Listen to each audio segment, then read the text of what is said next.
I don't even need to say it, do I? I don't even need to hashtag it. I don't even need to say it. Yes, people. Buongiorno, everyone. How's your Wednesday, did you say? Takeover Wednesday. Big news. Big news. I'm sure you've seen that's why there's nearly 100 of you watching already. Please smash the like button and subscribe as we go through some enormous breaking news today for Newcastle United's takeover hopes, and the fact that the BN has been settled. We'll go through it now. What we're going to do to make it best, instead of me waffling on, is I'm going to go through Twitter. I'm going to look on there. And I'm going to go in the articles. I'm going to take it through it properly with you on there. Okay, so massive news today. So let us share the screen with you, and we'll get into it. Plenty of comments coming in. Keep them coming in, and we'll have a look. Let's just see if this works. So the first thing that came out a few hours ago now, around 2 o'clock, was Martin Ziegler. They're reporting big news coming that Saudi Arabia is lifting its 4-year ban on Qatar's BN Sport. That will clear the Saudis' problems of piracy of Premier League.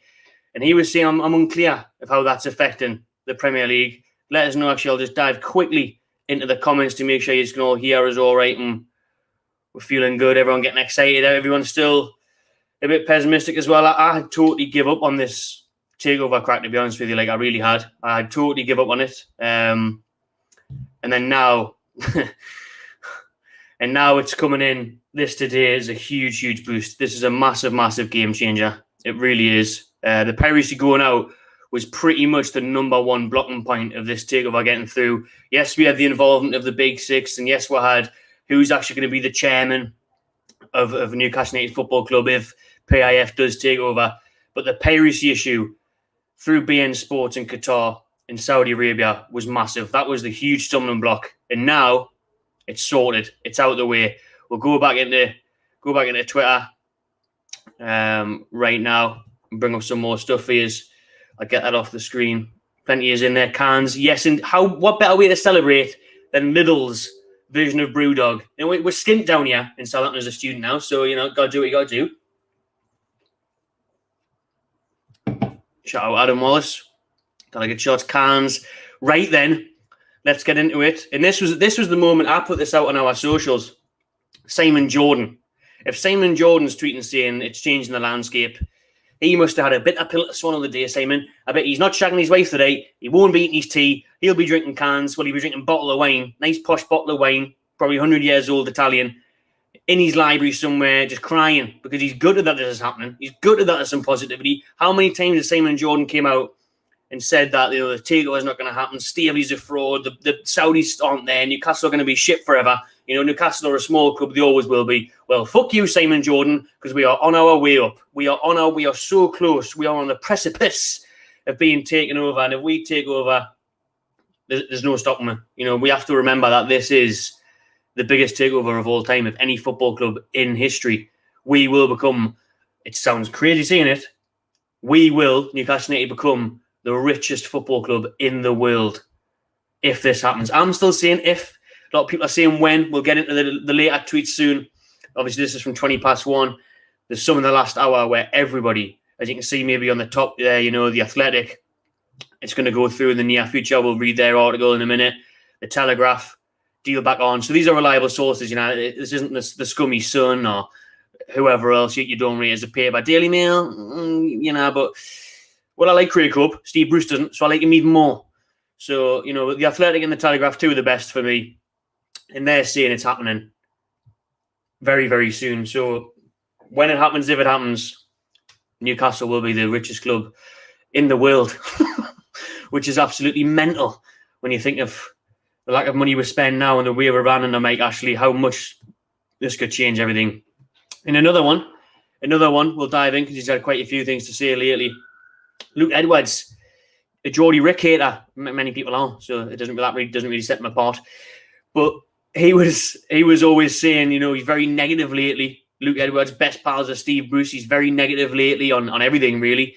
Apart from Steve Bruce, bigs him up every week. Best manager ever. You know, should have been England boss. Luke Edwards absolutely loves Steve Bruce. And when he was saying it was never going to happen just a few days ago, I think he was very negative about the whole takeover thing and the arbitration, the cat case, saying it was a waste of time. Well, he's changed his tune now, hasn't he, Lukey boy? Still work to be done. Hurdles to overcome, but all details are here. And we'll dive into the Telegraph in a minute. So as much as I'm hammering Luke there on Twitter as a bit of banter, the Telegraph are a good paper. So hopefully what they're saying is legit as well. And he's even had to stay there. I haven't been hacked. I think the NFC Takeover will now happen. Hashtag cans. What a Wednesday. What a Wednesday. No Premier League football this week. Good thing, really, for Newcastle. But, no Champions League or anything tonight. Just sheer jubilation over the news that a Newcastle Takeover is apparently very, very close to happening after the BN Sports piracy issues have been solved in Saudi Arabia. Luke there saying he's more positive about the NFC Takeover happening today than he has been at any stage since May 2020. So that just shows how much we deserve this, man, how long this has been going on for. This absolute saga. It's a joke, man. It's an absolute joke. You can put this up with bloody the amount of James Bond films there is, how long bloody Jurassic Park's going for, how long this Newcastle Takeover saga's been on for. It's mental. May 2020, how long ago does that seem, man? We're in October 2021 now, and you've got to think that the news first broke in, February, March of the Takeover from PIF, Saudi Arabia. We've waited way over a year and a half now. Please no more, because I was a bit quiet when this first broke the day, because I was a bit like, I can't entertain it, I can't be arsed with it. I can't put myself through it again. I got sent one or two things, and I thought, yeah, right, whatever, I know about that. But then when you read into it and you see that it is the huge deal of the piracy being solved through BN Sports in Saudi Arabia, that was legitimately, arguably, the top stumbling block, at least top 2, top 3, along with who was going to be the chairman in Newcastle United, and the big six, Arsenal and Spurs, and all them not wanting Newcastle to be getting taken over. But we've stuck at it. We've had the cat case. We've kept the pressure up. So hopefully, all that effort won't go to waste, and Newcastle can become a huge, great club again. Not that we aren't those things, but we aren't those things in terms of competing, in terms of relevancy. Because no one gives a shit about Newcastle if you're not in Newcastle. Because a lot of people in Newcastle are falling out of love with Newcastle because of Mike Ashley, because of Steve Bruce, because of the brand of football, because of fucking fighting relegation every bastard year, because of getting knocked out of cups every year, because of not signing anyone in a year. We've got nothing to really cheer about. This completely flips it on its head. Completely and utterly flips it on its head. We become relevant. We become one of the richest clubs in the world. It'll be harder. A lot of teams and a lot of fans will hate it. A lot of teams won't be, Newcastle, my second club, loved them in the 90s, great at attacking football and all that, all that Shearer and all that bollocks. That's in the past now. Quit living in the past, man. Quit living in the fucking past. We need to move on, and our present is that shit. We can only hope for a better future. We need this team to become something. And if it happens, we do become relevant. A few years down the lane, we should be looking at European football. I'm not saying next summer we're saying Mbappe and then we're Champions League the year after that. All that's just jokes. All that's just banter. And we'll even come on to him soon. Richard Keys is even, touting that it's going to happen. So all the people that don't want it to happen seem to be adamant that it is happening. Gutting for them. Delightful for every Newcastle fan. But like I was saying, we then become relevant because we hopefully push on. Have a good summer. First of all, obviously get rid of Bruce. Bye, Brucey. We have no problem paying off his compensation when we're worth that much. And that'll win fans over straight away, getting rid of Bruce. All that's to come, though. I don't want to really talk about all that stuff too much until that actually happens, because as I've seen in the comments before the stream even started, a lot of you are saying that, I'm not getting carried away. Yeah, I'm not this, I'm not that. We've been here before, and it's true, we have been here before, but we haven't in the sense of we've overcame a massive hurdle. We've overcome the hurdle of the piracy, which was a huge top stumbling block in this takeover going through. So where was I? Very big news indeed. He's saying he wouldn't get excited yet, but obviously as time's been on, you look at 3 hours ago, yeah, huge, but I'm not getting excited yet. The more you go up, the more you see that he changed his tone, and then he goes from "it will now happen" to "yeah, I'm not sure, I wouldn't get too excited." So I'll tell you what we'll do while we're on, Luke. We'll dive into the Telegraph's article. Not sure how much it'll read because I'm not paying for this shit. You gotta pay for these subscriptions sometimes online and that. But yeah, we'll go, as you can see, they're claiming Saudi Arabia is ready to invite Mike Ashley back to the negotiating table after a major legal hurdle that the controversial Newcastle United takeover was cleared. A potential deal could be revived quickly as BN, the Qatari-owned broadcaster, which owns the Premier League TV rights for the Middle East, will confirm to the Premier League that its legal dispute with Saudi has eased. So obviously, they've kept pushing this in PIF and everything, and to get this done now is massive, and they're obviously confident of it going ahead because they've won that huge deal. Telegraph understands there remains fierce appetite amongst the Saudi backers to buy into English top football. Lingering concerns around the 300 million price tag. Ashley may get screwed over with that, but please, mate, Ashley, don't screw over Newcastle for the sake of fucking 10, 20 million, because you know you will. The Saudis might be like, we're only going to 275 now, 275, 250, 260. And you know for a fact Ashley will just be a cunt and won't sell it. Even though he doesn't want to be here, he doesn't want to be anymore. He wants his money. He wants the money back from the COVID hits on Sports Direct and everything else. But that won't stop him being a bastard and scraping every penny, because he knows how wealthy these Saudi Arabians are and how much money he can get off them. So let's hope there isn't a claim or any negatives around the price tag now, because we can't be dealing with that as well. For like things, imagine if it fallen through because of the bloody price tag. Recent days, Saudi legal representatives have made contact with BN and share they want a $1 billion arbitration case with Qatar settled.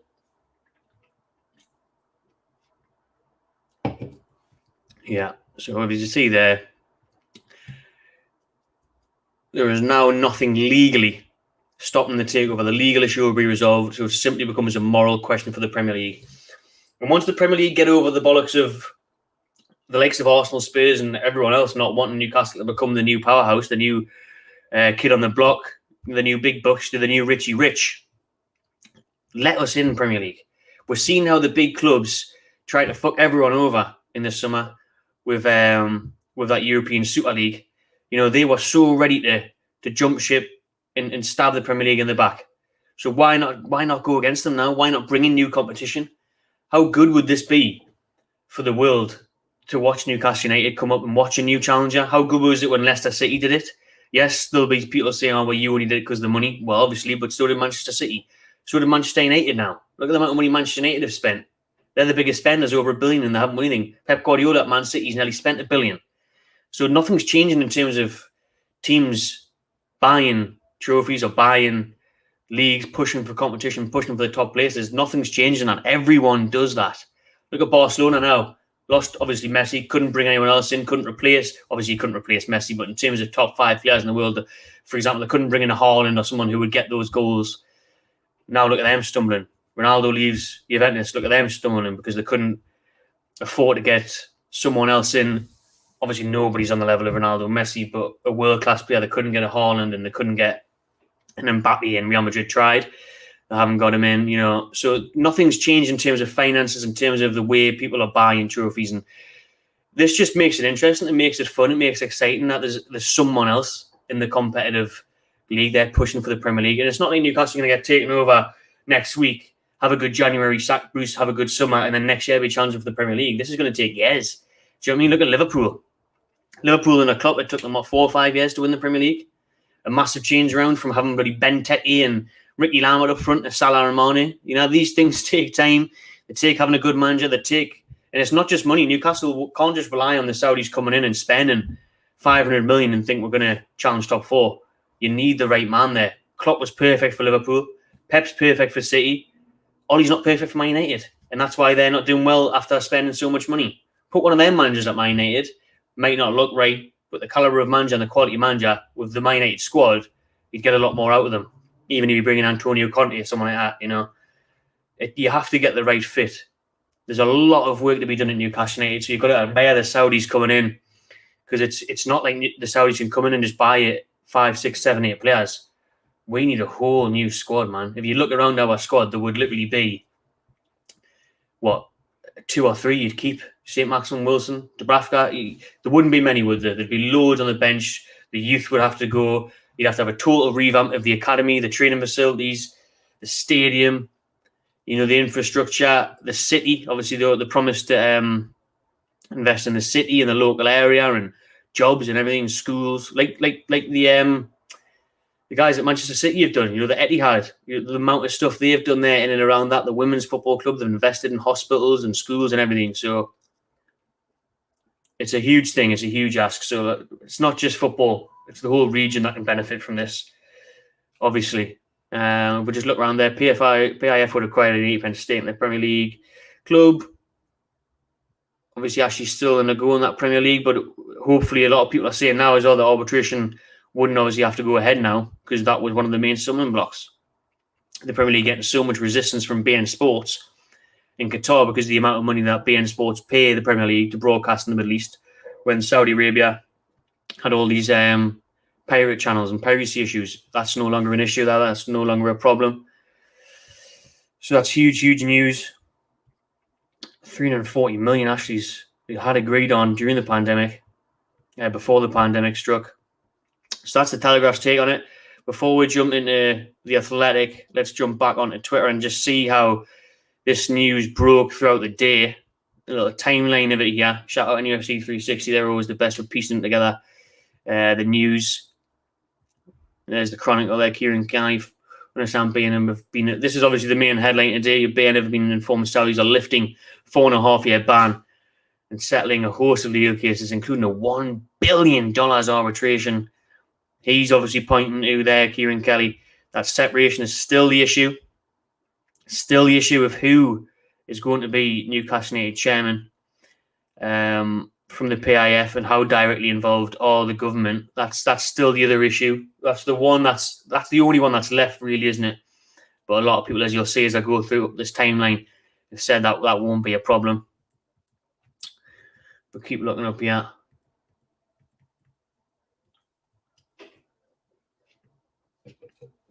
See, good old Simon Jordan there. Make Ashley love that. Newcastle hate that. Rule of piracy changes the landscape dramatically. The NFC situation changes significantly. Cat cases and arbitration were lost without removal of piracy. Like he was saying just yesterday, I think, on TalkSport, Simon Jordan, that this is a waste of time. It's not going to happen. How's it looking now, Geordie boy? On that basis, EPL will very likely waive this deal through. Let's just repeat that one, shall we? On that basis, the Premier League will very likely waive this deal through. So that's massive. That's massive for Simon Jordan to come out and see that, because he always, even last year, during last spring and last summer, when we thought we were any day away from the takeover being announced, he was always trying to shed negativity on it, pour bad spillings on it, that it wasn't going to happen, that this was an issue, that was an issue. So now for him to say the Premier League are going to approve it, huge. I think the guys here at 360 have said it's still early days, worth noting that talks are still set to be ongoing. It could still fall apart. But why would it fall apart now? Because like they say, the positive news is that beIN Sports have said that the ban was its singular objection at the NFC takeover. Now, the other objection is the Premier League realising who the chairman's going to be of Newcastle United Football Club. But for me, why would the Premier League want to reject it now? Why would it fall apart? Why would PIF not jump in again, get everything that they wanted? Why would Ashley not want to sell? Them two still want it, surely. Staley's still there. And the Premier League get money in, get new competition in, get new eyes on the league. Craig Cook, their sources indicate NFC takeover is expected to go through after settlement of piracy issues between Saudi BN.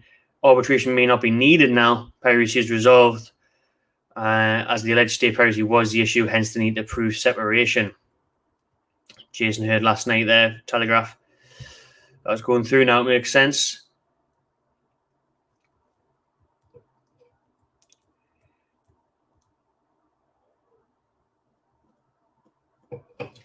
Yeah. There's no comments how you are feeling. Catch up with you in a minute once we went through all this. Warren Barton loving it. Joy Dancer dancing out there in LA. Shearer Jr. absolutely loving it. We'll keep going up. This one here.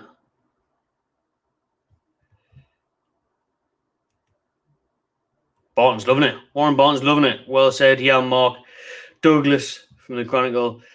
as he's only ever used to reporting on a depressing UFC under Mike Ashley, and the club is willing to take off.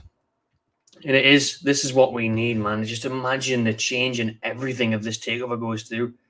Oh, we're on it. We're on it now. What's this? Flight checker, 6th of October. Planned departure from Oxford, Newcastle. No idea. Oh, we're not on the bloody flight checkers again, are we? Fucking hell. Let's have a little refresh, see if anything else came up.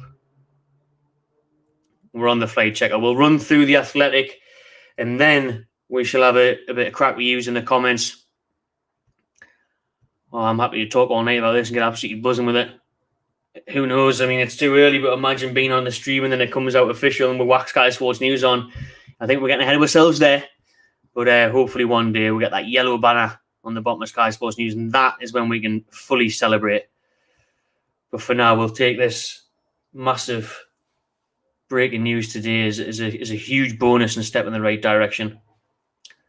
So here's the Athletic. The Saudi Arabia Finance Consortium's bid is expected to go through in the near future following the reversal of a ban on BN Sport in the Gulf nation. 18 months. 18 months this has been going on. Mike Ashley's 14 years in charge of Newcastle, and every single one of them depressing. Apart from that one in a Pardew, Denver Bar in that Europa League. The announcement on Wednesday that BN Sport, Premier League's official Middle East broadcast, no longer be barred from operating in the kingdom, means that the takeover is on the cusp of being completed. Read that again. Read that again. The takeover is on the cusp of being completed. And that's the Athletic. That is the Athletic saying that. Steve's Group pull out a binding cost after the Premier League failed to give regulatory approval. The assures the separation or lack of between the Saudi state and its public investment fund, which would have won 80% share of the club. Stavely would have held 10%. Dave and Simon and Ruben, the Rubin brothers, would have held the other 10%. Saudi Arabia's involvement in the bid raises important questions about geopolitics, sports washing, human rights. NUST put a poll out the other day. Nearly 94% of its members are in favour of the takeover. The reversal of the ban on BN Sports ends a lengthy dispute between Qatar and Saudi Arabia.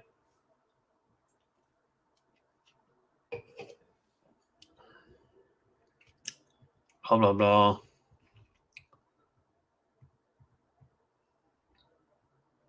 And then we'll go into Amanda Stavely, Public Investment Fund, Saudi Arabia Sovereign Wealth Fund. We've had videos on all this before. Just the $500 billion they're worth, you know? And all these people that are whinging about them taking over Newcastle, yet the you know, they own stakes in all these major companies. The Saudis own stakes in everything, no matter what it is. YouTube's not listed there, but it wouldn't be surprising. Facebook's on there. Disney, for crying out loud's on there. Petrol's on there, so blame them at the minute. Uber's on there. You know, the amount of things that these guys own, and the rest of it's on there. And the Daily Mail, give him the green light. Craig Hope. Was it Craig Hope? Yeah, Craig Hope there. Brucey's pal. I call us a liar, Craig. I call us a liar. Well, no one gives a fuck anymore, Bruce, because hopefully there's not many of them shitty press conferences to come from you, because nobody can be arsed with them. There's too many adverts on here, but we've seen already what the crack is. We'll jump in now. We've been going 25 minutes already. Okay, now. Right then, everyone. Sort your bonnet out. Brush your hair. How we're feeling. 400 people watching this. Please please smash that thumbs up and the subscribe button while you're here. Much appreciated. Let's have a good time together tonight. Who's that? £20. £20 in there. Josh. Josh is always big up, Josh. Hope you're well, mate. What's the question? If, and I stress the word, if the takeover does go through, who would you like as manager? Big love to Josh as always. Thanks very much. And hashtag cans indeed. I'm going to nearly empty this one. Lidl's finest pale ale. Brewdog, Snide Brewdog. Once the takeover happens, you know, they can sponsor the channel. They can get us involved. Who cares? You know what I mean? We living it up then. Living it up. No more little beers. Who would I like as manager? The first one that comes to mind is someone like Antonio Conte, but I don't know if we're reaching too far there. Do you know what I mean? Early doors, once you've just been taken over. I don't know though. Pochettino, it's not going well from at PSG, but he had a good time obviously at Spurs, getting them to the Champions League final. Pochettino was the main man linked, wasn't he, last summer when the takeover was rumoured to be happening. It would be interesting because the next manager odds would be a lot better. There'd be a lot more names on that list that I'd want to manage Newcastle than there is now. I mean, we put out the other day on our socials the next manager odds of Newcastle United. This is currently as well. This is before the takeover, and I'll go through with them. Eddie Howe, clear favourite at 5-4. Chris Wilder, Frank Lampard, Roberto Martinez, Mark Hughes, Steven Gerrard, Alan Bloody Pardew is on there. So if that list, if we got taken over, that list would dramatically change. You'd have a lot bigger, better names on that list, no doubt about it. Let me know in the comments who you would want. The first one that comes to mind is like a Conte. Zidane's free at the minute. He's like huge names, and you kind of help but you laugh when you counting them for the Newcastle job. But at the minute, that's why you're laughing. But if we got taken over and you have a good January, then why not? Because you got to think, these would offer huge money. These would offer huge money to these managers, and that would be one thing to get them in. Another thing would be all eyes would be on them. Tupac Shakur, all eyes would be on them. The world would be watching, seeing how whoever comes in as manager gets on with this new squad, with this spotlight, with this pressure maybe of the money spent, of being the manager of the richest club in the world. It doesn't seem real when I'm saying those things, but it's absolutely mental that could be the case. But when you look around now, it would probably be Howard Wilder under Mike Ashley. It could be anybody under PIF. It could be anybody, because anybody would come. Pretty much anybody would come with this project, with this money. Pretty much anyone would come. Zidane or Poch there. Kante is the best. He absolutely is. Peter Lovenkranz, sign him on a free from Germany. Get him in. Ten Hag is a good shout. I'm going to go. I can't go right back to the top because there's just too many comments. But we'll have a look. Get the new monkey on. Get the rave on, Pickford. All these Macmans must be absolutely devastated tonight. Yeah, there's too many comments. Can't even go through them. How long before we win the Champions League? Well, 2 years. 2 years. The Reuben brothers plane is taken off from Oxford at 8 p.m. Is that what that is? Mbappe is on his way again. Didn't get his move to Real Madrid. Turned them down, didn't he? Just waiting for the takeover. I couldn't give a fuck either, mate. Couldn't give a fuck about other fans. We've had enough pain and been through enough shit as Newcastle fans that I couldn't give a shit if everyone hates us now. Like everyone hated Man City at the start and then they just get used to it. Do you know what I mean? Well, Newcastle hadn't won a trophy in 50 years and then we'll get taken over and win the FA Cup in 2-3 years' time, or a League Cup or whatever. Yeah, but you bought that. Well, everyone buys it now. Everyone buys trophies now. Everyone that wins trophies now has been Leicester the exception. Look at Man City dominate. Chelsea win the FA Cup. Arsenal even spend a lot of money still. They win the FA Cup. Premier League, Man City, Liverpool, they all spend a lot of money. Man United in the early 2000s, and even now under Ollie this summer, the amount of money they spent. Sancho, Varane and that. Oh, imagine. How grim we thought time was going to be. We thought it was going to be a rough couple of weeks, international break and everything. Imagine this just getting announced now over the next 2 weeks. And then imagine I'd have to come back from Southampton for that Spurs game now. Like, if it's announced before next Sunday, this is the difference it can have, though, or it might not if, obviously, Bruce is still there and it hasn't been done yet. But imagine the next home game when Ashley's out, when the sports direct signs are down, and the new era of the club starts. Just imagine how different the feel around the city would be. The feel on social media, the feel amongst the fans on a match day, walking up the ground, in the ground. Instead of the negativity and the hostility and the anger and everyone just, there for the crack, for the beers, if you're actually there for the football, enjoy the football and be in good spirits rather than be angry at Ashley, angry at the Premier League, angry at Bruce, angry at being in the fucking bottom three, how much it would change everything, man. Absolutely everything. All right, that'll do me, Daz. Get me in there. The Saudis will love me, like. They'll absolutely love us. Burn the training ground to the ground. May as well. It's fucking useless. Wouldn't take much to burn it down. Bonfire night. Get the bonfire night on at the training ground. Richard Keys even put a tweet out. I seen that. I was gonna. Yeah, well, let's go. Let's have a look at that. Nah, fuck it, I can't be asked. But yeah, Richard Keys did put one out just saying that he thinks it's happening as well, saying he couldn't believe how the tables had turned today. And when Richard Keys even saying that, it's absolutely mental.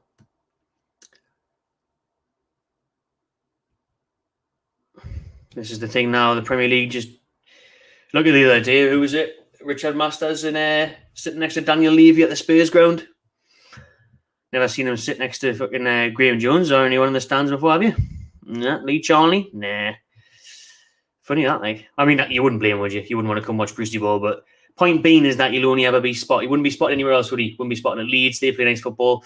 Wouldn't be spotted at West Ham and Moyes doing well. You'd only see him at Arsenal, Spurs, Man City, Liverpool, I'm sure.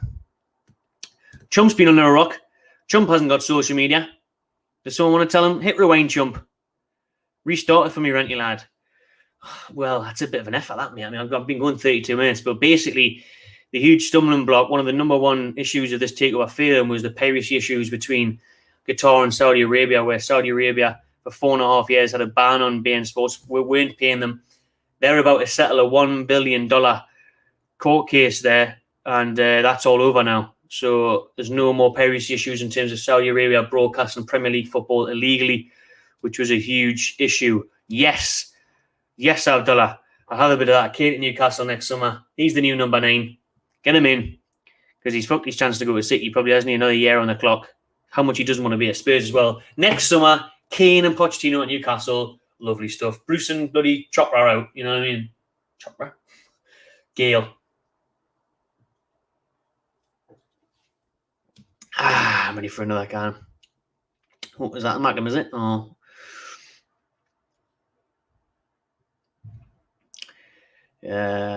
We'll not focus on the football right now, Ricky. No, thank you, because Bruce is still here. So let's just focus on fantasy. Let's just focus on what could happen, right? Let's just focus on the future. Let's talk. Well, it definitely does stop with getting relegated, because if the takeover happens in the next few months, I mean, we had the Athletic article up before. They were saying it's in the near future. You know, even if you get that by January, 3-4 months, get it done then. Get Bruce out, sign a couple of new players, sorted. But you're right there. Actually, you know, December there is some sticky fixtures coming up, and with Bruce still being here for now, I think the agreement should be that the takeover happens, the PIF say, all the fans fucking hate Bruce, and we've seen Match of the Day, and he's absolutely lifting. So can we get rid of him if this takeover gets done, and then, you know, before we fully settle in, can you get someone else in for a bit? We'll pay Bruce's compensation. Just get Eddie Howe in for a little bit, see how he gets on. You know, see how he gets on. Fuck it. Hello from Saudi Arabia. Hello, mate. Is it happening? Phil Wynn. I'm sure you know the PIF. Has to be Keegan. It seems too good to be true, doesn't it? Like we were always saying. I said this so many times. I've said it in this stream where you can barely say it without laughing or smiling, that Newcastle will be the richest club in the world if and when this takeover goes through. So it does just seem always too good to be true. Ten Hag's a good shout. Kevin Keegan. People are seeing Kevin Keegan back. 9 p.m. tonight. Well, we'll be live at 9:05 if that is the case. Trust us.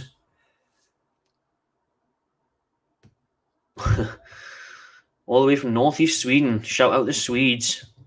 Scream from in this room upstairs. Well, that's it. Like, get a Sweet Caroline in there. French connection. Cans. I need another can, actually. Got my fridge just down here. How ideal is that, eh? That's what I'm talking to you. Oh. Yeah, I think it would be.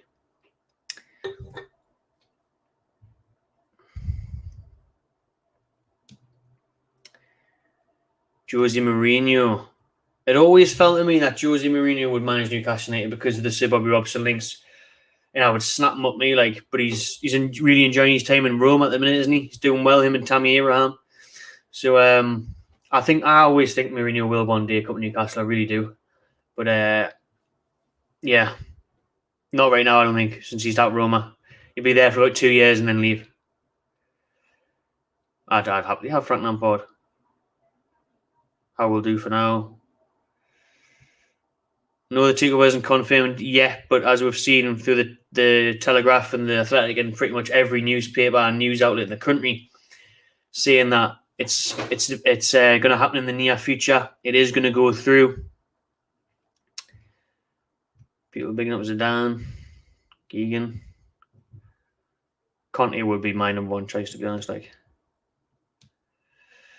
see what else he's seeing. So many comments to get through. Yeah, you maybe call me a fat wanker there. I don't know, but whatever that says. Okay. Hopefully, it's a scripted message saying that it's happening any minute.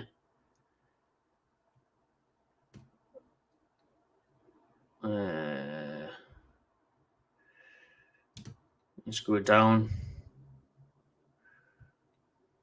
Even a minute. Griezmann's on it again. Griezmann was the poster boy, wasn't he? For Newcastle in the first takeover. Andy Carroll, player manager. Bielsa. Yes, the Saudis are in the house. The Saudis are in the house. Shout out all the Saudis that are watching and everyone else that's watching. You Swedes and everyone else. Yeah, it's really good to see, man. It's good to see.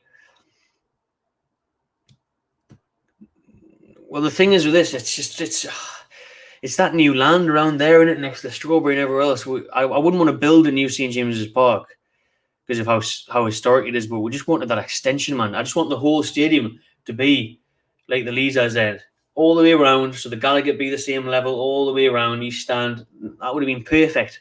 What would that have took to do? Probably about 70,000? More than that, maybe. That would have been perfect, but I mean, you look like 5-10 years down the line, you could maybe look at the Saudis wanting to build a bigger stadium. I mean, dare to say it, and if you're playing Champions League football and everything, and you have got some of the biggest players in the world, Newcastle, like, still can't say it without laughing. It's mad that this could actually be the reality, though, man. This is how close we are for everyone's lives changing and for the mood being completely different. We could go from being one of the worst, if not the worst, owners at the club, ran, lack of money, lack of ambition, to the best. A complete flip side, a complete upside down table. For hopefully not 19th anymore. And we are at the other end.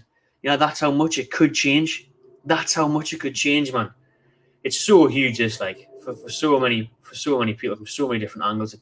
It's kind of fucking scary, to be honest. I wouldn't know what to do myself if Newcastle, if this takeover actually does happen. I don't know if I could fucking handle it. I don't know. Like, no one would have to get on cans because you'd have to get out of it just to calm down and try and really take it in. If this actually did happen, man, it's crazy. Well, I don't fear.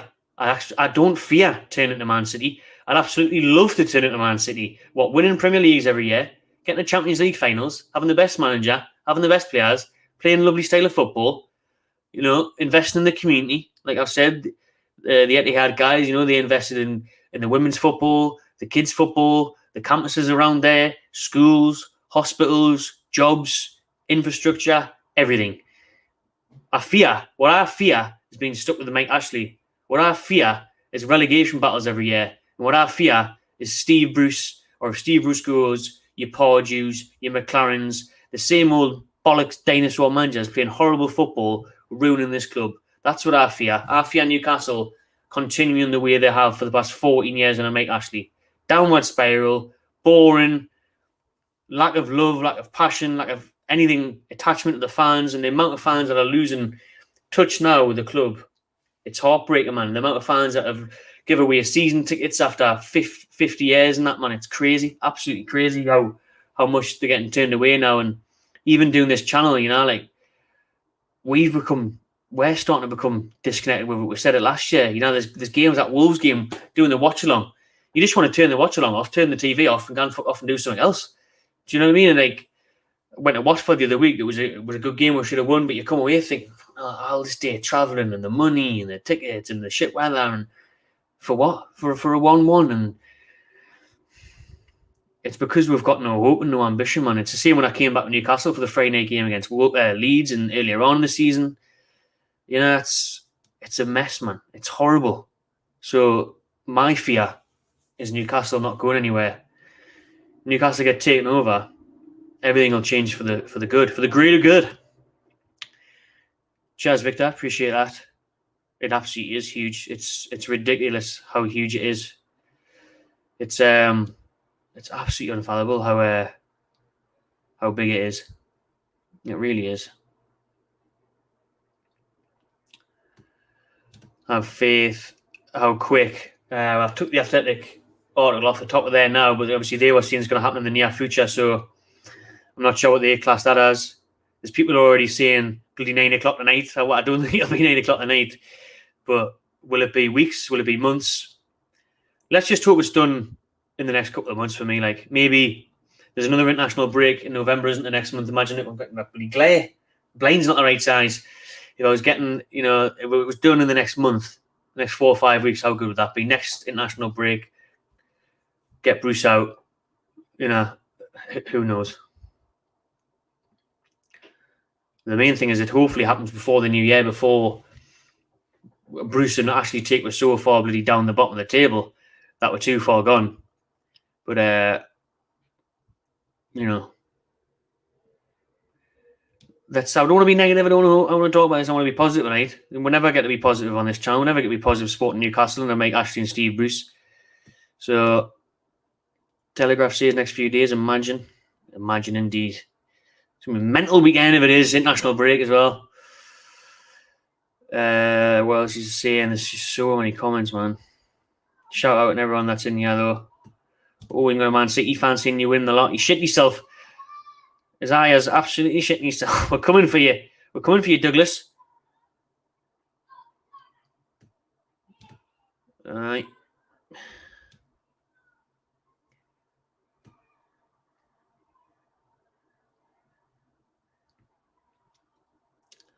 Well, enjoy yourself, David. Everyone else can't. Cushy Sawnies. Get those wheelie bins out. Get the new pools in. St. Maximin's staying now. He's gone anywhere. The oily rat. See, I was really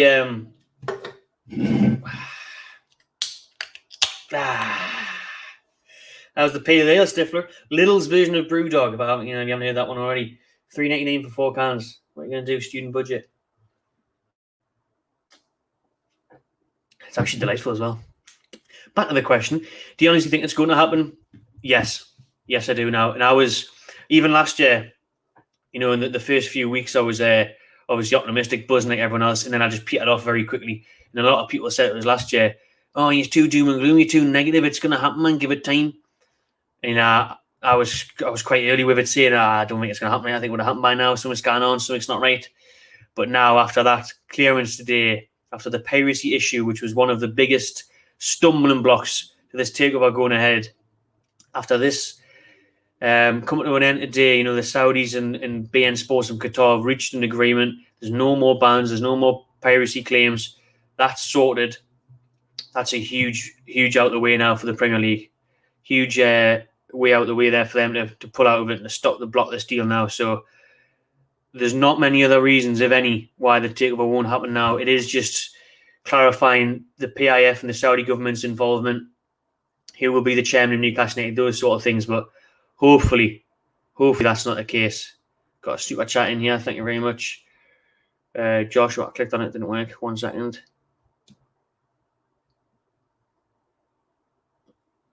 But I mean, the Premier League and the Saudis might actually, hopefully we're on it now. Hopefully they want it to happen.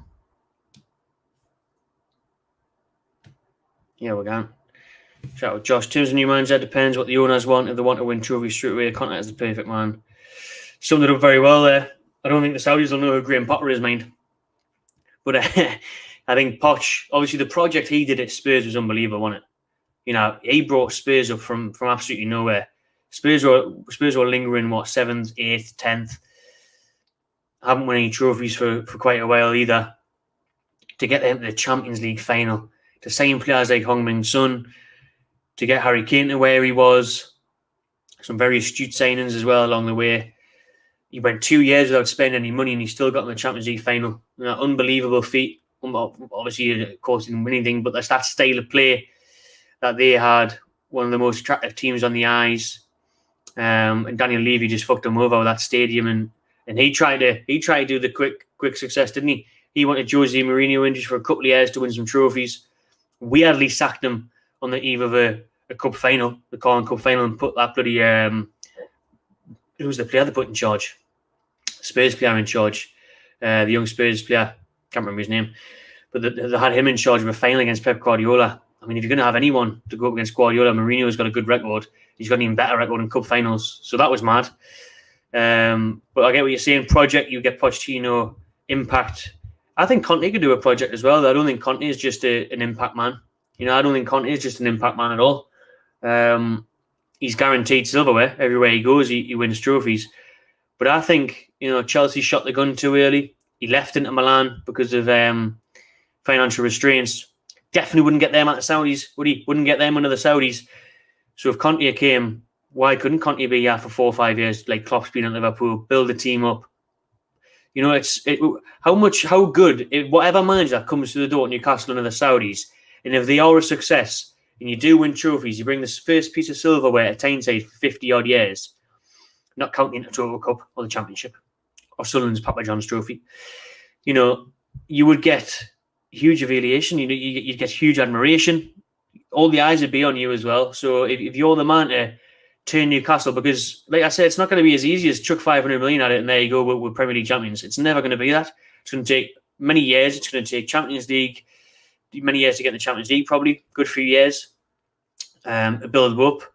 But I would love someone like Conte to come in, few hundred million to spend, and then win a Carabao Cup. I'd do anything for a bloody Carabao Cup. Get the Carabao Cup in here. Carabao Cup in a year or 2 years' time. I'll wait 2 years for Carabao Cup. I've waited 29 years and we've won fuck all. Can we get that on the screen? I don't know why that's happening. But for me, Conte, anyone like that, I would. But then again, on the other hand, I'd happily have Mourinho straight in for an instant impact, But as boring negative football. Yeah, I think Conte will be a good fit for Newcastle because of his passion as well, how passionate he is. He's a bit of a nutter. So, he's got a bit of Geordie in him. He must have. He was up and down the touchline at Chelsea, wasn't he? Floppy hair. Ryan Mason, that was the guy who was at Tottenham. Scottish Brave, thank you very much for that super chat, mate. Much appreciated. Thank you very much to all 550 of you that are tuned in right now. Smash that like button and subscribe to the Mac by Channel TV. Thank you very much. About to become the most powerful club in the world. Just let that sink in. If this happens. Well, I shouldn't be saying if anymore because everyone's reporting when now. Every newspaper is reporting when. And I know they did that last year. But we didn't have the court case. We didn't have everyone else influencing it. And now everyone that's kind of been solved pretty much. So about to become the most powerful. I'll drink to that, like.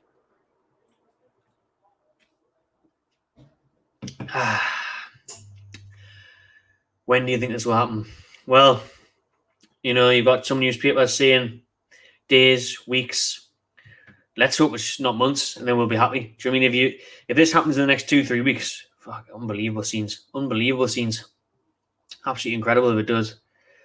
I think it's important that it does happen before December, January, like in terms of getting a new manager in, getting a lift at the club. Because obviously this has lifted everyone right now using the chat, me here and everyone on social media has been massively lifted on this Wednesday afternoon.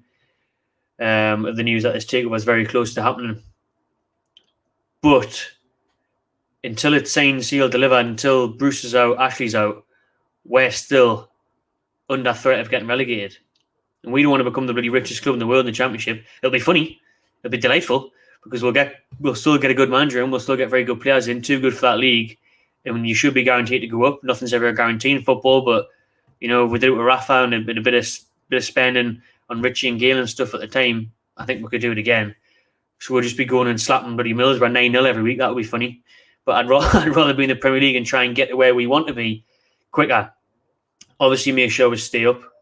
Hopefully, the takeover happens in the next few weeks, months before the new year, and then we can make sure we push on from there, stay in the league. And then next summer would be the big deal. Next summer would be the new manager to really start getting a squad that he wanted. It would be ridiculous to see the amounts of ins and outs like at the club. It would be mental. It would literally be like FIFA or Football Manager. The amount of transactions, transfers, next summer would be crazy because the majority of the squad would be gone. We would literally need to offload with 15 players and bring in 15 players.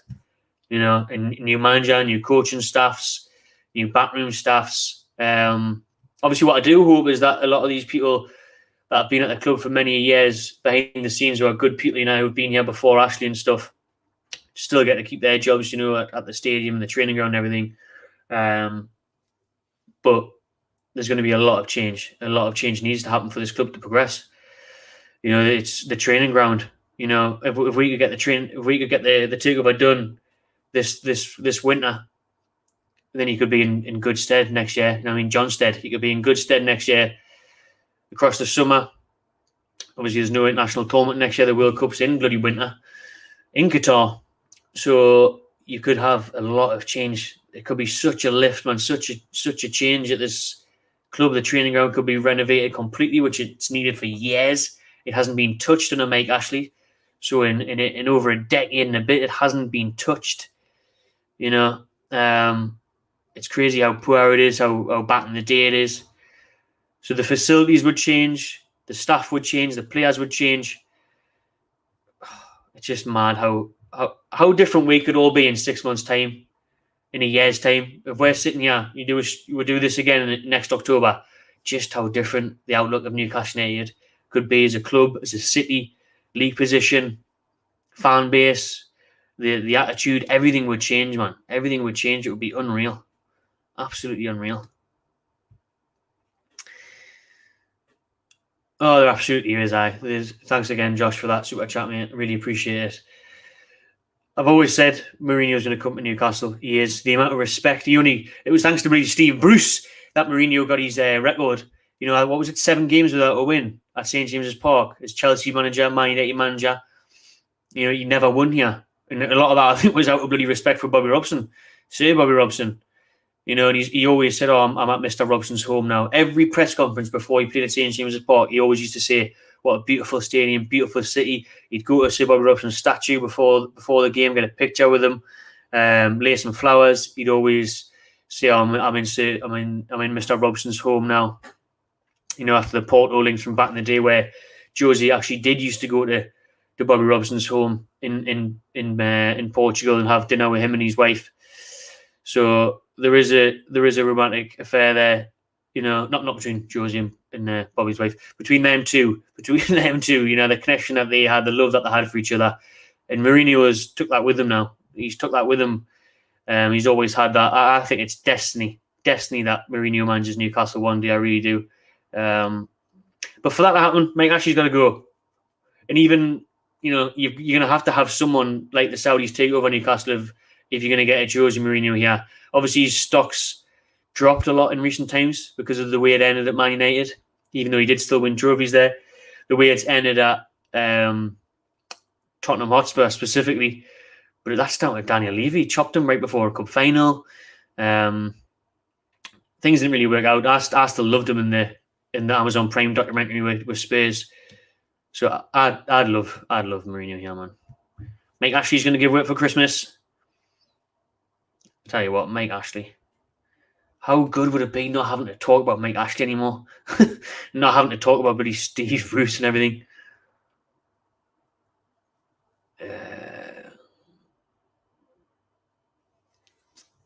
Maybe soon, mate. Maybe soon. Keith, where are you? I'm waiting for my phone. I'm buying my phone, waiting. Keith Downey. I've got loads of messages. Yeah, I don't think any of them got Keith. Yeah, my phone's gone fucking mental. I don't know, but no, I think, yeah, probably soon. Or maybe Keith would wait until it's a bit more official. We'll wait and see, but I kind of go to St James's Park. Obviously, we normally go live at St James's on Sky Sports, but I'm in Southampton studying at the minute. But if he wants us on Zoom, I'll jump on Zoom like Nibala. But we'll see. Let's hope that we can just do it when it's confirmed.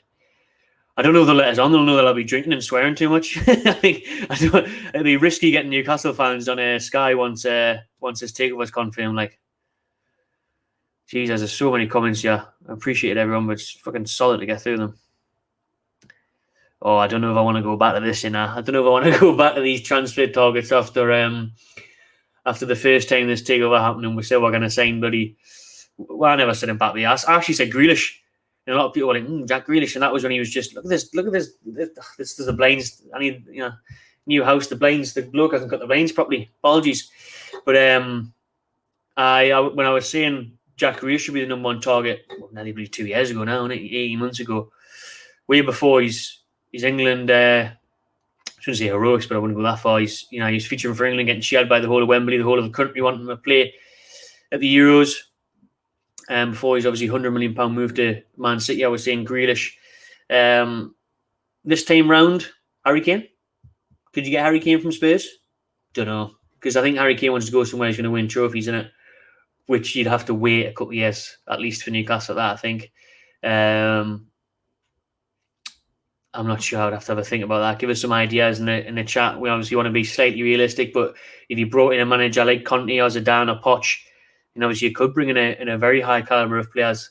You got to think about when Man City first got taken over. Obviously they had Robinho, but they also did it steadily. They did it quite astutely as well, quite clever. They didn't just go out and straight away and be able to sign bloody world-class players. They were very clever. Look at Company for $8 million. Some very good signings down there. I mean, so it would take time. First transfer targets with around 200 million to spend. I'll have to have a think about that. I'll come back in another video with that.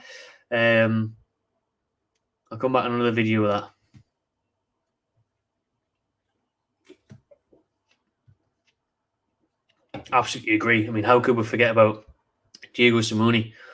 And he's a nutter as well, isn't he? He wears his heart on his sleeve, so he'd suit right in at St. James's Park amongst us Geordies. But I think he's quite loyal to Atletico. I think he's still doing a lot there. So it's a time for Atletico to maybe stamp some dominance on the Liga as well, with Barcelona struggling, Real Madrid, are they going to get going? I don't know if we'd be able to prize Diego Simeone away right now, to be honest.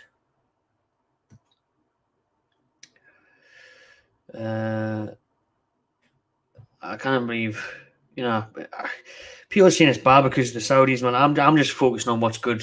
I'm just focusing on what's good for Newcastle United.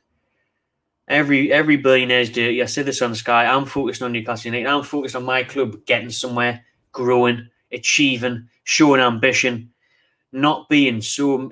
The worst thing is with Newcastle, right? We're not getting taken over, and it's not like we're a West Ham right now, or we're an Arsenal even, who are starting to get a bit of form. We are the worst, man. We are the worst team to watch in the Premier League. We've got the worst manager. We play the worst style of football. The results, the owner, everything is at the absolute worst. So yes, it's good for the club because we can completely turn that around 360. We can then become a well-run club. They're going to invest in the community. They're going to invest in the infrastructure. We can grow. We can compete. We want to compete, man. We don't want to be fighting relegation every year. Any takeover for Newcastle is good because it can't really get any worse than Mike Ashley and Steve Bruce. Because even if we got taken over, and then we're like a Leeds, we'll get a manager who plays a nice style of football, might push top 10, maybe a couple. We have to watch the worst brand of football every week and listen to that dinosaur and put it with Mike Ashley's lack of spending. It doesn't get any worse than that. So of course it's good. And the funny thing is, it's not just any takeover. We would then be the richest football club in the world. So I would say that's more than good. I would say that's a lot better than just good. Right, let's see what I can do with these. Hope you had a good 40th, mate. Yeah, I mean, I said Italy would win the Euros before the summer tournament. Right? This is just going back to how I've never seen anyone win a trophy. How it's a curse. It's the worst to being an England and a Newcastle fan. It's the absolute pits. It doesn't get any worse because neither of us ever win anything. And we're both the nearly men. England now with the final and then the World Cup last year in the semis, and then Newcastle in the 90s with the FA Cup finals back-to-back and the second in the Premier League, throwing away the 12-point Premier League lead. It doesn't get any more painful than being a Newcastle England fan. It really, really doesn't. So I don't think I'd see the day either, to be honest. I think I'd see the day either.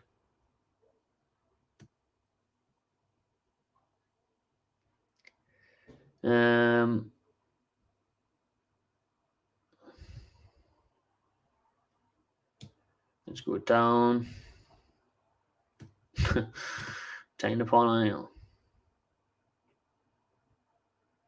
There we go. There we go. Let's just jump back, actually, see if we've got any. We've been going on for an hour now, and there's still loads of you tuned in. So shout out everyone that is tuned in. Well, what I'll do is I'll share my screen with you again, and we'll jump back through to Twitter news. I'm just going to make sure this works, just to see if we've any further developments in the past hour since we've been going through this. We've been sent loads of stuff on Twitter. Yeah, that's the names on the flight arriving in Newcastle. No fucking way is that real. Oh, right, I'm getting sent stuff. Yeah, I'm going to bring it up on my Twitter actually, so you can see it. The flight that's coming in at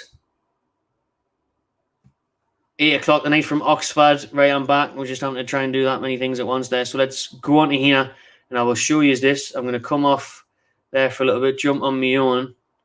And I jump in my own. Well, fucking come on then. Where's my bloody notifications? I never use Twitter on a desktop. Yeah, we go. Right, so shout out BGR there. This is what we're looking at on here. So these are the flight names. What's arriving in Newcastle at 8:44. How the hell do people get a hold of this, and is it legit? And if it is, I'm going to be absolutely over the moon. Can you see that? Can you see that very well? So that is the Reuben brothers on that flight there. James Reuben, that can't be real. No way, man. Don't wind me up like this. Crew name. Who's got a hold of that? October 6th. James Reuben. Might rather good to see who's linked to be the Newcastle United chairman. And the takeover happens. Stavely. Bartley Sastad, I'm not sure who that is. Joanne Mills, don't know who that is. Georgia, Francesca, Hutton, Cleopatra, Jane, Charles. I don't know. I really, fuck me. Is that real? Oh man, I don't know what to believe anymore. I just don't know what to believe anymore. But if you guys can see that, I'm going to jump in the comments now actually and see what you think about that. Those are the flight names there. Don't know if that's doing the rounds of views. I've seen that on socials. Let's see what you see in the comments, because is it fake? Yeah, someone could just print that off. Yeah, I mean, we're always going to be pessimistic about stuff like this, aren't we? Why is everyone shouting Keegan? Has Keegan been announced? Have I missed that as well?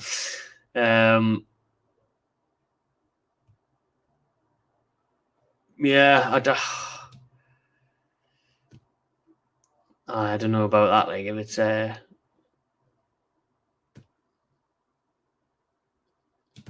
well, you must be devastated, mate, because Man United won't be winning anything. I mean, you haven't won anything for a while, and you won't be winning when Newcastle United come in. That's right, Tariq. Tariq knows the score. Tariq knows where they're really United. Anyways, yeah. Don't know about that. But we'll see. The bloody flight times and all that. We'll go back on. Like you say, shout out 360. They're always the best for posting a roundup of the Newcastle news. Got Lee Ryder here from the Chronicle.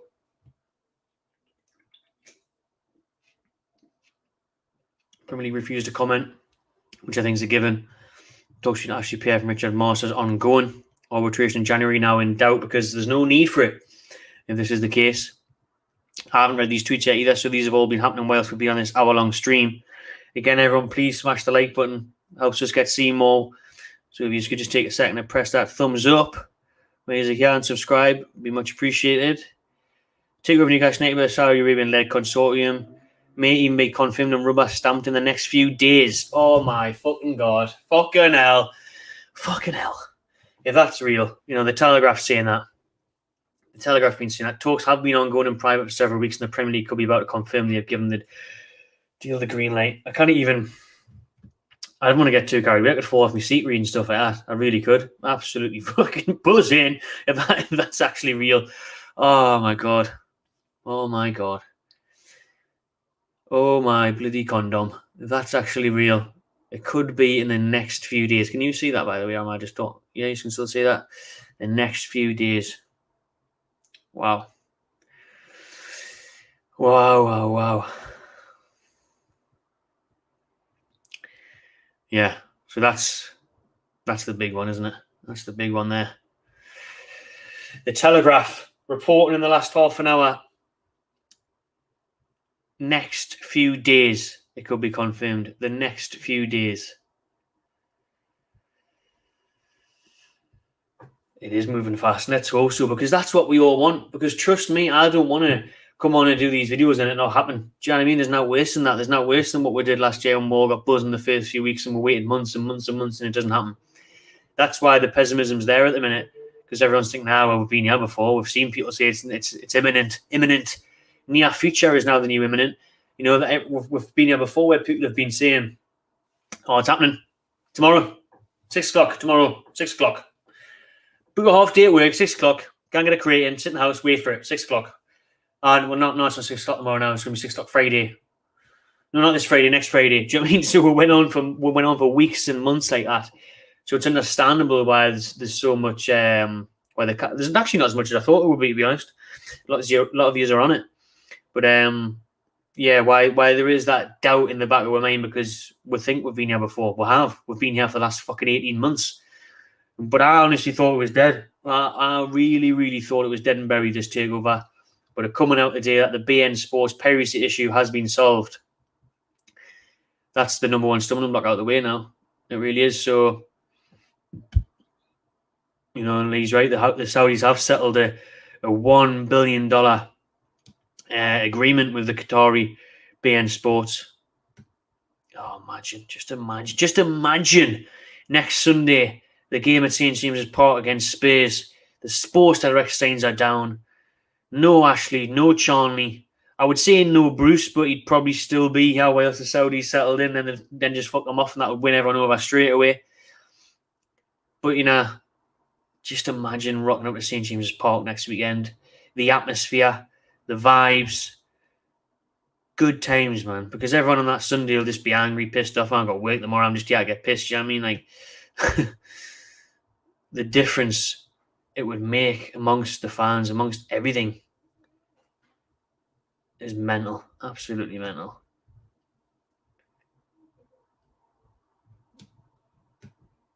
Yeah, I mean you both are. Me and you.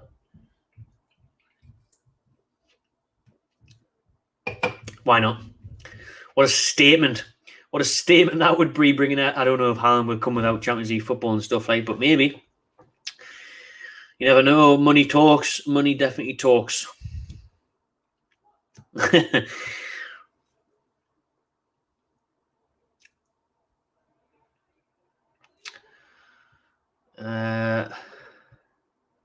I'm not wrong, like. Yeah, it could just be coming up here for a nice holiday, nice weekend in Tynemouth. Thursday tomorrow. I reckon we should come out of we should sack Blaine Razors off. Right, we should just come out of Vince McMahon, Shane O'Mac, here comes the money. Get Floyd Mayweather to walk out with Lascelles. You know what I mean? I'm all for that, like. Here comes the money. Money. Yeah, it's just so many is commenting, but well, I started the stream. I was saying that we'll have people like Simon Jordan and Richard Keys. All these people that didn't want it to happen were so against it, always trying to put dirt on it, saying it's not going to happen. Blah blah. They're now coming out and saying it's going to happen, and those are people that are really close to the deal. So you know, it's got to be looking good on it. It's got to be looking good. I'm surprised at that, Jacob. And fair play to you, man. Fair play to you. Understand how the president of the sport club, lack of ambition. Fair play to you, Jacob. All right. I'll come back to the Premier League, mate. I'm all about that. Like, I even said that, though. I thought when Sunderland got relegated, it was funny. Very funny. For the first couple of years. And right now, I just missed the derby day, to be honest, because let's face it, we haven't got many other fixtures that we look forward to in the league, have we? You know, derby day was the ultimate day. The best day going. It used to always be the best day until the last few years, where obviously they had the upper hand the last few fixtures, but The calendar comes out, the fixtures get released. First thing you look for is Derby Day. So I actually want Sunderland back in the Premier League regardless. I tell you what, though, if we do get taken over, I want them back even more, because it will be an absolute fucking hammering for you boys. You will get absolutely hammered if you're coming up against Newcastle and the Saudis and have some money. That'll be delightful. Sunday lunchtime kickoff, 6-0, 7-0. Amazing scenes. Bring them back. So the motives are to get involved in the Premier League club, aren't they? Do you know what I mean? They want to push their brand. They're involved in Disney and Facebook and everything. But the best thing about the Saudis is they're not coming in just for the football. They've promised to invest in the area, the community, schools, hospitals, jobs. The younger generation, everything. So that's what's great to see. Just like the Manchester City owners have done.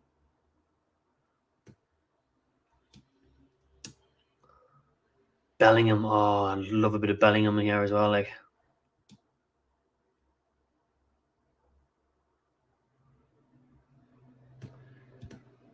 Yeah, that's absolute bollocks. That's not true. I can tell you that right now, that's not true.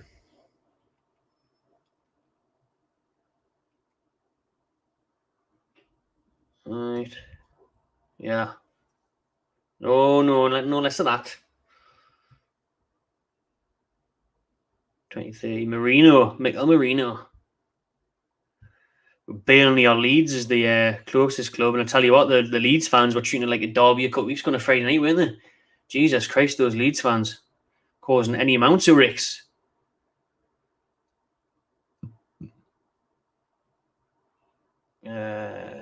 Stop with you so much.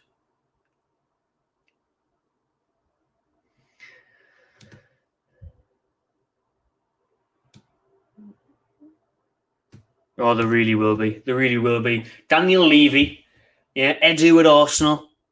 Yeah, all the rest of them will be on the phone to Richard Masters now. Bloody WhatsApp, Snapchat a lot. Don't let it happen, Richard. Please don't let it happen.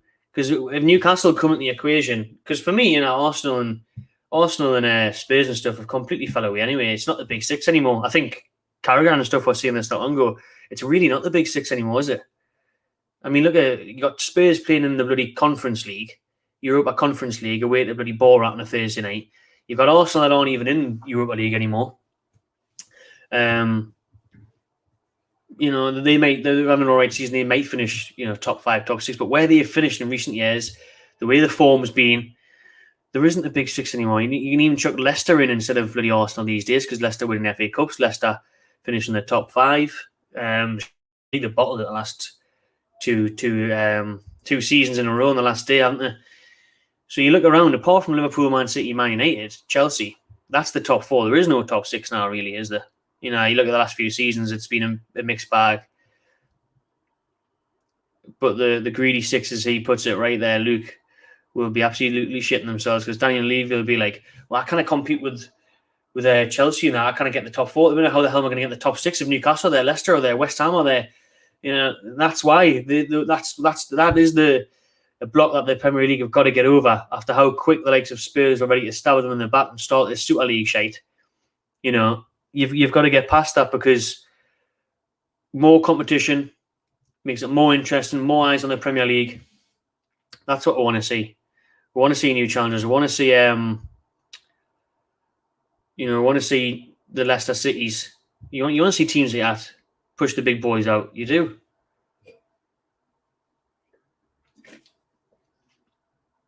It will, and that was I said heartbreaking there, because that's what comes back. I say heartbreaking about 20 times in that interview. It's still on YouTube, actually. It's on Sky Sports YouTube. Just put Newcastle fan takeover collapse or something. It's still on there. We Jordan uncut, and that was a proper devastating day, because on that day I said, 2 years ago, I said,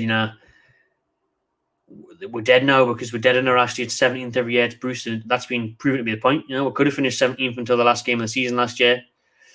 So we need this takeover to happen so much, man.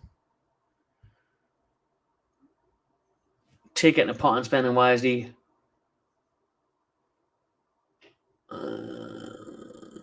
That's a tough question. That I think with the amount of money we're going to have, and I'm sure you would understand this by the Man City logo, is that I think you can have both. I think you can have both when you've got all that money. You just need to get the right man in there. You need to get the right manager to do both. But there's no reason why you can't get good high potential players in. I mean, you're offering me there Europa League football in a trophy. Mate, we don't play any European football.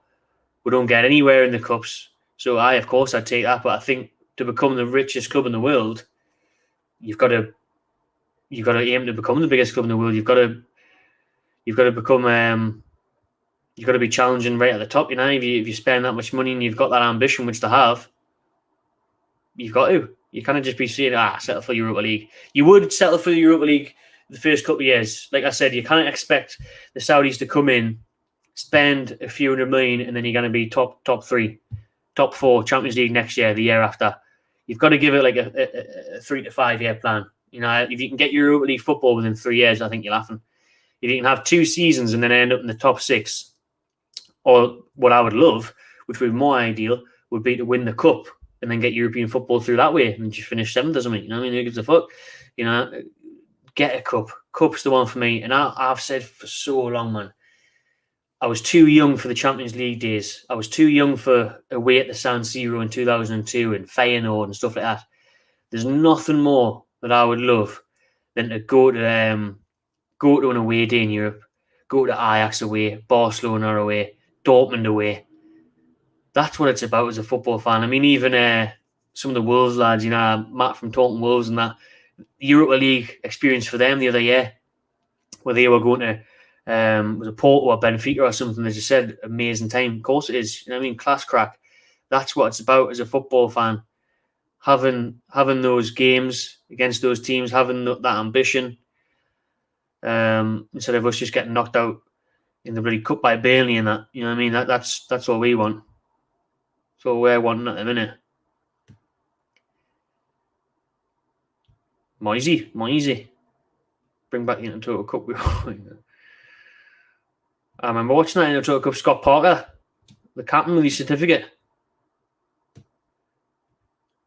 I tell you what, there's no way Steve Bruce will be out in the air, because they're not daft. Stavely, if the Saudis aren't getting it, Stavely gets it. Stavely knows how the fans feel. Stavely's on social media.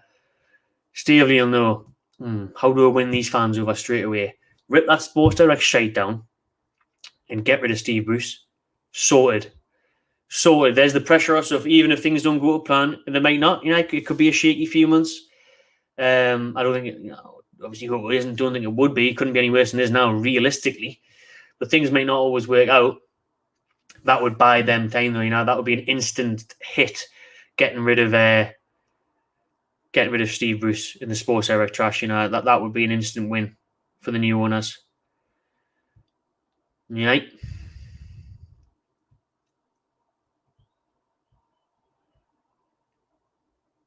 Let's try and go through your comments. Burnley. Awful experience at Turf Moor. They play awful football. Don't any Burnley fans fucking hate Burnley. It would. We might be nice and loan them you wouldn't really loan them a couple of players, would you? But bring them eyes, you know. People may actually know what a Sunderland is if Newcastle get taken over and the rest of the world is watching Newcastle.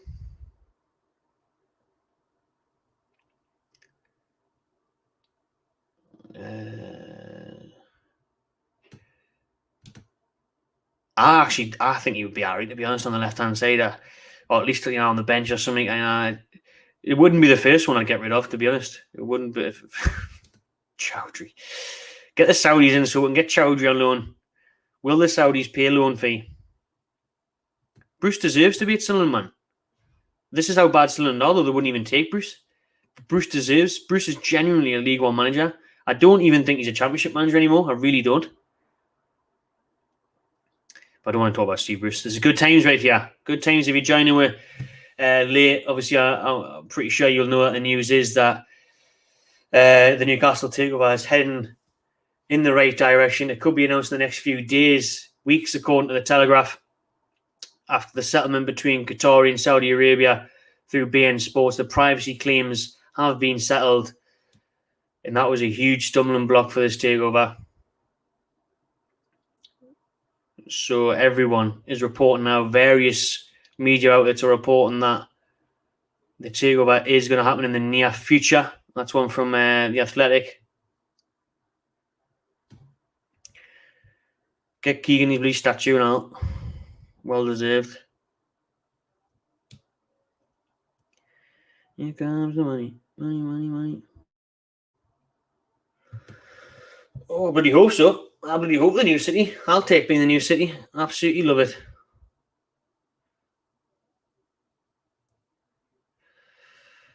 Oh, we'll put him in a timeout show since everyone's arguing with him. See you later, son.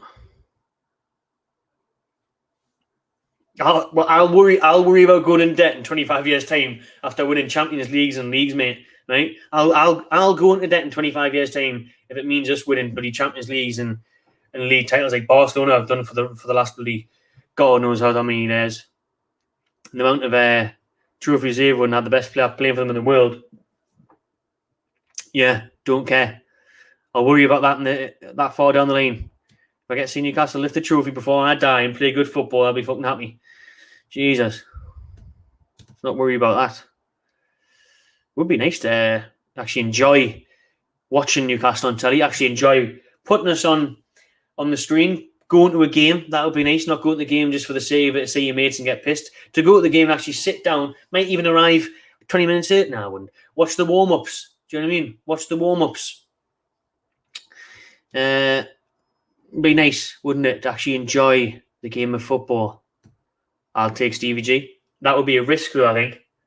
Can you really judge the Scottish Premier League to give him such a big task? But I think Steven Gerrard will have a very good career in management. I'd like to get him.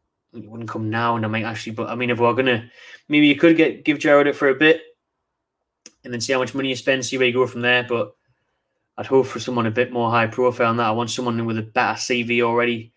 But I think Gerrard will be a very good manager. I think he is a very good manager. It's just I don't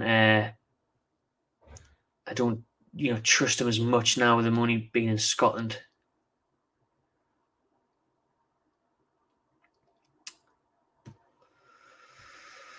Oh, hola, mate, hola.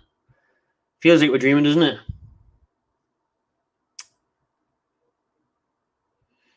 Well, that is true.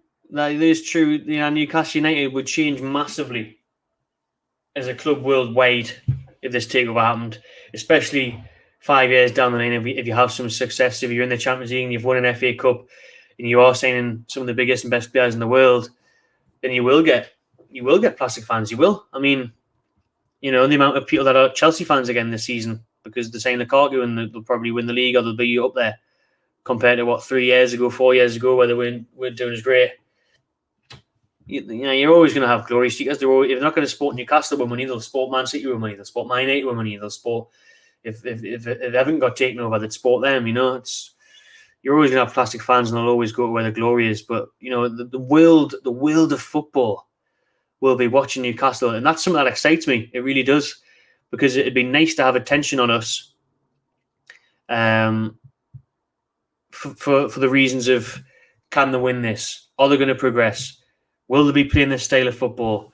Is this happening over here? Instead of a few people being like, the shit there. Remember the 90s? Used to be good in the 90s, didn't they? Remember Shearer? Yeah. Well, Mike Ashley's a bit of a bastard, isn't he? Yeah. Next, you know what I mean? Like, for actually people to be honest and be cared about it, it'd be good. Shout out Tinky. Hope you're well, mate. Here's a little transfer list from Imran. Oh, he's going straight in there. Sterling, Sterling could be a good shout for a signing because he's so unhappy at Man City. Obviously not getting any game time. And he wants out. Man City want him out. But they're asking for like 60, 70 million and no one will pay it. Tell you who'll pay it. The Saudis will pay it. And he'll come here and he'll be a star. Poster boy. Yeah? Did well for England in the Euros. Sterling could be one of them early big movers because, like I say, he's not getting game time at Man City. They want him out. He wants a move, but nobody will pay the money for him. Nobody will pay the money for him. And when you look around realistically, he doesn't get into Chelsea's team, doesn't get into Liverpool's team, doesn't get into Man United's team. He's only going to go to an Arsenal, a Spurs, or abroad. He could go to Barcelona now. He'd be the best player there. They've got bloody Luke de Jong up front. So he could go somewhere like that. He could go abroad. But in terms of he wants to stay in England, get yourself up north, mate. I'd take Sterling all day long. These signings here, though, Kante, James, not going to leave Chelsea to come to us. Oh, well, neither would Maguire and Fernandes, to be fair. You could sack as a local boy. Chambers. Salah's never going to. This guy's on a mad one. Imran's went right in here. Salah just signed the best players from all the best teams, basically. Imran, Salah and Van Dijk, Mbappe and Mendes. Oh. If I'd pick, I don't know. So you're pushing the boundaries of realistic a bit, but Sterling and Bellingham there. Sterling because he wants out, Bellingham because you know, hot property. The others aren't going to leave their clubs. Mbappe. We need to sign Mbappe because everyone took the piss out of it. I would just, we've got to get it done. Oh, man. The Champions League anthem at St. James Park, shaking the stars in the middle of the pitch. I want to see the stars being shaken in the middle of the pitch, man. What a vibe that would be on a Wednesday night, European night there against Juventus or something again. The Champions League anthem.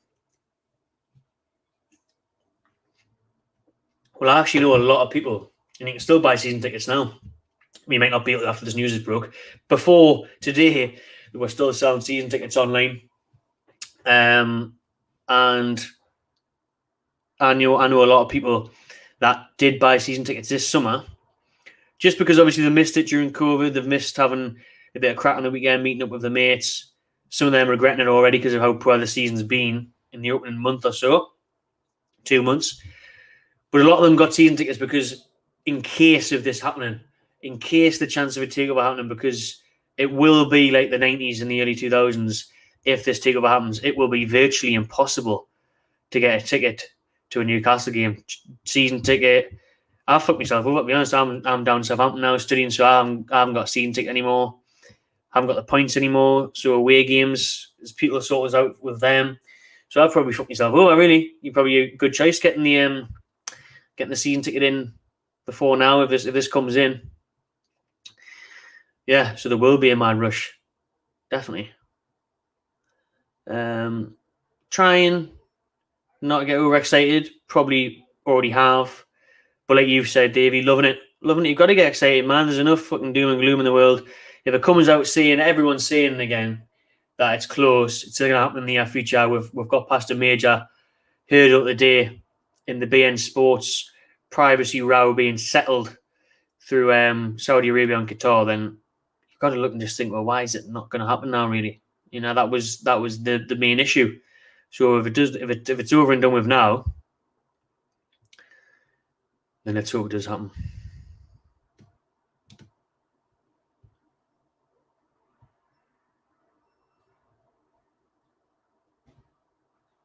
Do I think they'll go?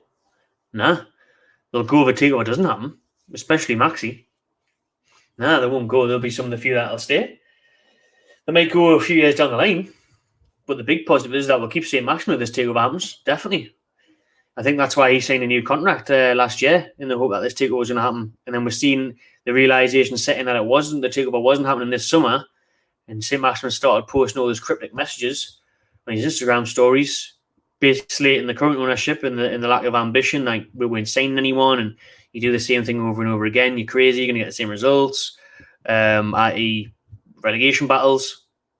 So now we keep Maxi if this happens. We Willock. Imagine Willock under a decent manager, the potential he could reach. Imagine Wilson if he could stay fit. Doesn't even matter if he doesn't stay fit. We'll bring Harry Kane on. Do you know what I mean? He doesn't stay fit. We've got Mbappe. Do you know what I mean? If Mbappe gets injured, we've got Griezmann. Do you know what I mean? Hey? Doesn't fucking matter, man. Right? We're not relying on Gay anymore. We're not relying on Andy Carroll anymore. We're not relying on Muto anymore. We're not relying on Steve Bruce anymore. Right? They're staying. Willock, Maxi and Wilson will not be going. Pretty much everyone else will. Right? Pretty much everyone else will. You got to look around. Like I was saying before, you have 15 and 15 players out easy next summer with the takeover. You look around, Willock, Maxi, Wilson, I'd keep them. Dubravka, I'd keep. I've got a Hayden, I'd keep. I've got to look around and think, who else am I keeping there? Who else am I keeping there in that squad? I don't think I'd keep any of the defence now. Maybe if you keep Shaw, squad player. Fernandez is aging. I don't think Lascelles is good enough. Richie, nah. Dummett, squad player maybe. Murphy, squad player. Manquillo, nah. Kraft, nah. You keep the keepers. I'm not too fussed about the keepers. I think if Dubravka's fit, he'll be good enough for now. Midfield, Shelby, nah. Longstaff's. Could keep them in squads, send them out on loan. Hendrick, captain. Jeff Hendrick, captain. Does everyone give Jeff Hendrick a new deal? Yeah. Everyone's taking the piss out the other day. Scored a screamer. Jeff Hendrick will be out the door. Almiron. I'd probably keep Almiron actually. I'd keep Almiron.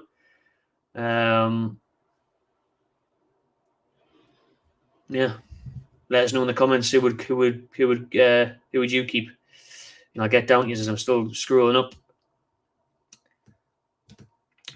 Take a flashback, isn't it? They're going back in the day.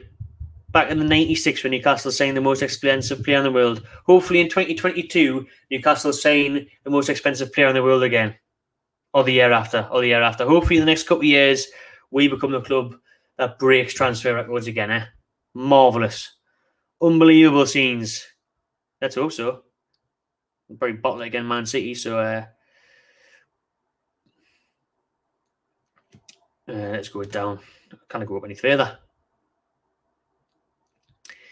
Yeah, even Luke Edwards, as I said at the start of the stream, I had his tweets up from today. Saying put your cans in the fridge. 24 hours. Imagine if it's done in 24 hours. I'll see you tomorrow night if it's done in 24 hours. That's my second can. Another one on the way. Thank you. I've only got 4. Gonna have to go out one. Can't stop this party, can you?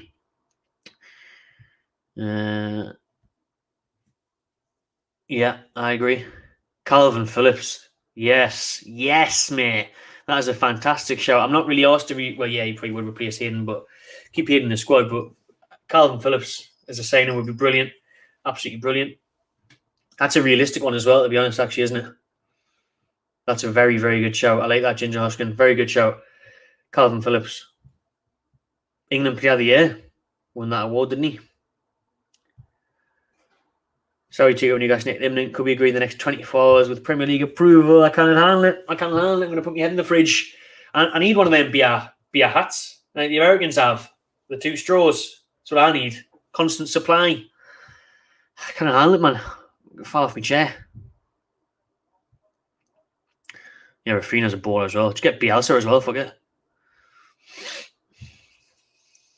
I think Declan Rice is destined to go to Chelsea or Man United, isn't he? But you see him when he talks, but I think the players that added goal for Champions League football straight away, I think. Ward-Prowse. I'll bring him up. I'm here in Southampton. Ward-Prowse can jump in my car. Well, I haven't got it down the hours. We'll jump on the train. We'll jump on the plane. Get on the flight tracker. Yeah, flight tracker. Southampton, Newcastle. Matty TMC and JWP on the way up. Flight tracker. Get rid of that. Mourinho for the job. McGinn. He was linked last summer, wasn't he? Richest club in the world. Best fan base. Take away Premier League there, mate. Best fan base in the world as well. Get a quality manager in. Times are looking at. It's just, I can't even comprehend this going through, you know. I really can't. Like, if this takeover happens and we are taking over and we do have money to spend and everything changes, the stadium gets improved, the training ground improves, the academy improves, the area, the community improves, it's just going to be insane. It's just going to be crazy because to have that good news, it's just so unfounded and unknown as a Newcastle fan to be happy to be pleased with how things are going. There always is this cloud over Newcastle. There always has been over Mike Ashley the last 15 years. Everything changes. That cloud gets lifted immediately when he sells and the Saudis come in and Bruce leaves. everything changes, man. And over the next course of the couple of years, you see the infrastructure change, you see the redevelopments, you see the squad, the fans, the mood. It's just crazy what difference it could make to so many people's lives, man. Getting emotional, man. Just want to watch my football team not get beat every week, me in the fucking relegation zone. That's all I want. And the thing is, that is all I want as well. All I want is just to not be playing Brucey ball, be talking about Mike Ashley, have him lingering in the background and Baldy Charnley there, doing fuck all and hundreds of thousands of pounds a year. I just want, because I was saying, this takeover is a thing of dreams. It's too good to be true. It's the richest club in the world. I'd take getting taken out by whoever's in charge of a Leeds or a Villa or a who else is up there? One of those clubs that are just top 10. One of those clubs that are spend a bit of money every summer, show progression, show hope to the fans, play good football, challenge for cups. But we're not even on that. If we get taken over, we completely surpass that level. And then we'll go challenging for hopefully top 8, top 6, top 4, FA Cups. Fantasy. It just seems like it would be a fantasy now because it seems too good to be true. Have I got my cans out? I've got another one on the go. I've got Lidl's fake brew dog. Should have got a sponsorship of these Down South Brewing. Where's my beer sponsorship, right? I want the Saudis to back us. I want succulent noise of the cans. It's a Wednesday night. Going in here on a Wednesday night. Good to be joined by so many people in the stream. There are over 600 people watching now. Shout out every single one of you. Please hit the like button. Please subscribe to the McBite Channel TV. Whether you're here and where you're still here and watching and commenting, we'll carry on the stream going. This was only meant to be about a 20-minute thing. I've been going on in nearly an hour and 40 minutes. Fuck me, I'm 4 cans down, an hour and 40 minutes in. Who cares? Do you know, there's not many times we get to be excited as Newcastle fans. And it's so good to be on the cusp of change, man. To be on something that's such a game changer. It's unreal. Yeah, well, yeah, it is true, mate. I mean, you're looking everywhere. I mean, we'll go back on the stream share phase. We'll refresh the good old guys over at 360, see if they've put anything out. But obviously, recently, with there's another one. We've been looking at every media. Oh, there's Madrid Gadusi. Could be the future chairman of Newcastle United if the PIF deal goes through. Let's see, Maxman Danson. He's on the cards tonight, isn't he? There we go. Martin Ziegler is actually the guy who broke the story at around 1 o'clock today. The Times, I think he was the first person I seen tweeting about it anyways. Oh, there may be loads of shit, yeah. But Saudi takeover of Newcastle United, imminent. Could be agreed in the next 24 hours with Premier League approval. Fucking hell. It's unbelievable, man. I just can't get my head around it. I need to lie down. If I wasn't doing the streaming news, I'd be lying down now. It's just when I read that, and I know we were here last year, and it's hard to believe, and it can be painful and a bit of a tease, but the difference is that we've got over the biggest obstacle. We've got over the piracy claims. We've got over the Premier League blocking it because the mega rich, investors and sponsors from BN Sports who give the Premier League hundreds of millions, if not billions, every season to show the Premier League across the Middle East. Had the altercation for 4.5 years with Saudi Arabia, who were banning them and showing pirate streams. So as I read here, set to be announced imminently after the Gulf state lifted. Well, I've just been saying that, haven't I? So yeah, they're obviously going to straight away jump on negativity instead of focusing on the positivity. Half glass half full or glass half empty mentality there. You expect it from the Times, to be fair. But as we're saying, they're lifting the ban today. Saudi government has promised to close pirate websites operating in the country, showing Premier League football, and they've also been in a $1 billion settlement as well. So they're going back here. The main obstacle last year was the Saudi Public Investment Fund, State Sovereign Wealth Fund, overseen by Crown Prince Mohammed bin Salman, 80% take. So this was the piracy issue. This is the other thing that they're going to have to sort out and clarify who is going to be the chairman of the football club.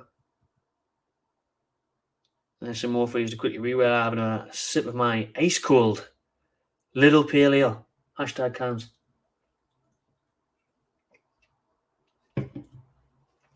Lovely stuff. So yeah, we were going for that before about stakeholders. There's sexy Stavely there. There's lovely Stavely. Stavely. Yes, Amanda. Yes, please get this done, Amanda. And she knows how much this means to the Joy Nation. She obviously wants that 10% stake. Nice bit of money there for Amanda Stavely. Let's not kid ourselves on that. Going back there, key obstacle, the Newcastle United takeover removed. Saudi lift their ban on Qatar's BN Sport. So there we go. That was 5 hours. That was the first tweet I'd seen, and then a few people were a bit hit and miss about it. Just to make sure you can see that. I've still got his bloody comment there. Just to make sure you can see that.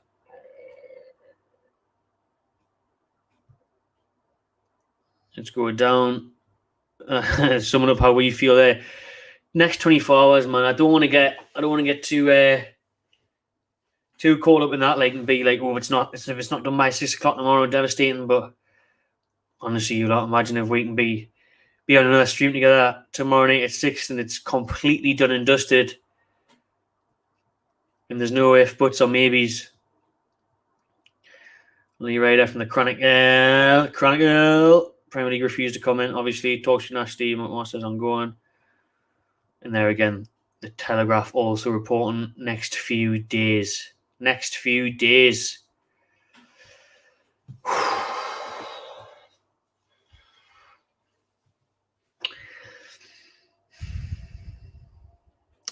Kennedy's Twitter, right? Well, Kieran, it better be good. I'll believe you. I'll jump in. Let me see what Liam Kennedy's saying. God, who's Liam Kennedy again? Is he from the Gazette or something? Yes, he is. Shields Gazette. All right, then, Liam Kennedy, let's see what you're saying. He has your moment to shine.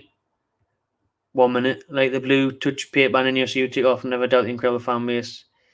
A great seating part for club. Significant day for NFC takeover. Things moving closer.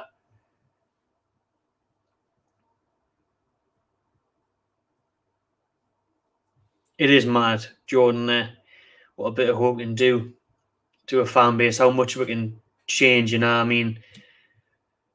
Recent times, man. Recent times I've never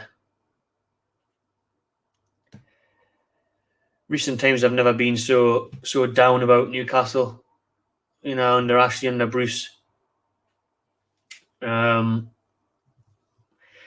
how bad the football's been this season. 7 games, no wins, and everything else, and how negative and doom and gloom it's been, and sitting 19th on the table. But now if we're looking and this happens, God almighty, man. God almighty.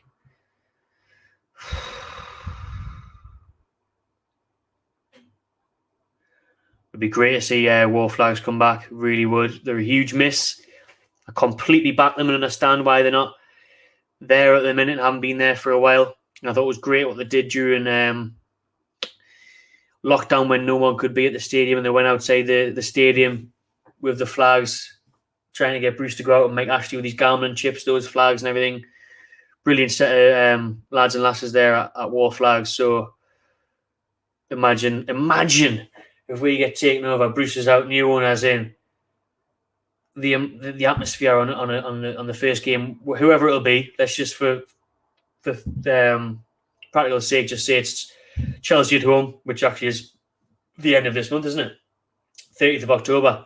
I'm going to be back for that one, back in St. James Park for that one. So I would love it to be that game from down here in Southampton. So Imagine 30th of October, Ashley's out, Bruce is out, new owners in, new hope, new future for Newcastle United Football Club, and more flags are back in the Gallowgate with a whole new set of flags, support there for the new owners on the flags, everything. It would just be such a sighting, such a day, man. What an atmosphere that would be. What an atmosphere it would be. No, I can't be. I'm here for a year. I'm here till be next August or something. So I'll tell you what, like if the Saudis want to just chuck me in, get me a job at the club, and I'll do it. I may just have to buy a season ticket just so I've got one for when it happens. Yeah, well, look, get me in charge, and you guys need behind the scenes, and I'll do it. I'll be behind the scenes. You know, there's so much that the club could change and tap into, man, in the modern day market. There's some clubs that do it really well. Man City do it really well. Liverpool do it really, really well with the Redmen TV. I think they take them on tour about America pre-season and everything. You see the Redmen TV guys interviewing Klopp and everything. So why can't they bring fan TVs on board? You know, why can't they bring? You know, there's a lot of Newcastle YouTubers that put in a lot of hard work that could help the club out, that could share things, that could get involved, and we could all do it. You know what I mean? I'm not saying, oh, I'm the guy, put me in there, just me. Everyone could get involved, and everyone could create something and get involved and just make something decent for the club and just have that good support. And why can't they bring fans in, and not just people who are on camera and shit like that? Just bring anyone in, bring war flags in who do stuff like that, and make a community and make a club where there's a connection, instead of this complete lack of unity that's been there for so many years under Ashley and Charlie, and the lack of communication and everything. They could completely change that, man. They could completely change that.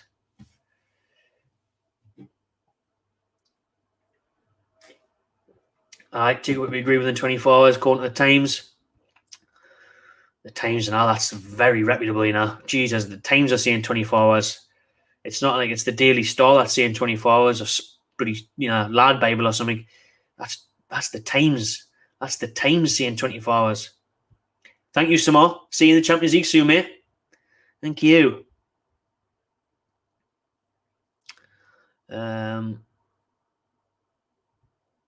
Absolutely. Because it's the only way to win trophies, I'm afraid. Leicester's a one-off fluke in the pan. It's the only way. You're not going to compete. Nobody, otherwise they wouldn't have the big four. You wouldn't have the same names every year, would you? How do you think everyone else is winning titles? You know what I mean? You've got to spend money to bloody to win titles. Yeah, it's true. Well, Alan, from me, it's I don't want to be that one where I'm saying like we spend 500 million getting back and we'll win the league next year. Do you know what I mean? It's not that. It's going to take years. Within three years, I'd like to be 2-3 years. I'd like to be top 6. If we can get European football, Europa League football within 2-3 years, 3 years, say, maybe a League Cup in the next few years, something like that, FA Cup, and then within 5 years being the Champions League. 5 years maybe competing for the Premier League, probably in that 5th year.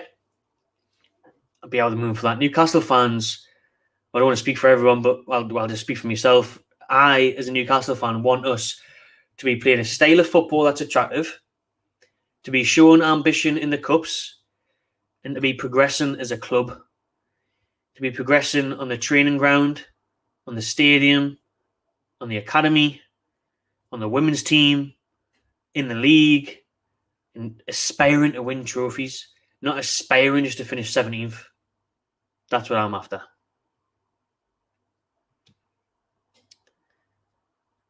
Chelsea fans in the house. Steve said, Yorkshire, happy seeing all. Oh, shout out, Steve. Appreciate that. There'll be a lot of jealousy as well.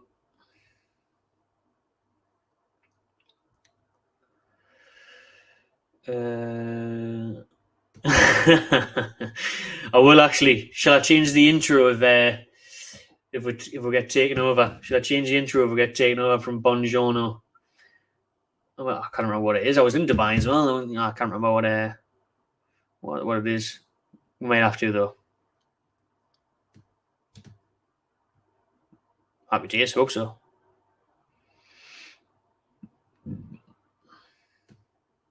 Wow. Well,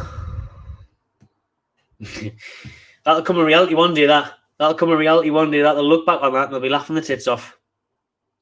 Fucking class.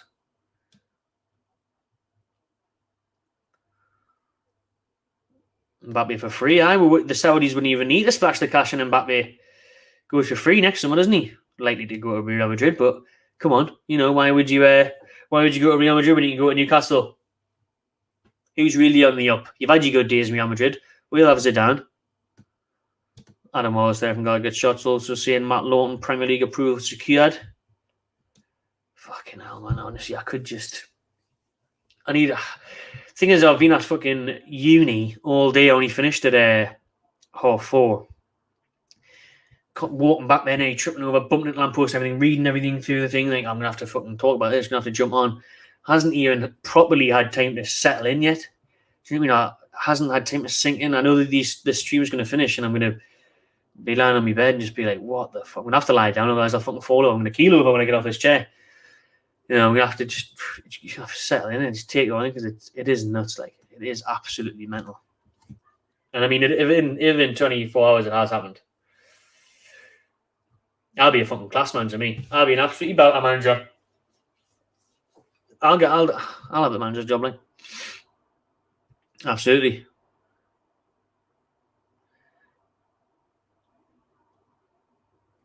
Shout out Russell there, Arsenal fan. The good thing is that if the Premier League don't come out in the next couple of days and say something, and then, like, a lot of people are saying, Lowton and the Times are saying it's going to happen in 24 hours now. Well, the Premier League aren't going to come out now and say, yeah, we've approved it. Another announcement tomorrow. Hopefully nothing gets said. Tomorrow afternoon, 5, 6 o'clock, boom, sorted, official, out there. Yellow banner, Sky Sports News. Lovely stuff. Lovely stuff. Oh, your comments are flying in. I can't even keep up with them. I'm losing them.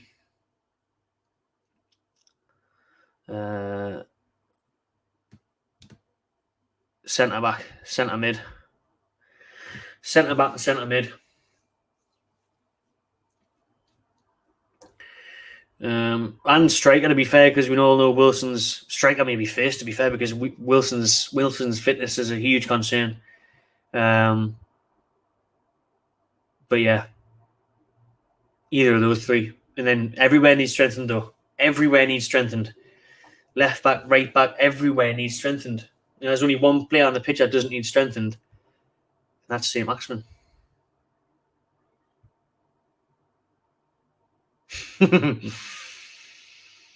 Oh, man. The only thing I'm thinking about now is that I'm not going to be in Newcastle when it gets announced, because it is going to be fucking mental if it gets announced in the next couple of weeks before I'm back up there. But it is going to be absolutely mental. Well, everyone in the chat now is saying 24 hours. Everyone on Twitter is saying 24 hours. I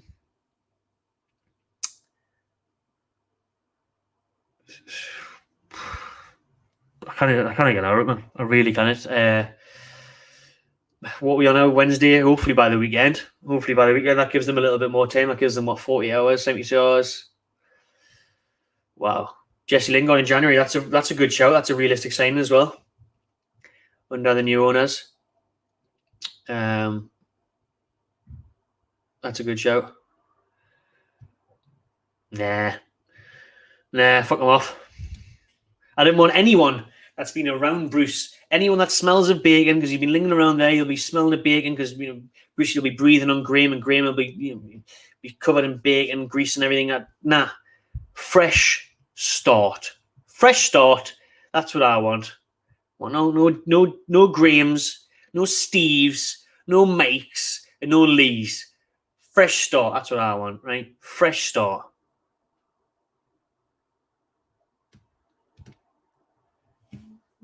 Absolutely. I would. Someone asked us in the stream earlier, would I build a new stadium, and obviously I was in favour of increasing the capacity, which I don't think is possible now because of the surrounding area, all these bloody offices and apartments and shite. But I would be in favour of a complete new training ground. Fresh start, as I said before. I think getting rid of the current training ground would be good. How much can you really upgrade that training ground? That training ground's been the same since the 90s, you know. Since the 90s, that training ground. It hasn't been touched in 14 years in a actually, but even before then, it wasn't amazing. It wasn't great even when we were great. Early 2000s, it wasn't like, oh, Newcastle got some good training facilities, man. They wouldn't have, like, you know, Bellamy's doing well, Shearer, you know, Clive, Viana, Jenas and all that, you know, Dyer, Solano, Robert. Nah, it was fuck all to do with the training ground. You know, we've never really had like a top-class training ground. So sack that off. Bonfire night, set it on fire, fireworks, celebrate the takeover, and build a brand new training complex. Brand new. Brighton, the Seagulls, they've got a lovely new training ground. You know, Leicester City, the Foxes, they've got a lovely new training ground and complex. Newcastle, the Magpies, need a brand new training ground. Whole new, nice setup. Not that shitty little path that leads down to it, you know, where people are putting cabbages on the walls and the training ground's mouldy and it's next to a bloody rugby park and blue flames and all that shite. It's just looks so cheap and poor and amateurish. That doesn't look like, excuse me, the entrance to a Premier League football club's training ground. Do you know what I mean? You wouldn't think a Premier League football club trained there. Well, we're lucky to be. You know, we're on the cusp of not being a Premier League club, aren't we? Not anymore, we're not. Not when this takeover happens. But, you know, yeah. New training ground. Brand new.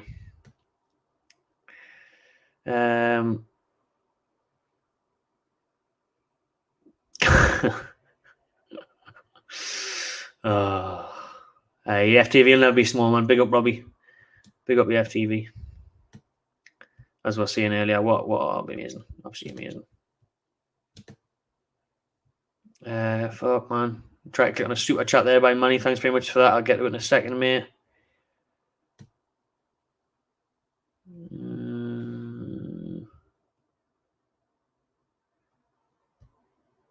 Cheers, Davey. Appreciate it, mate.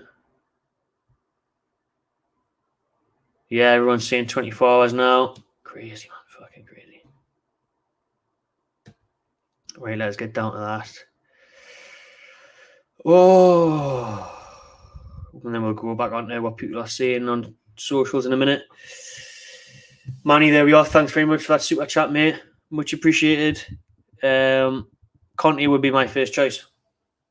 Antonio Conte would be my number one choice for Newcastle United manager under the Saudi Arabia takeover.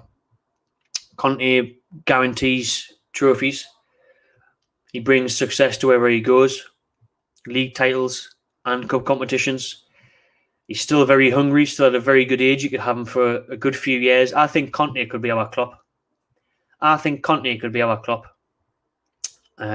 could be here for a few years as a project, build it up, whilst also bringing some quick success, hopefully, in terms of a League Cup or whatever.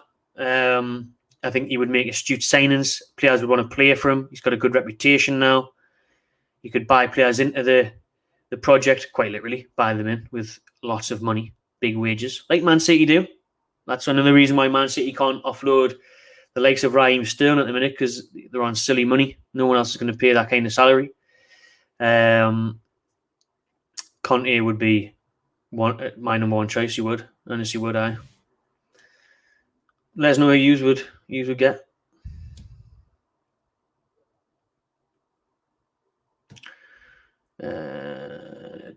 Donny van der Beek, man, he says as well. That's a good show, actually. It's a good show. Tielemans from Leicester. Yeah, I don't think he would.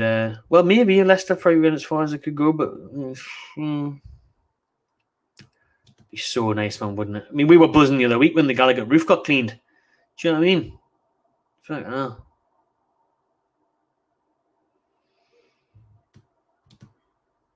Yeah, Alan was a Chelsea fan before, wasn't he? So he'll back up Conte there, bringing in trophies.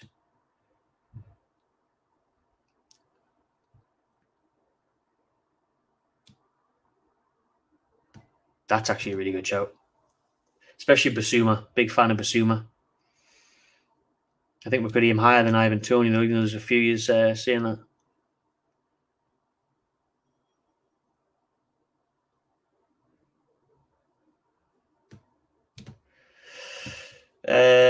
I think money talks would definitely be able to attract the best players. Maybe not in the first year, maybe not in the second year, but you could make clever signings along as what people have said there, like a Calvin Phillips, a Jesse Lingard, and then you could get the best players a couple of years down the line if you are playing European football.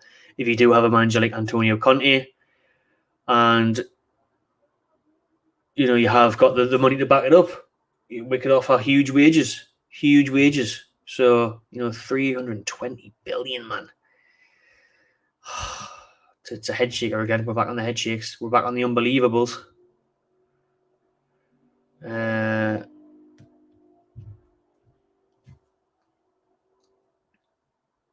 What do you think about what George Colkin just tweeted? Well, let me see, shall we? Let us see what George Colkin has just tweeted. See if 360 have tweeted it. They normally would. The shit hot on that stuff. Oh, they have. Let's go down. Oh, wait there. I just want to make sure we get it right. There's Matt Lone and the Times there again. Agree in the next 24 hours. Surely these kind of come out and put this in papers and then it not happen in the next 24 hours. That's what I'm thinking now. Because I know at the start of last year, people were saying, oh, yeah, it's going to be given the green light and within weeks and everything. But that was just a lot of people with clickbait. Now that they're seeing 24 hours and after the back of what's happened today, with the piracy issues coming to an end, the BN Sports and Qatar, surely these couldn't be saying that now. There's me. There's me right now. Oh my fucking God.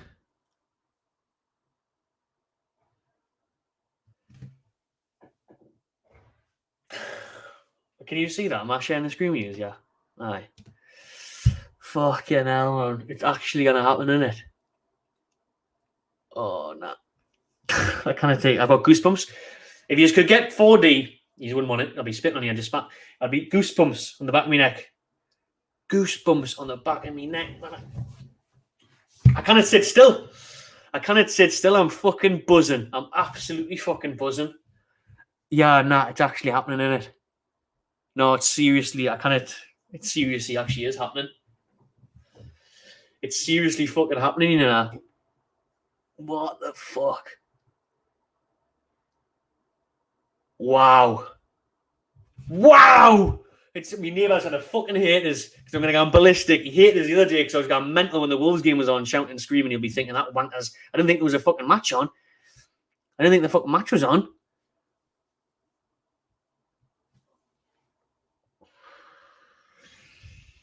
I'm so used to having my heads in my hands after Newcastle just conceded the goal, but the heads and hands is just sheer disbelief of the words that are on my screen right now. My phone is fucking going absolutely mental.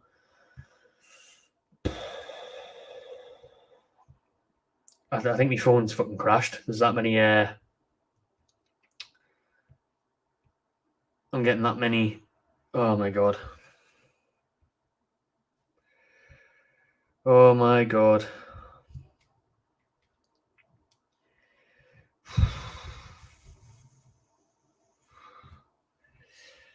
Yeah, lads and lasses, ladies and gentlemen, what is going on here?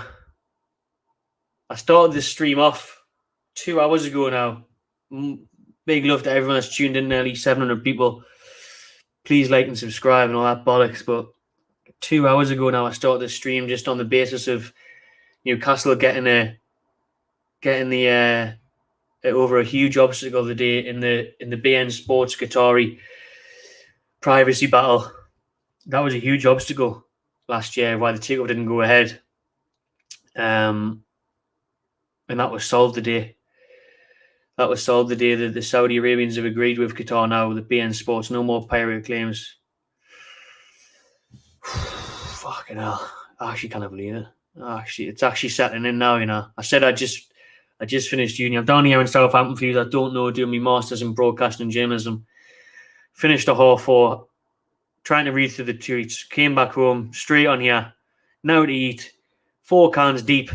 Lidl's finest pale ale. Fake Brewdog. There's no fake about this takeover now. There is nothing fake about this takeover now. Just read it in again.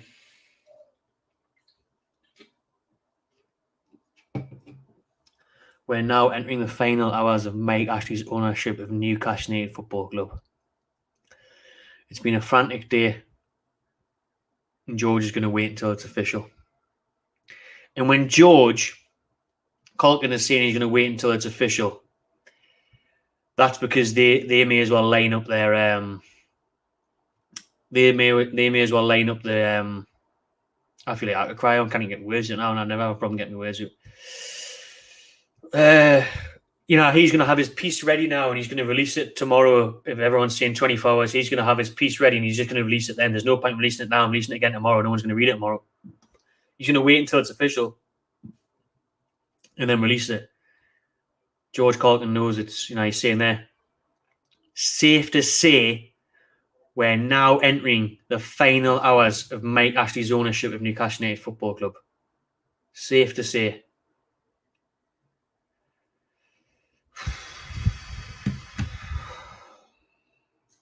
Fuck me. I actually cannot believe it. George Colkin's the real deal. He's one of the best for me. And the Athletic's one of the best. And when they're saying it, and it's not some, scrappy tabloid. Well, then he's in the house. Go on, say a little bit more. Holy fucking shit, man. Nah, it's actually happening though, It's actually happening.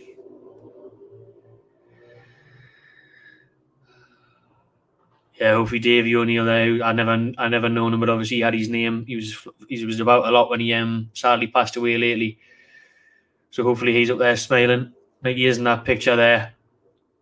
And every Newcastle fan that has suffered under Mike Ashley has suffered for many years, even before that, when we had great years in the 90s, but we never won anything. The difference is now Newcastle United have hope. Newcastle United, with this takeover, have hope.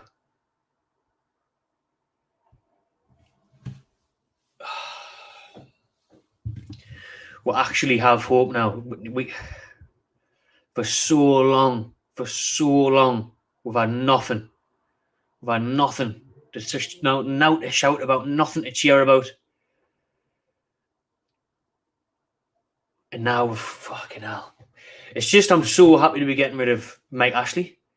But not just Mike Ashley. We're going to be the richest club in the world. Woo!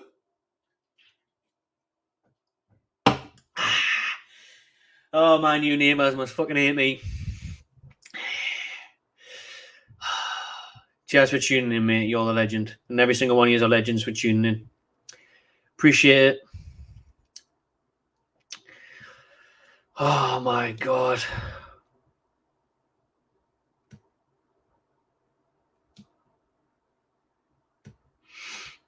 We're actually getting quite a few fans being sound tonight as well. I thought a lot of fans would be pissed off and jealous. We've had a few, but by far the majority have been in favour of this takeover, which is nice to see. I'm getting emotional, I can't lie. Right now it's emotional. Newcastle United getting a decent manager. Hopefully decent owners. You just see me now.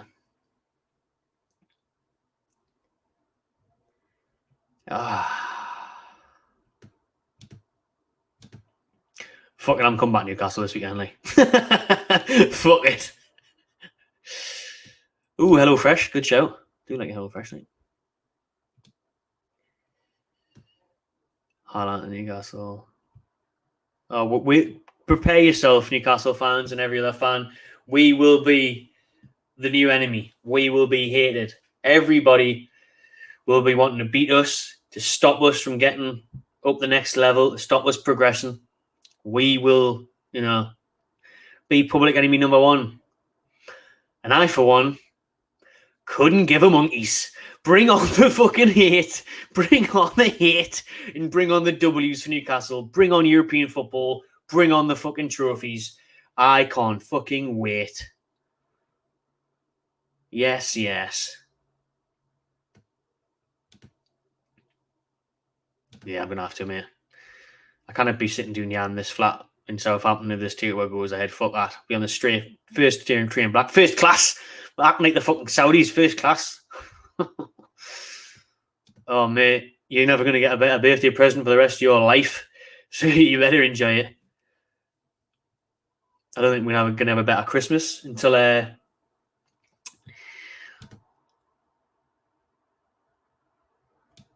we actually start doing things. We're peeled off McDonald's monopoly. We're peeled off £320 million of Saudi Arabian money on my bloody big tasties. Big tasty. Big sexy. Big takeover. Oh, man. I bet it is, mate. So is mine. It still isn't sinking in properly, but even when I'm reading them tweets from George Culkin, that's when I'm just like, fuck off. This kind of I must be. I had a mad dream last night as well, but this beats it. This cannot be real. This cannot be real. This cannot be real. This really cannot be real, man. I just thought it just summed up Newcastle United's look like in the 90s and stuff, being so close with the Premier League and in the Champions League and the FA Cup finals, losing them. And I just think this takeover not happening and nearly being the richest club in the world, nearly having that hope and that aspiration, just summed us up really, didn't it? Nah, the nearly, man. Nah, what could have been. I fucking hate doing that as well, living life like, what could have been. What, if only this had have happened and that didn't happen. And it just felt like that was going to be us again. Oh, that should have happened. If only that, you know what I mean? Fuck the if onlys. We are on the verge of being taken over by the richest of them all, becoming the richest football club in the world. You own as new fans? You're certainly right there. I've been doing this stream for 2 hours 15, but I'm enjoying it. I'm enjoying it, boys and girls. Ladies and gentlemen, I'm enjoying it. It's flew over. Doesn't feel like it. This is probably one of my favourite streams ever, actually. It's got to be, isn't it? It's definitely the favourite news ever. We've had some good watch-alongs. We've had some good guests on and some good crack and everything, but my God, this is just something else. This is just something else. Fucking hell. Shout out Gareth from SpiderVPN, our sponsors. I was so excited for this stream and I jumped in so quick that I haven't even got, just thinking of that, I haven't even got the ticker on. There's our social medias and there's the sponsored by SpiderVPN in the background, and obviously it's in our description as well. It's in the links in the description. Appreciate you, mate. I hope you're all having a good night on the cans as well. Shout out SpiderVPN, guys. Check their link in the description. Yeah, I wish we hadn't just signed the new deal with bloody Kiss Story. I mean, I think the kit's all right this year, but can we have a big boy kit in? Can we bring back the 3 stripes? Or Adidas? Or can we have a fresh start with that as well? I'm all for the Nike. I'm all for a Nike tick. I think Liverpool's kits are lush this season. I'm all for the Nike tick. Yeah. Bring it back. I'll bring back Adidas, or I'll have a bit of Nike, whatever. But the last of my worries at the minute, actually, fuck it. Do you know, it's who's in the kits that matters. We could have the nicest kits in the world, and we've had some nice kits over the years. And never done anything with them. What matters is who's in the kits and what's lifting. You know, we're lifting something in those kits. Let's hope so.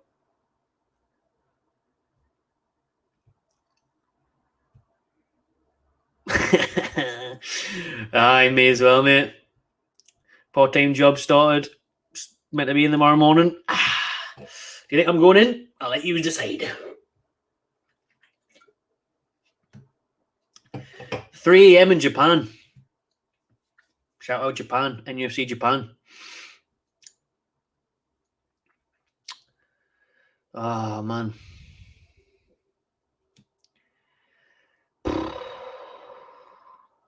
Buy Bale.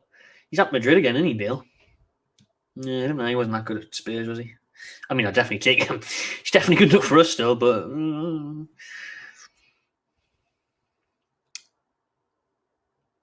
Yes. Ronaldo. Get Ronaldo and Jose Mourinho. Go man, greatest fans. I don't think we'll be. That's why the cans have got to come in. That's why the cans put you to sleep. Aye, same, yeah. True Geordie back in the day with all the rants and everything like us, like we do now, and the negativity and the genuine disappointment on the kick-off and stuff. It'd be nice to see Newcastle fans. Never mind, True Geordie and us lot and anyone else and Will and Ian and fuck knows who else. Just everyone. I'm talking about fucking Barbara and Kevin who haven't seen Newcastle win a trophy yet and they're fucking 60 years old. Well, they would have. 49 years old. Do you know what I mean? 49 years old people out there who haven't seen Newcastle win a trophy. I'm happy for the 16-year-olds who have known nothing but Mike Ashley. You know? I'm happy for every single fan that supports Newcastle around the world, that watches Newcastle. We just had the Japanese NFC fan on there. He's at 3 o'clock in the morning. These fans in Australia, America, Lixie in Dubai. I'm happy for everyone and everyone that goes to the games and everyone that goes to these away games. The 3,000 that travelled to bloody Wolves the other day to watch that shit. I'm so happy for all these fans, man. This is what we've been craving and deserving of for so long. Finally, the club will be owned and operated properly and will match the fans' passion and love. Because this club hasn't deserved... Mike Ashley doesn't deserve Newcastle fans. He hasn't deserved the undervoting support of these fans on away days, and the majority still season ticket holders and stuff at home, and the buying the kits and everything else. Newcastle have not deserved that loyalty and that commitment for years now. Finally, the fans' ambitions and hopes can be matched by the owner. Finally. Thank you very much, Louis, for that super chat. Really, really appreciate that.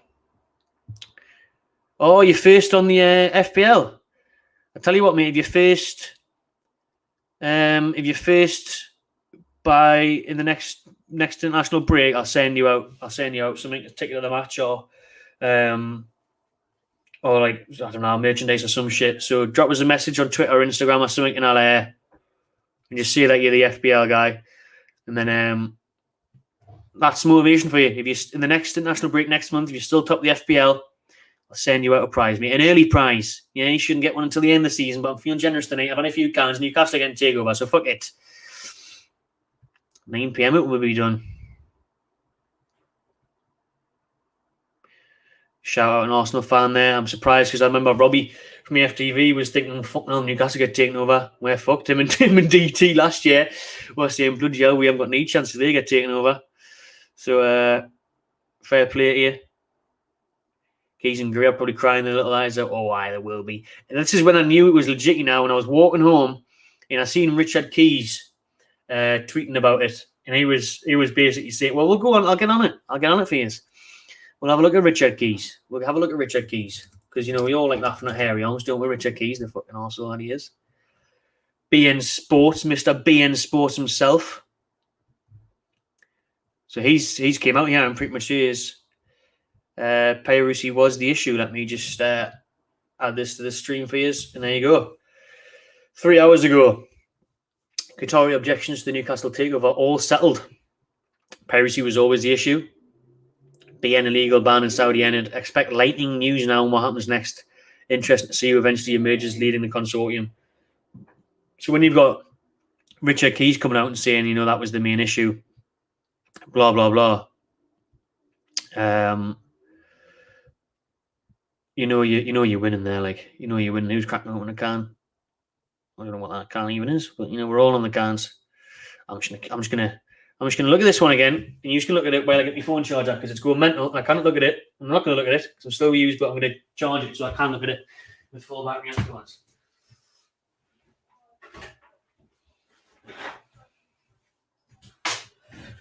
Oh, so just George Culkin there, man. Big Culkin on the scene, confirming that it's the last final hours of Mike Ashley at NUFC.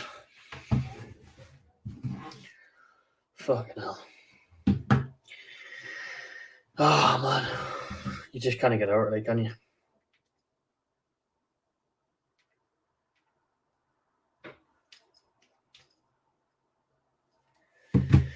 You just can't get over it.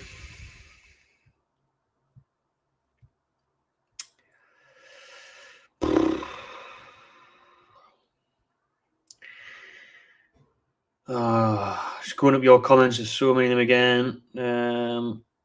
Let's just go back down the bottom. I can't even go up that far anymore. I've missed too many of them. Oh, Keith Downey's tweeted, someone said, Big Keith. Let's have a look at what Big Keith is saying.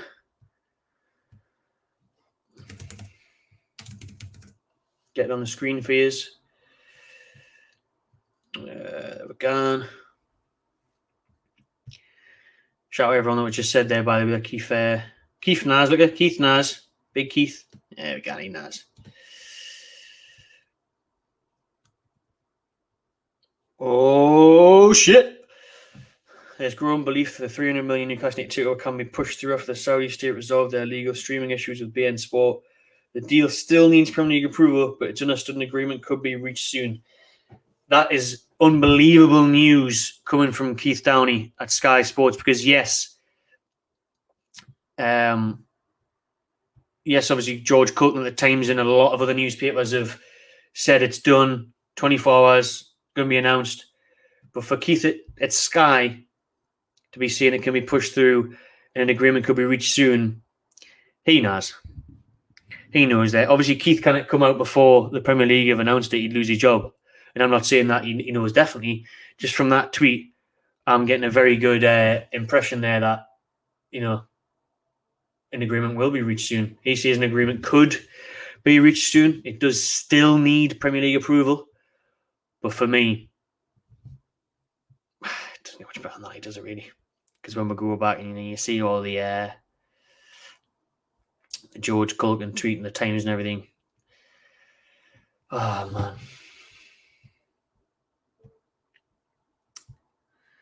I don't know. That's really boring, isn't it? I mean, fuck me. We're negative because we are shit and we are negative. But look how happy and buzzing this 2.5 hour stream's been. Do you know what I mean? Not once have I even really tried to be negative about it or say that I try and focus on the negatives or focus on Bruce or anything. I've just been trying to be positive about it and just, it's nice to have something positive to talk about for a change. But take the Chronicle can always ever only ever be bleed negative. All right, then. Pete Graves. We'll have a look at that. Let's have a look at Pete Graves then. Keep this coming. I like it. I like this involvement. Yeah, we'll sort of interaction with Twitter and keeping up to date. We use that as the stream goes on. It's good crack. Pete Graves. Well, I haven't got anything there from Pete Graves. Oh, I think what you're on about is that he was just going to be on Sky at 9. Is that what you're saying? No. I don't know what that was.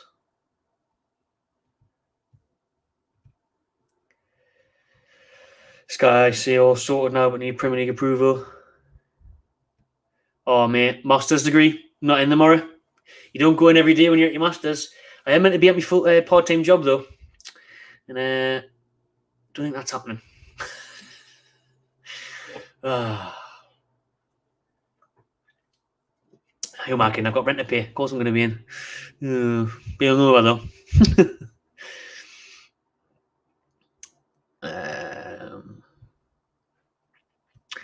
That's a good shout. There will be, I may go to Palace now. Actually, I wasn't gonna go to Palace away because Brucey Ball, but now I'm fucking. I mean, Brucey's still gonna be there probably at that point, isn't he? So yes, love it. I'm still in favour of the Vince McMahon, Shane O'Mac. Here comes the money instead of the Bleeding Raiders, like, and Floyd Mayweather walking out with themselves. That's what I want to say. Joe Felix. Here comes the money. Money, money, money, money, money. Yeah, whatever Yusuf's saying, let's hope it's all right. I'm sure it is. Makes me call me a fat ugly wanker, but you know, whatever. Saudi Arsenal fan. I bet you wish it was Arsenal, mate. Arsenal could do the takeover. However, Arsenal still do spend money. Still spent money this summer. Starting to pull it around a bit now, would you say? Starting to have a bit of better form after a lifting start of the season. So, cheers from Saudi Arabia. Yeah. Rio Ferdinand. What a whopper. Whopper Wednesdays. Oh, I'm going to have to buy it. This is the first year for as long as I remember that I never bought FIFA on the opening day that it came out. I'm going to have to buy it now, aren't I? Wasn't that fussed. Quite busy at the minute with the master's degree and everything, you know. New city down here. I'm going to have to get it now. I'm going to have to get FIFA, and I'm going to have to be. I'm going to have to do a takeover on her. Let's be honest.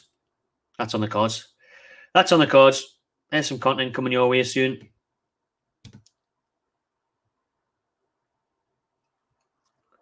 Wonder what the news. Because Funny 8's on the way out. Is it this year or next year? Funny 8 stops. Storage just saying it was a 4 or 5 years deal.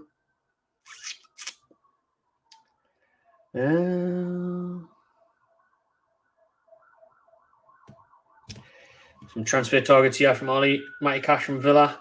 Basuma from Brighton, I like that one. Alan from Everton. Reguilon from Tottenham. Gabriel from Arsenal. You're right, it's realistic, not too flashy. Not too flashy. I like Basuma, like. Definitely get Basuma in, who was linked with Arsenal. Oh, there's Ryan, who's been on the channel before. Hope you're well, mate. You're in for a treat. Because since 2014, all you've seen, like the rest of it, is utter garbage. Just that, mate. Cyprus Mags. Lovely stuff.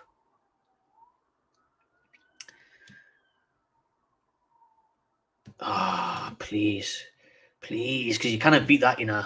Even like Brownie Ale on draft. Used to be like get Brownie Ale on draft in the Strawberry and Shark Boy. Can't anymore. Get Brownie Ale back. Is McEwen's still going? Don't know. I've never had it before. But that doesn't look very good, is it? Brownie Ale all the way. Dorset, Magpie. It's great to see them out in Newcastle fans, yeah, across the country, across the world. Mancini's a good shout. Get a lot of grief everywhere, wouldn't he? Being the Italian manager. Obviously stopping them win the Euros, but nah, he did it with Man City. He's probably actually the perfect man for the job, isn't he? When you think about it. He did it with Man City, didn't he? He was the one that really turned them round and turned them into a force for a few seasons after Pellegrini and people like that had it. So, aye. Definitely a good shout. Yeah, Margot. I don't care. I'd have bloody anything. I'd have bloody everything. There is over 700 people in this stream. Please, man, just hit that thumbs up button. Hit the subscribe button. Means a lot. We've been going 2.5 hours now. That's madness. I don't even go 2.5 hours for a watch along. I don't even go 2.5 hours on a match day. Saudi Arabians in the house. Big up all the Saudis. I've got one to see any more comments. I'll have to go back down. You actually think it's going through?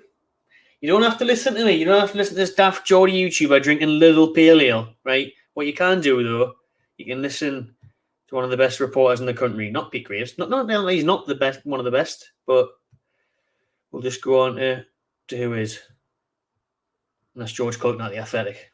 Can you see that? You just can't. You just read that again. If you're joining late, read that again. As I haven't listened. My little pale ale and I've got so many messages.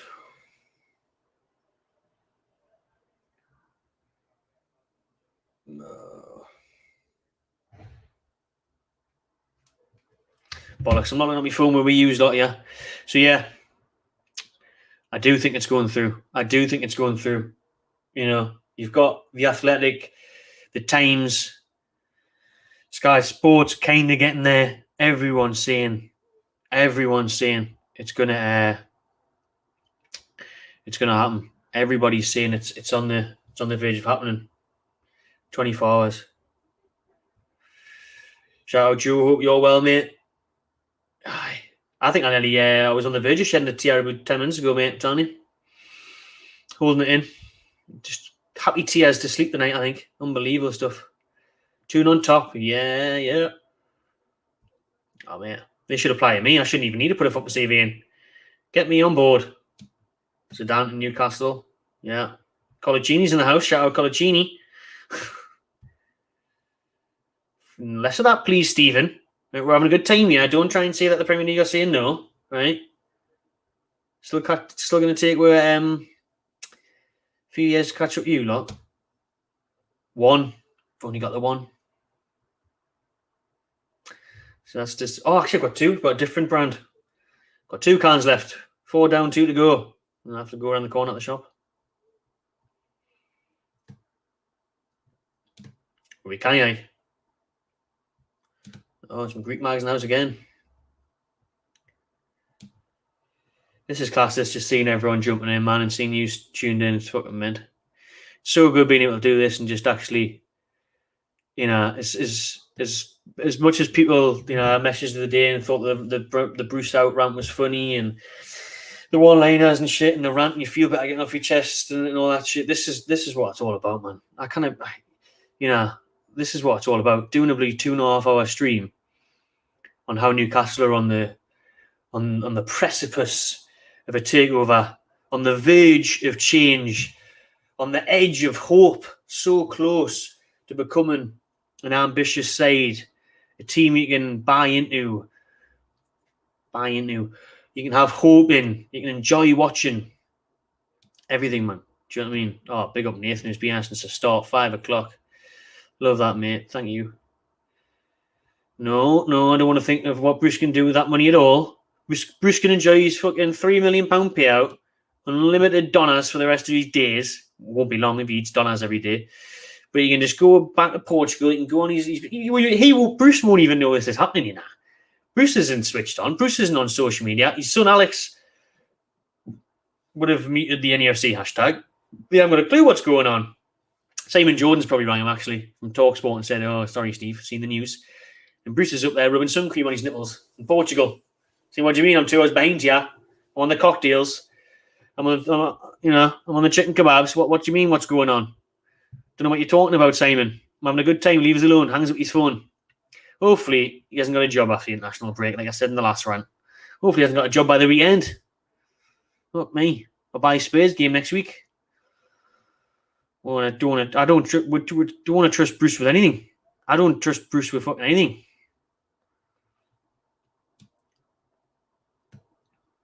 Is that real? Can't make $9 billion a day, really? Right, what's he worth again? A couple of $100 billion, isn't he? Fucking hell. That's what I mean. This is going to be devastating if it doesn't go ahead. But hopefully we're there now. Hopefully we're there now. We don't want to repeat of last year because that fuck you like. Can I be messed around like that again? Surely.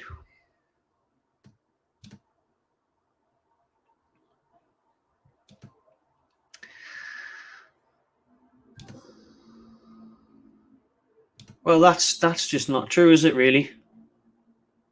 It's just not true. Because before the takeover, you were getting beat 8-2 off Middlesbrough. Yeah. You were never in the Champions League. Didn't see you in any FA Cup finals in the 90s. Nobody knew who Man City were, man. Let's be real here. That's a load of bollocks.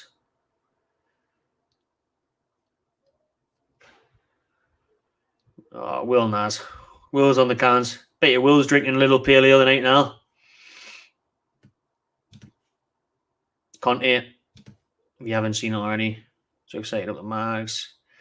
I'm just keeping the stream going because I'm just fucking loving it. I'm loving the interaction we use lot. It's flying over, and I'm just waiting for someone to drop in the chat, like, fucking check Sky Sports. And the yellow ticker that we've got going down the bottom there, I can change it to fuck the social media pages. Don't follow us, I don't care. To breaking news, official Newcastle United taking over bracket Sky Sports, so you believe it. You can have me on and Sky Sports in the background. That's what I'm waiting for. I want this to break live. I want, it's a long shot. People are saying maybe tonight, 24 hours probably. Maybe a few days. But imagine just if this broke live. I mean, I'm scrolling up your comments here. I bloody might do.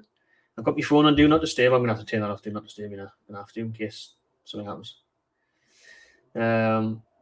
But, if we're on this live stream together and it comes out that we're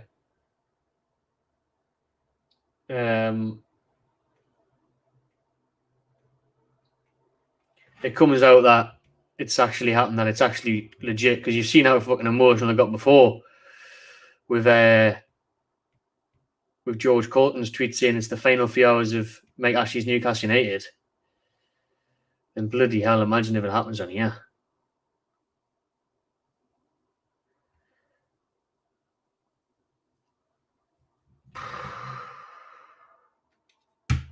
Jesus, man. Oh, my God.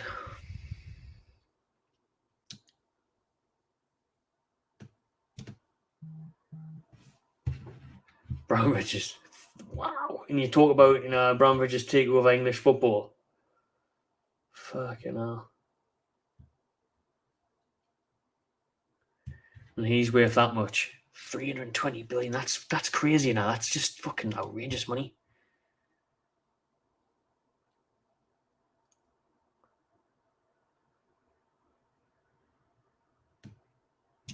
But he hopes so. Could do with the money.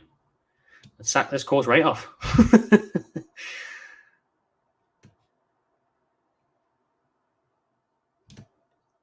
No worries, mate. Cheers for joining. Oh, we're just going to keep going. Cheers, man. Appreciate that. Feel like pretty Goldbridge going on streams for this long. Fucking hell, these are longer than we're match day watch alongs these. More Saudis in the house. Right, let's go back down. Oh, shit. John Sky Sports.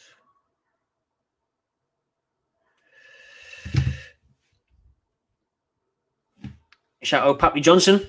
Shout out Pappy Johnson. Bappy on Johnny's show.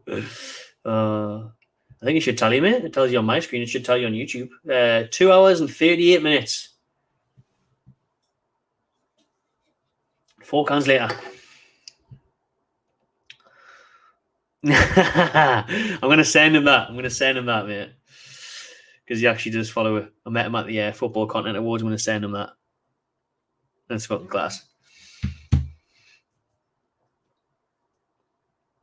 I wish I had Goldbridge's money. I'll tell you that.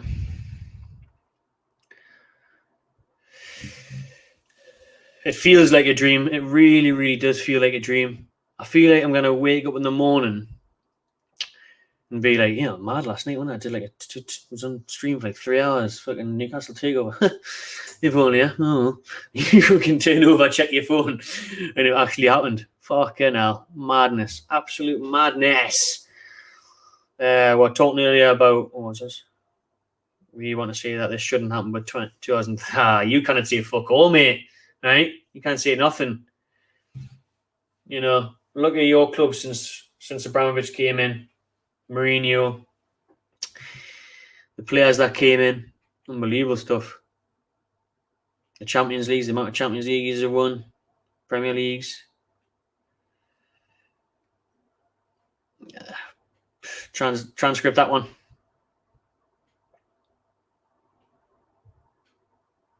Money, mate, Ashley. That's a classic account, to be fair. Well,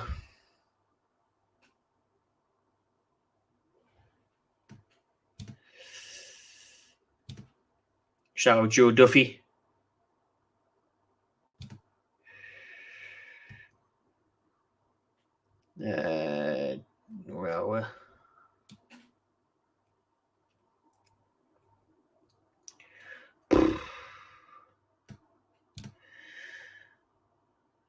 Joe. No way. Fucking hell. I'm actually not surprised. I joked about that at 2.5 hours ago at the start of this stream. I joked that that everyone would be on the season tickets now. And I said I know plenty of mates that got season tickets this year just in the hope that the takeover would go through. So yeah, I mean the Newcastle website never fucking works anyway, so maybe now to do that. Every time I try and get an away ticket on there, the fuck has crashed. Lear in emergency talks. Oh man, I cannot wait till they're gone. Fair play, look at Paul there, hasn't been to St. James in 10 years. Hasn't been to St. James in 10 years because of Ashley.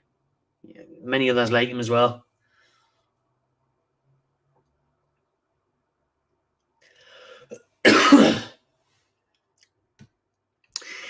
Well, going on recent performances, quite possibly, PSG looked lifting this season. Seen them the other day. They didn't even have a shot on target against Rennes. Got beat 2-0. You had Neymar, Messi and Mbappe all starting. Man City flopping in Champions League finals again. So, hey, who knows? Get sentiment. Oh, Mbappe will be straight in Bijou. Even Hazard in Newcastle, eh?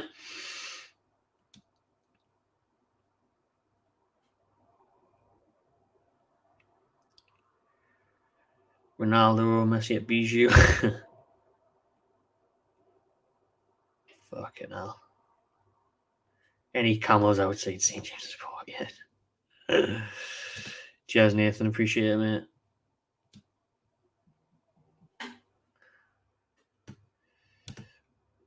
Newcastle United, Justin Timberlake FC, boys and girls. We are bringing sexy back. The entertainers are going to be back. And this time, we're actually going to fucking win something.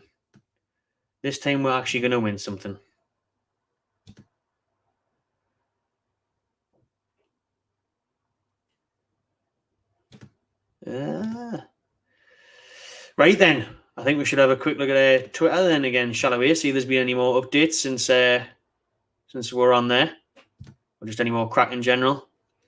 Game will go with 360 because they're the best at rounding shit up. Oh, it's just everyone on the bench now. Oh shit! When has this ever happened? You are now in a queue. Oh, there it is. Everyone jumping on season tickets now. Good shout, be fine now because it's going to be impossible to get a Newcastle ticket after this. Oh, Paints. I wish I was in the bar Well, no, I don't wish I was a bar Newcastle. I'm glad to be used. Like, that's what I wish. That's what I was going to say. I wish I had one of them bad lads. They're fucking wicked, them. I need one of them. Surely a company out there wants to send me one of them. Get me one of them in my house. Sam Fender. That's probably got absolutely nothing to do with the takeover. Probably his new album or something. But coming tomorrow morning. He's fucking class, Sam Fender, like. Since we're here, I'm just going to go on my favourite one of the day. And a reputable one at that. As I get another can out the fridge. Just could read that over and over and over again. We're now entering the final hours of Mike Ashley's ownership of NUFC. So him seeing the final hours there, George Culkin, is the indication that it's going to be done tonight, really, isn't it? As far as fucking Wednesdays go, wish that sound was a bit louder, probably can hear it, but enjoy yourselves. Oh, lovely stuff. Oh, there'll be a lot of work to be done. There will be a lot of work to be done, aye. Because as I said earlier, it's not just he has a couple of $100 million and change it over. You're gonna have to get the right manager, the right backroom staff, the right training ground, the right scouts. The scouting's huge because I'd hire the fucking Leicester scouts. Me, how well they have done at Leicester. I'd get the Leicester scouts and me. That the signings that they've made, unbelievable. And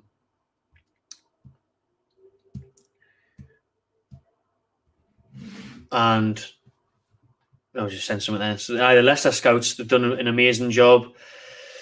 The players that they've brought through the door, so there is going to be a lot to do. Do you know what I mean? There's going to be a lot to do. So, but it's the hope, and it's the new. It's the new era. It's amazing, man. It's amazing what the hope and ambition that could get out of this.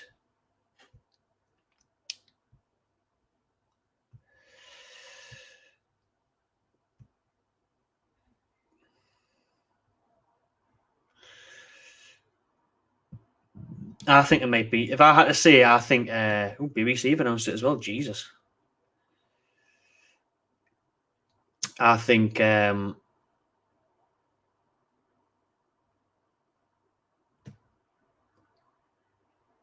be tomorrow afternoon. It could be tonight. Obviously, a lot of people are saying tonight and 9 o'clock and things like that. And George Culkin there from the Times saying, it's going to be in the next final hours of Mike Ashley's tenure as Newcastle United owner. I think I've just got a feeling it may be tomorrow afternoon. I don't know why. It's just a random hunch I've got. Oh, mate. Well, get out the house, mate. Can you not get cans delivered? Get cans delivered, or get out the house and get some, mate. You got me sipping on lemon juice on this night of all nights on a Wednesday night. Oh, yeah. At least a can of Dr. Pepper or something. I mean, any can, anything in the can. What a Wednesday! Well, as far as fucking Wednesdays go, Jesus Christ, best day ever.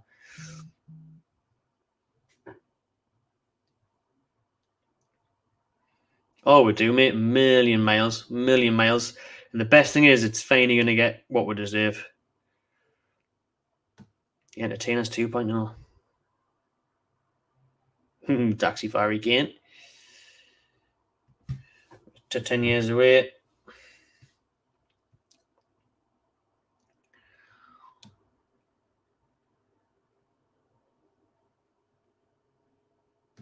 See what I mean?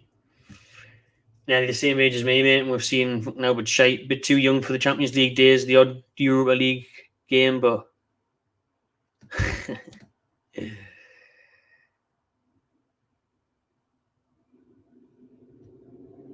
I'll drop my message, see what he's doing. But he was negative before. He was like, when I messaged him earlier, he was like, oh, nah, I don't think it's happening until the court case is done. But message him now.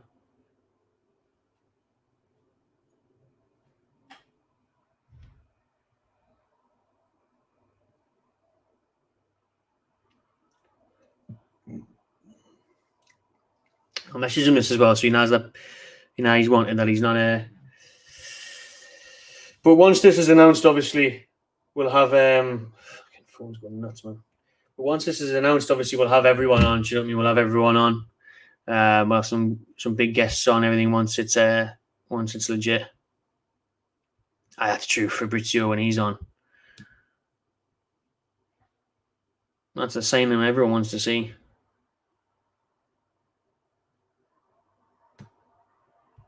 I'll take a picture of that one. I'll send him that one.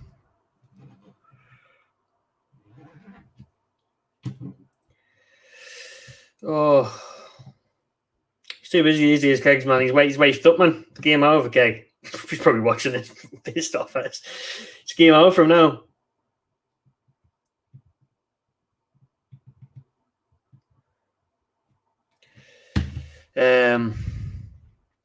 Aye. Yeah, he's got his Keg's got a band in that, and we ain't doing this, so he's busy and he's moving house and shit. So fair play to him. But on days like this, you drop everything. You drop everything on days. It doesn't matter if your lass is whinging and she wants fed and she's got a band on the way and you're moving house. Fuck that. You get involved. Mark Douglas' tweet has me even more excited. Well, we'll jump into that then. And my phone's beeping off Twitter, so we'll jump. What's Mark Douglas said? Ooh. Mark Douglas' sound, actually. There we go. Mark Douglas Nas. I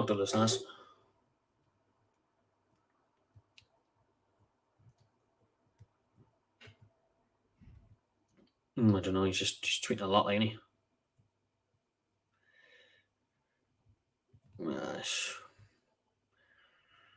He's backing it up, though, isn't he? He's backing it up. He's all about it. He's all about it. I think 360 got some new ones up here. Well, I mentioned this halfway through the stream. You've got people trying to snap up season tickets. Oh, shit. Alistair McGowan.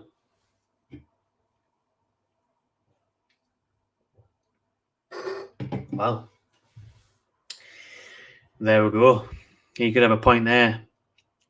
I think the Premier League realising that Newcastle United and the fans and the pressure and everything else wasn't going anywhere. And fair play, first time I'll ever fucking say it, and the last hopefully, fair play to Mike Ashley. He did not give this up. And of course he wouldn't. Let's not be stupid and think he's done it for Newcastle United fans. He's done it for himself and his bank account. But at least he hasn't given up. He could have quite easily just went, oh, I've got enough going on me. Like, I've got this shop, that shop, bollocks to all this. Like, they're not letting us do it. Wait, whatever. He kept on fighting for it because he knew that it should have happened. You know, he knows that it should have happened. So fair play. He hasn't given up. The cat case and everything else. Pressure on Premier League. All things going to come out negatively for the Premier League. Like, they wrongly did this. They wrongly didn't approve that. And they've thought, right, we're just going to fucking get this through now. And maybe the backlash of the Super League breakaway from the top teams. All that, you know. So maybe that was the case. Maybe they're on it now. So let's hope that's the crack. Like, but him saying that's not why it stopped. Oh, well, that's not going improving the Pro League, and that's BBC. And BBC don't fuck around, you know. BBC won't post it.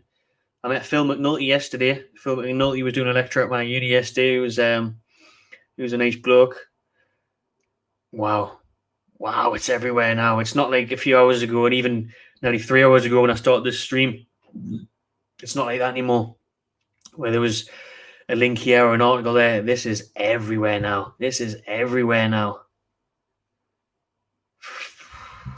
BBC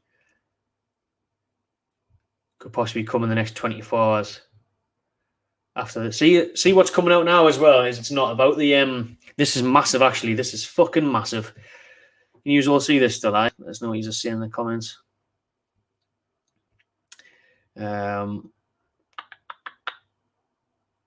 Yeah. So it's saying it's worldwide now. Like everybody is on this now. Absolutely everybody is picking up on this now, and this is gigantic news. This, like, from Alistair McGowan at the BBC. He's not even putting anything on there about the piracy issue, as he's putting in his tweet below that. He's not putting anything about that there. Look at, you know, he's going against the grain. He's saying that it's not the piracy issue between Saudi Arabia and BN being settled. That's not what's pushed it over the edge of the day. It looks like everything's been sorted today. He says it's close to being agreed because the Premier League, what's that there after the consort? So yeah, sorry, the consortium proved to the Premier League that the Saudi state would not have control of the club. So he's expecting there, the BBC are expecting there, the Premier League to confirm the takeover of Newcastle United from Saudi Arabia's PIF after the consortium proved that the Saudi state would not have control of the club. So that was obviously a massive issue last year, wasn't it? Who would be the chairman of Newcastle United? Who would be running things on a daily basis? Who would actually be in charge? Would it be the government? Would it be the prince? Would it be whoever? This has now been proved that the Saudi state would not have control of the club. 24 hours. Within the next 24 hours, Newcastle United will be taken over. According to the BBC. And according to many others. According to everyone. Let's be honest, it's according to everyone now. It's according to absolutely everyone.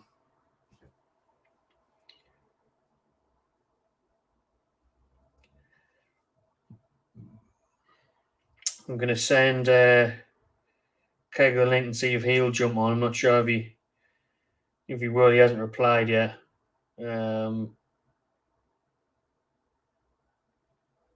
what I was saying about anyway, in case he sees it. I don't want to just be sitting on my phone with you a lot, and then it'll pop up if he wants to join. So let's go back there. So that's massive news from Alistair McGowan at the BBC. That's nuts. That's fucking crazy, man. Oh, we've got some more. I'm gonna refresh the thing. Can I get a reload? Easy. Reload this up. Mails Store 4th. Is that the Mirror? No, it's the Shields Gazette. Mails at the Gazette. Wow. Good. But I would much prefer writing about bloody the ownership than Bruce. Like, I much prefer talking like this about the ownership than Bruce.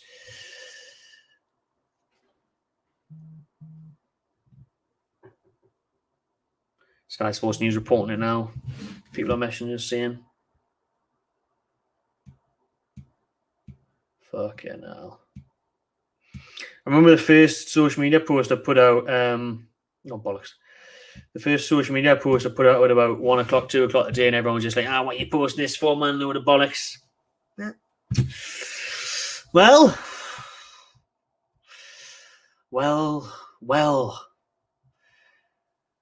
Let's have a look at what 360 are seeing there as they're gathering information from The Guardian. So they're backing up the case that the piracy issue has not been the key factor today, is what many people were reporting earlier this afternoon. Rather, it's been about the Saudi-backed public investment fund providing assurances that the Saudi state would not be involved in running Newcastle. And Amanda Stavely will be the face of the takeover before being moved aside.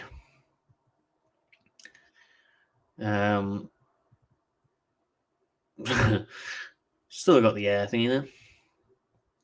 You kind of blame people for being pessimistic after last year of how it was meant to be any minute now, any day now.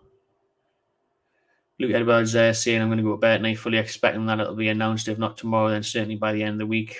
Didn't know about Luke, like he said that before, and he was so negative the other day. So obviously it's good that we when someone like that who's been a bit thingy about it says it, but get me back on BBC, man.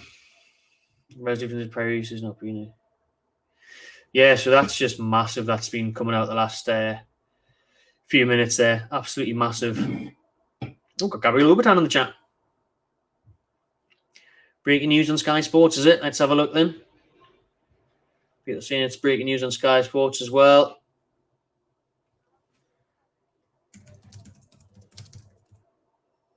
If you could spell news, that would be good.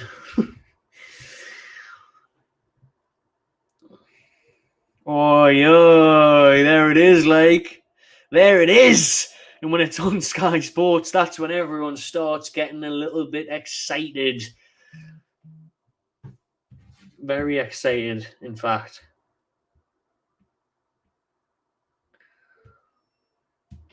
Pete Graves has just said something on Pete Graves there. Saudi-led takeover of UFC appears to be back on after Saudi state resolved issues with BN Sports over illegal streaming. Let's just have a general look.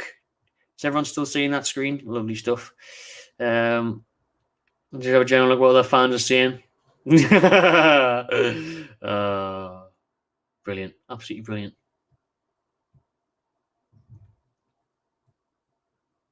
Yes, Conor McGregor sentence.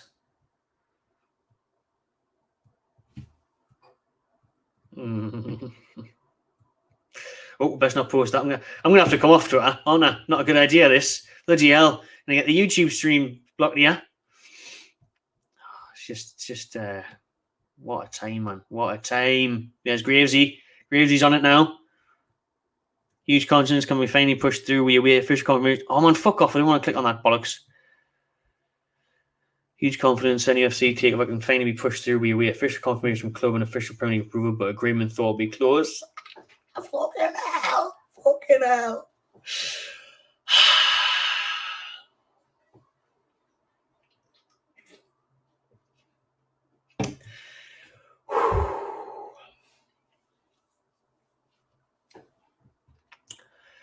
Wow.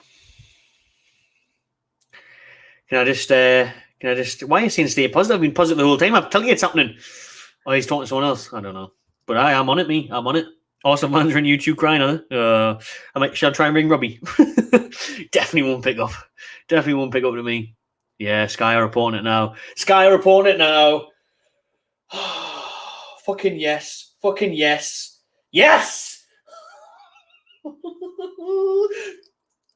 Yes, man. Fucking hell. Everything is about to change, man.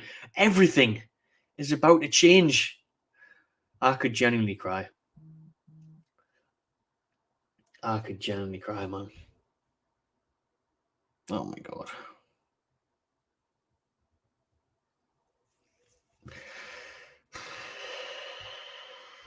You have no idea. You have no idea what this means, man.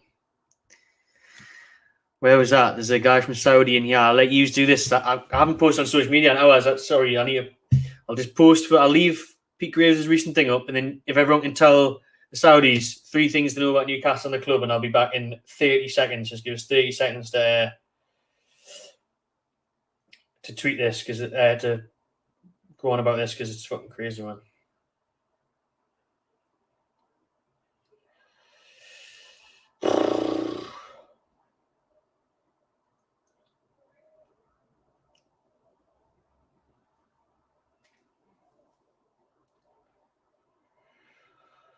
Oh my days, man. I want to know what he's telling the Saudis there as well. 3 things about the city and the club. Should be good.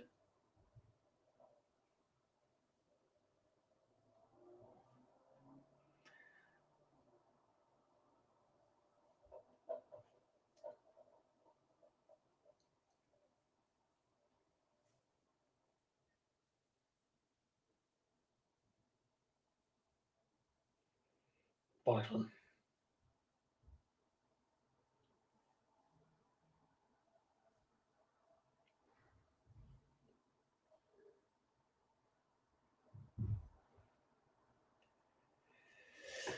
Oh, yeah.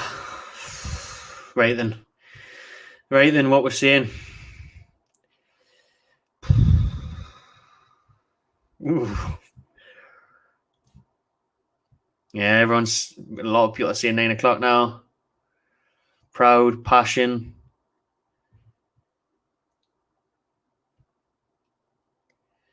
Yeah, it's on Sky. It's everywhere now. I've just heard from Geordie Rick, who's saying, not regretting getting me season ticket now, am I? Neymar and Salah incoming. Fucking class. Bollocks for social media. I'll keep on you use lot. Fucking hell. I'm going to have to come off soon, though, because it's announced at 9. I can't be doing 5-hour streams. I'm going to have to come off and do another one. I'm going to have to come off soon. But we'll keep going for a bit. Fucking hell, man. And I'm going to have to go to the shop and get some more beers if it actually is happening if it is actually happening at 9 o'clock at night.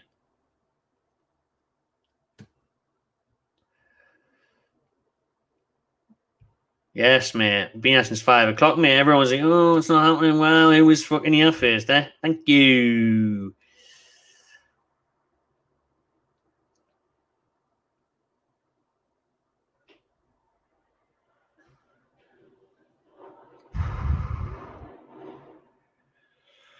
Holy shit, man.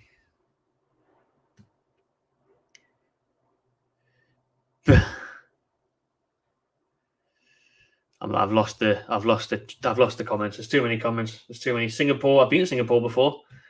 Shout out, man. Lovely place, Singapore. I hope you are. I hope there is some. Yeah, I hope there is people who go to St James Park. If it's not tonight, tomorrow, whatever. I can't. I'm a 5.5 hour train right away down here in Southampton. Calls big to Wednesdays.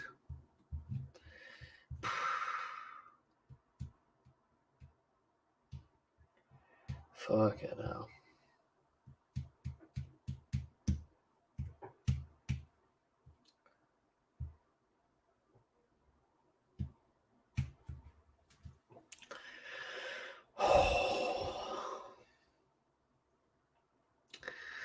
Yes, mate. Appreciate that. It doesn't feel like we've been going over 3 hours. Like fucking hell.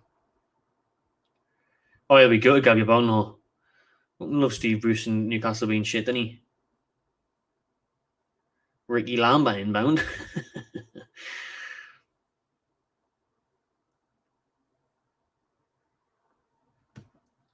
Douglas from Hong Kong.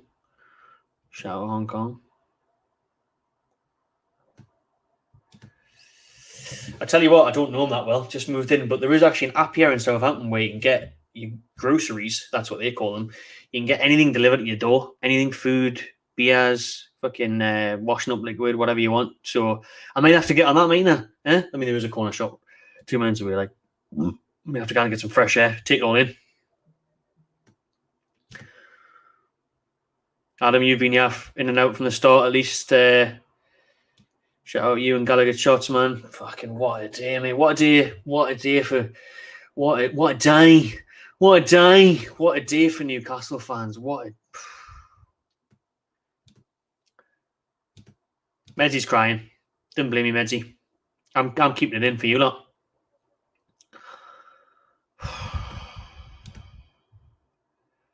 I just want it a break now. I don't want to wait until 9 o'clock. If people are saying 9 o'clock, I don't want to wait until 9 o'clock. I don't think it's going to be 9 o'clock. I think Pete Graves is just on Sky at 9 regardless. So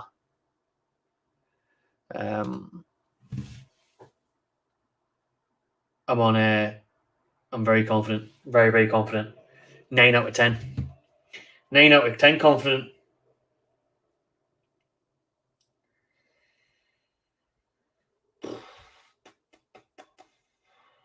Wow.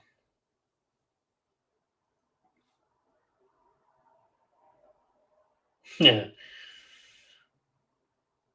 Trying to catch up with all the bloody messages I've been sent. Yeah, I'm with you on that. Like I said before, I still think it's going to be there tomorrow afternoon. To be honest, I think it's going to be tomorrow afternoon. But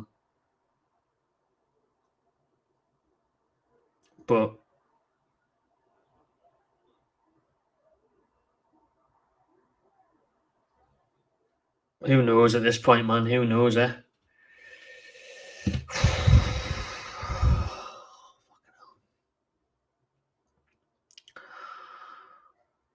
Why are you still in the chat saying it's not going to happen, man? Look at. Wait there. I said look and then didn't share my screen. Look at. Read that one, will you? You don't have to listen to me anymore, even though I've been saying it for 3.5 hours on here and I posted it at 1 o'clock this afternoon. You don't have to listen to me anymore. But you can listen to Sky Sports Pete Graves, surely, can't you? Everyone always says, I'm not believing it, it's on Sky. Mate, it's done. It's actually done. The clubs in the Premier League are just putting a statement out. It's done.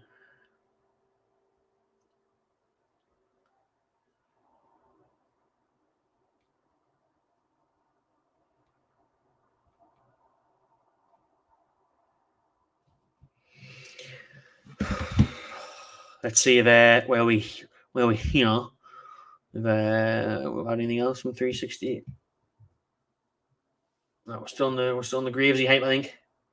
That's all we need. What more do you need? You know, we're literally waiting for the official announcement now from the Premier League and from Newcastle United Football Club. Do you know what I mean?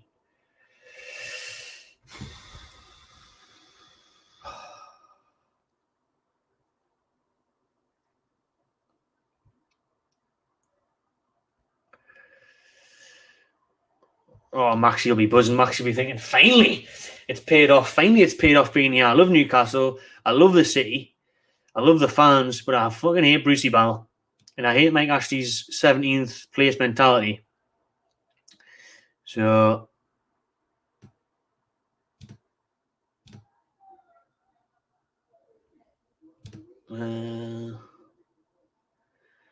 shout out Trevor. Can't believe that it could be happening.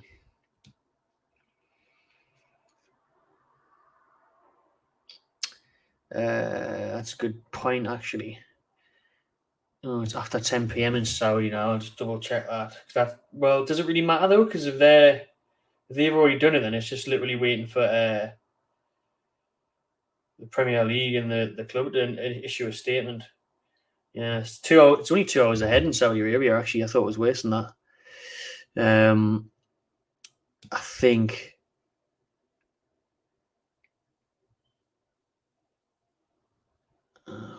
I don't know if it'll be tonight. Like I would have thought tomorrow, but I just want it to be as soon as possible, so so don't have these doubts of is it happening? Can it happen? Is it not? Is it this? Hi, Joe Duffy.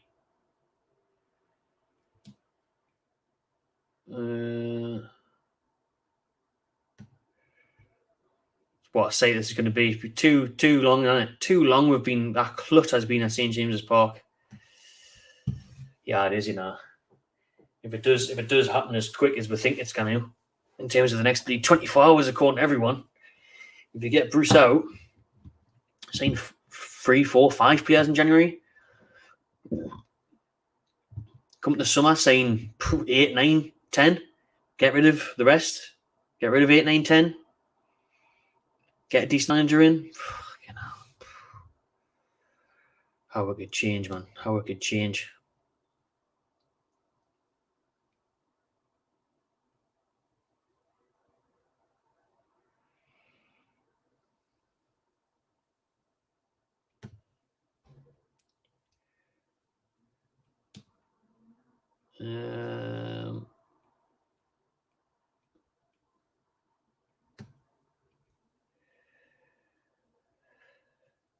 Cheers, mate. 3 hours and 12 minutes now. I mean, I think that 9's just isn't that just Pete Graves' slot on Sky Sports regardless? I think he would have just been on at 9 anyways, you know. You know what I mean? I think he would have just been there regardless. So I'm not sure if it would be announced at 9 o'clock at night, you know. Yeah.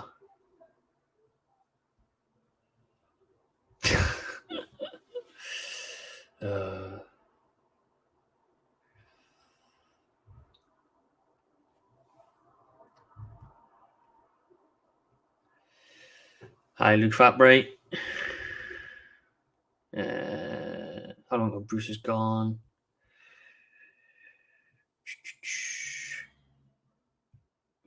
Big time. This is what I was saying in the stream. Big time. Burn the training ground we've got down now to the ground. Build a brand new one and increase the St. James Park capacity. If we can. Ben Jacobs tweet. Right then, we'll have a look at that. If there's anything on there.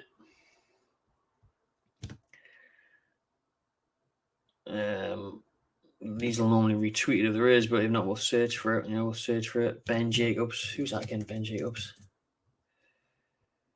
Who the hell's that? Oh, must be this one. Oh, here we go.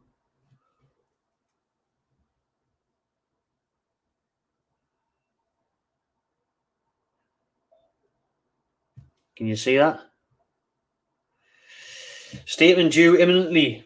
Probably not tonight. Confirming an agreement between NUFC and the Premier League. Officially, they'll just say the parties have come to an agreement on the issue of separation, but they have done that because piracy is no longer a factor. So yeah, every single person in the world, journalist, media, news outlet, is agreeing now that it's that's done. 24 hours, I reckon. I'm not sure if it's tonight as well, to be honest. Well, there's another one. What's this? 30 seconds ago, Tom Glenwright. What's he represent? BBC. Well, he does stuff for the BBC. He's on there anyways. Source have told BBC Sport that an agreement between the Premier League and the Consortium was found prior to today's announcement. It's been suggested approval from the Premier League could possibly come in the next 24 hours. I'm going to go with tomorrow night at 6 o'clock, me. That's my guess. No idea why. That's just my gut feeling. I wouldn't think it would be tonight, like. Everyone's saying, yeah, Keith Downey saying it's even closer than last year, you know. Saying it's closer than last year. Jordy Rick will be wooing right now. Oh, he will be, like. Shout out Joe Big Ears. Now I do feel like Goldbridge and Robbie when they get stitched off with all these daft names, you know. Normally better ones than that, though, to be fair.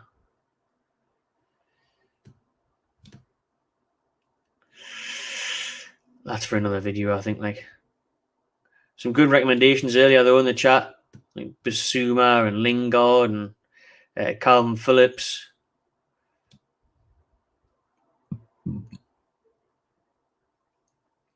Donny van der Beek. Bring back Riviere. 2 a.m. wherever Guybrush is. Saudi in the house. 10 p.m. in Saudi.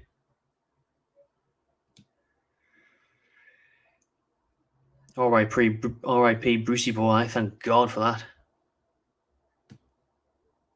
Tom Cantwell. Oh, I love Rafinha. 3 p.m. I'm not falling for that one, G Ball. Right, that one. I've seen that one. Let's go crack that one again. Yeah, pretty much, mate. Pretty much. Sterling.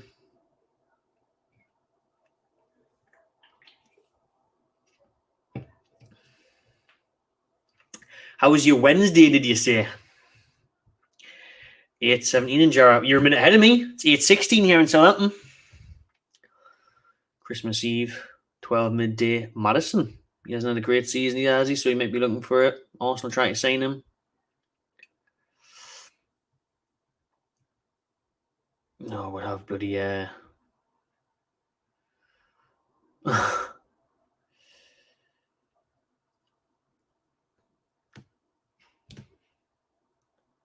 However, man, right? There's 670 years watching now. Just hit the fucking thumbs up button, man, lads and lasses. It takes 2 minutes, will you, eh? Hit the thumbs up button, hit subscribe. Away. We've been waiting now 3.5 hours. Build the ground up to 60,000. Well, this is the thing, isn't it? And I mentioned it earlier. This is the thing where you just think... I always said when this takeover broke last year that this was way too good to be true for Newcastle United, man. Way too good to be true. It was too good to be true just to get rid of Mike Ashley, period. Just to bring in a half-decent bloke. Just to get rid of the absolute evil bastard that is Mike Ashley, the greedy, horrible, soulless prick that is Mike Ashley. Just getting rid of him was a bonus. But to bring in super rich owners was always just ridiculous one. It was always just like, that doesn't happen to us, man. We're not Chelsea. We're not a club in London. We're not, Man City back in the day where it's like something new, something fresh. Like, that's not going to happen to us, man. That's probably not going to happen again. You know what I mean? Like, not that big. Well, bigger and better than all of them. Get in, Abdullah. Saudi Arabia. I tell you what, like, when travel restrictions are completely gone, I'll come to Saudi Arabia, me. I'll absolutely come to Saudi Arabia.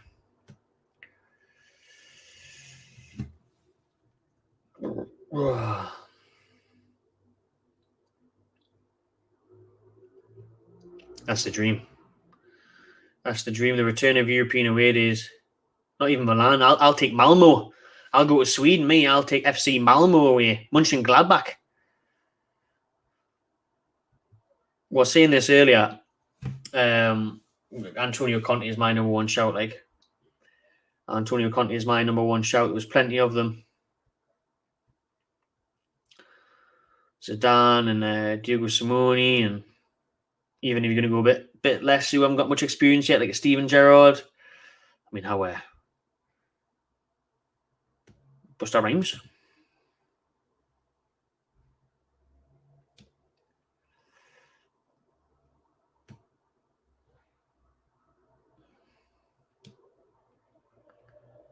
Wow, it's people from South Korea tuning in at 4 a.m. Shout out yourself for tuning in at 4 a.m.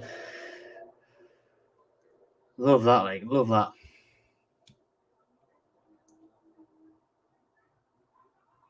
Yeah.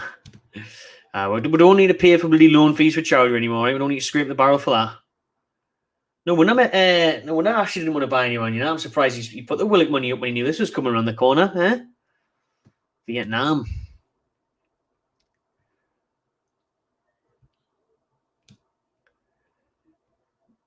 Keegan will return. Oh, man.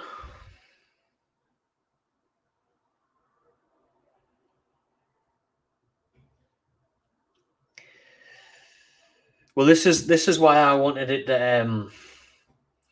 I mean, this has came out of the blue the day on it. Out of nowhere, this has came out. Randy Orton settings. that, right, there's no problem with BN in Qatar anymore. There's no problem with who's going to be in charge anymore, the chairman. So those have been solved in the last few hours. What we'll want, that's why I do want the announcement just to happen now. I want it to happen tonight because we don't want to sleep on it. We don't want it to not happen. I mean, if it's not happened by 8 o'clock tomorrow night, we'll start worrying again. We'll start thinking, oh no, has it failed again? Is this not going to happen? Is that not going to happen? Because that's why you want it to be like Manchester City's, where you just woke up and it was everywhere. No one said Man City were going to get taken over, did they? No one said, oh, Man City are taking these to court, or Man City might be getting bored. These are looking at Man City.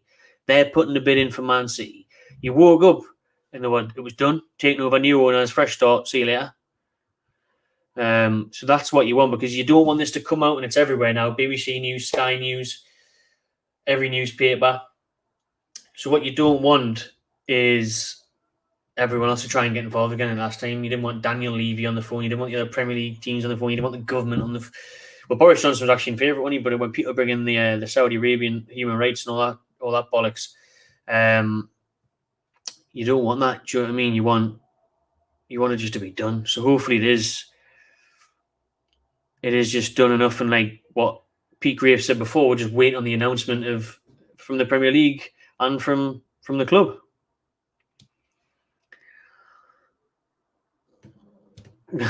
I would maybe tell you lad to go to bed, mate. I mean, wait till 9, but I don't think anything's happening at 9. I think it'll be tomorrow.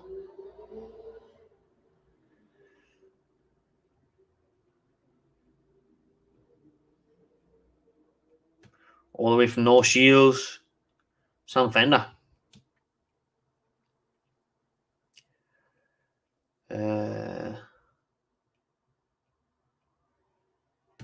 Got to get Shearer involved. Got to get Shearer involved in the club at some point, in some capacity. Striker, coach, or ambassador, wherever.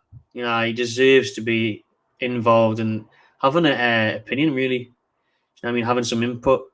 I think that's one of the best things that the Saudis could do to get fans on side immediately as well. Is obviously a restructure of the board. You could bring in legends of the club, like Kevin Keegan, like Alan Shearer. Get them on board, have their backing, and get the right people in the right places, because that's massive. It's no good just throwing money at something and hoping that it's the shit hits the wall and sticks. You've got to have people in right places. You've got to get the management right. You've got to get the scouting right. You've got to get the ambassadors right. So there's a lot to be done, and there's a lot that could go wrong, that could mess up. I remember when Ashley took over, he was false promises and saying he's going to do this and going to do that, and he didn't realise what he got himself in for. So you've got to get things right, and I'm going to be positive, and I'm sure the Saudis will. I'm sure Stavely will as well, because Stavely's going to be the face.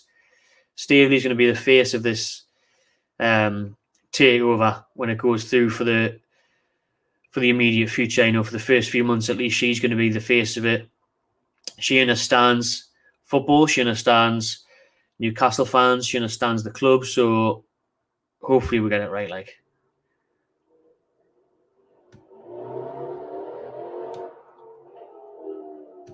yeah, everywhere.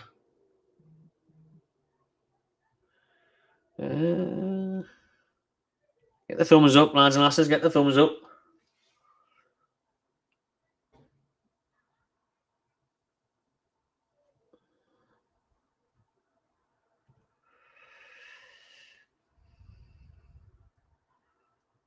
Get Pep. That's ambitious. Oh, these comments are coming in too quick, man.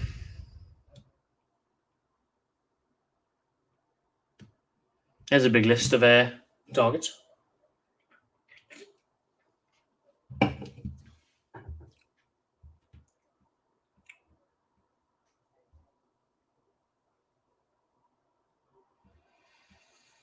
I've just been sent something there, which has been made public as well, so I'll share it with you.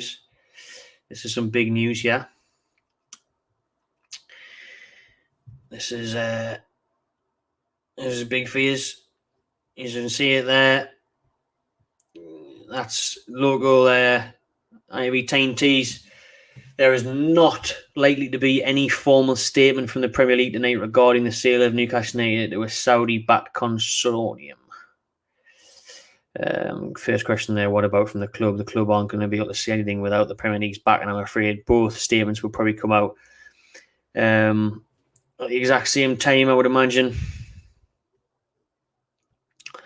I'm not too sure how reliable that Chris Conway is, journalist for that to be Tyne Tees. I'd assume so. But he's saying that nothing's going to come out tonight. And then the BBC within the next 24 hours.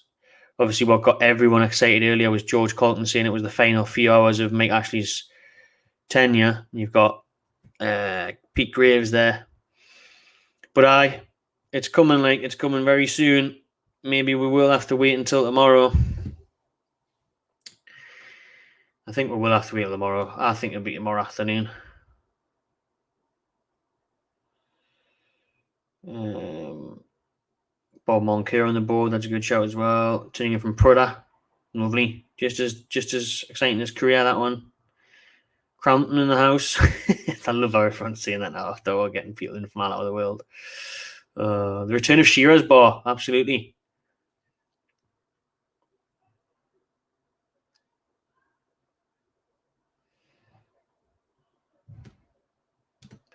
Cheers to Anthony. Everyone that is tuned in, please just hit that subscribe button. It is free. It's the join button that you'd have the option of paying for. So all nearly 700 of you could just hit subscribe. That would be absolutely lovely if you haven't already. King Kev coming back.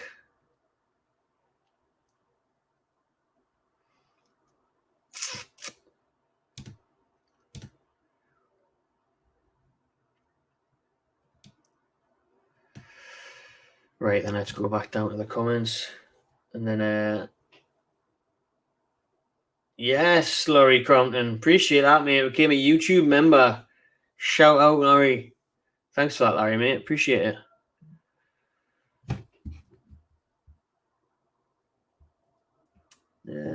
Fucking hell.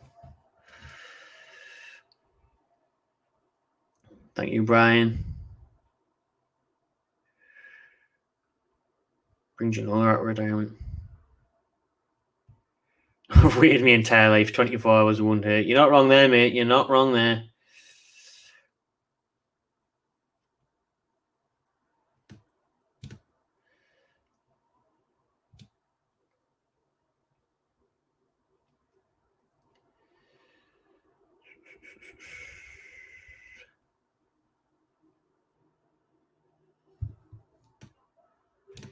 BBC in America.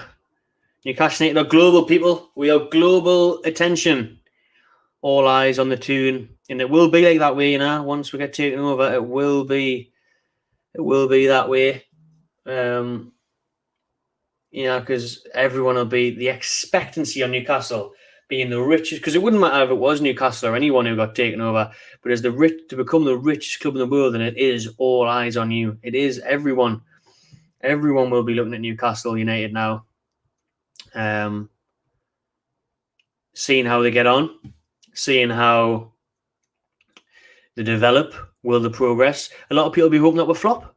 Do you know what I mean? You get a lot of people out there that'll be rooting for failure, be wanting to flop, and there'll be a lot of people wondering how we'll get on, how long will it take to maybe break into the big six, as they call it, to win a trophy.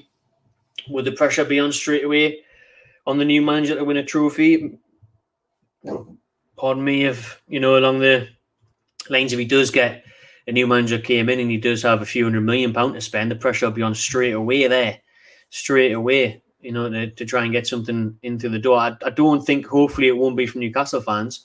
I mean, in terms of people watching around the globe and stuff like that, and from people watching from the outside in, hopefully as Newcastle fans, from where I'm looking at it, it's a long-term thing. We see progression, that's the main thing. We have hope, that's the main thing. We have a nice style of play, and we aim to win cups. Hopefully within a few years, we would be in Europe.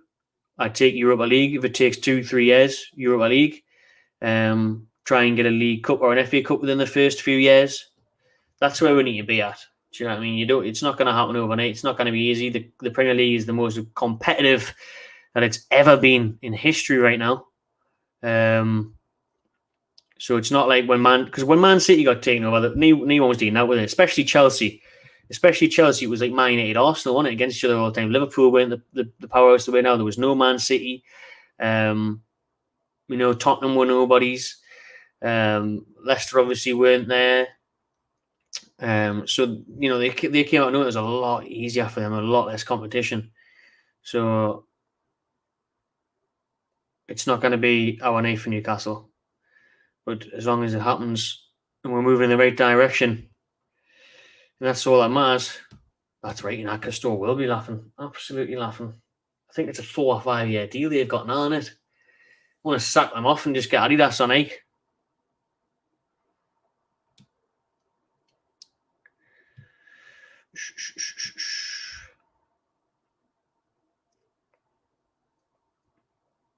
$16 years old, Newcastle Frown from LA. Oh, that's crazy, man. Like, all he's ever known as well is Mike Ashley. I feel so sorry for you. All he ever knows is Mike Ashley. Like a lot of fans online now and a lot of fans in the ground, and even fans, like I said before, there's 45-year-olds out there who have never seen one now.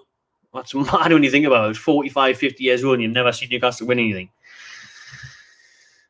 Wow. Flight approaching. Sub for years, Stu. I recognise your name, mate. So cheers for that. Oh, it must be awful being a Macam right now. Absolutely lifting. Subscribe, Jury Games. Thanks for that, mate. With the new Real Madrid. Well, if we get bloody European trophies like Real Madrid do, I'll be absolutely over the moon. I fucking hope so. Lots of fans in Iceland. I've been wanting to go to Iceland for years, Normally go Asda. Way, that was lifting. No, I want to go to the Northern Lights. I want to go to the Northern Lights for years. I'd love to go to Iceland. I'd love to go on a tour. All the Newcastle fan groups around. That's a good shout. We'll see if we can get Robin, because I did send a message to Keg, but like I say, he's fucking useless. Any chance of him doing that now? Send it to Rubenstein, because I could really do with a piss. So if someone could take over the stream for 5 minutes, it'd be really good.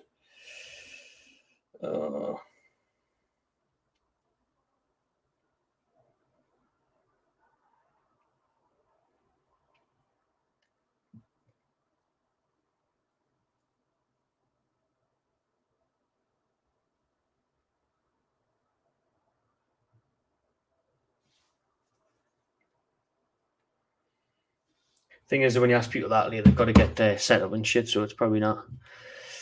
Oh, that Spurs atmosphere will be class, like absolutely class.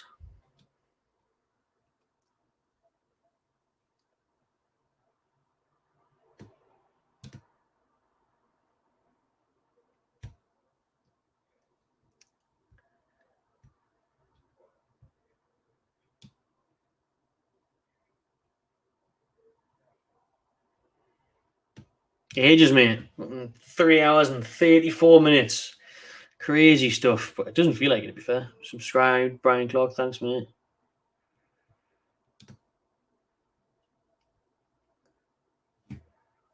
Oh, lovely stuff, that, like.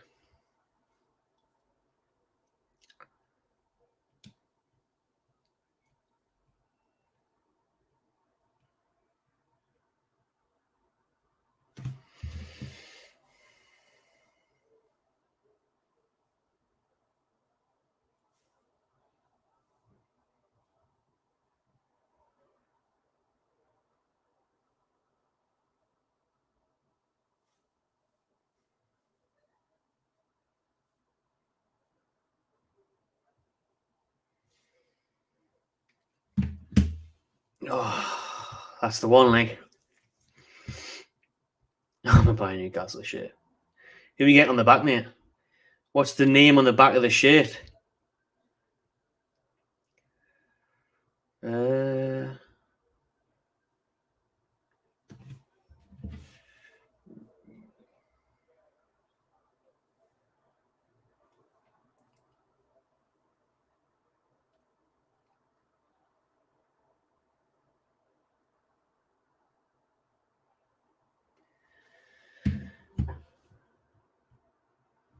Cheers, Jack. Appreciate it, mate.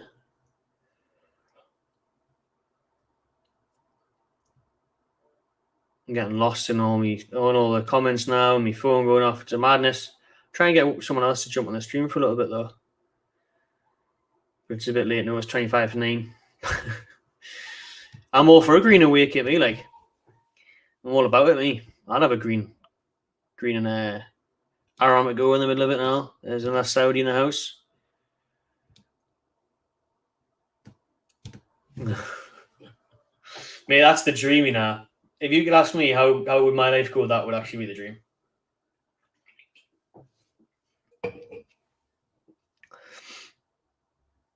That would actually be the dream.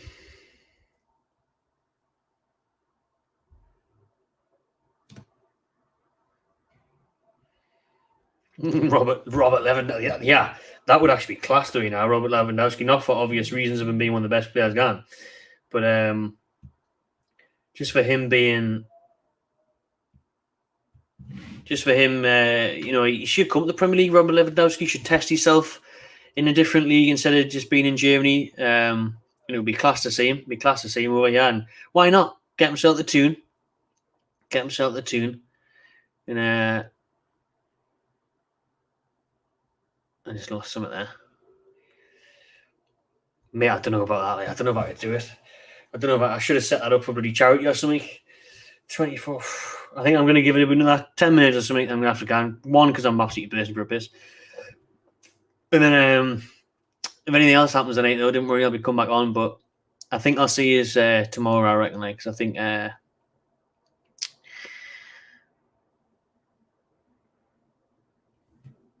think it'll be tomorrow. I think it'll be about 6 o'clock tomorrow.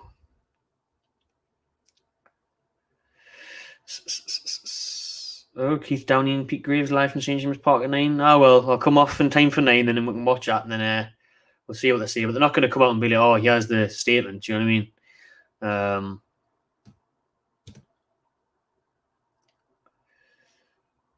They'll just be on like talking about what we've been talking about, really. I've heard there's loads of pasty guys in Saudi Arabia now, like pasty guys all over the Middle East now. But like I say, once this is announced, we'll have everyone on. We'll have everyone on that's ever been on the channel on, and we'll have other guests on and stuff, hopefully, if they can make it.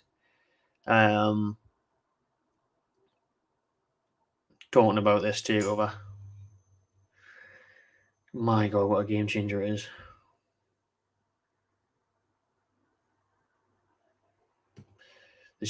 I'm trying to look through the comments. It's just too many.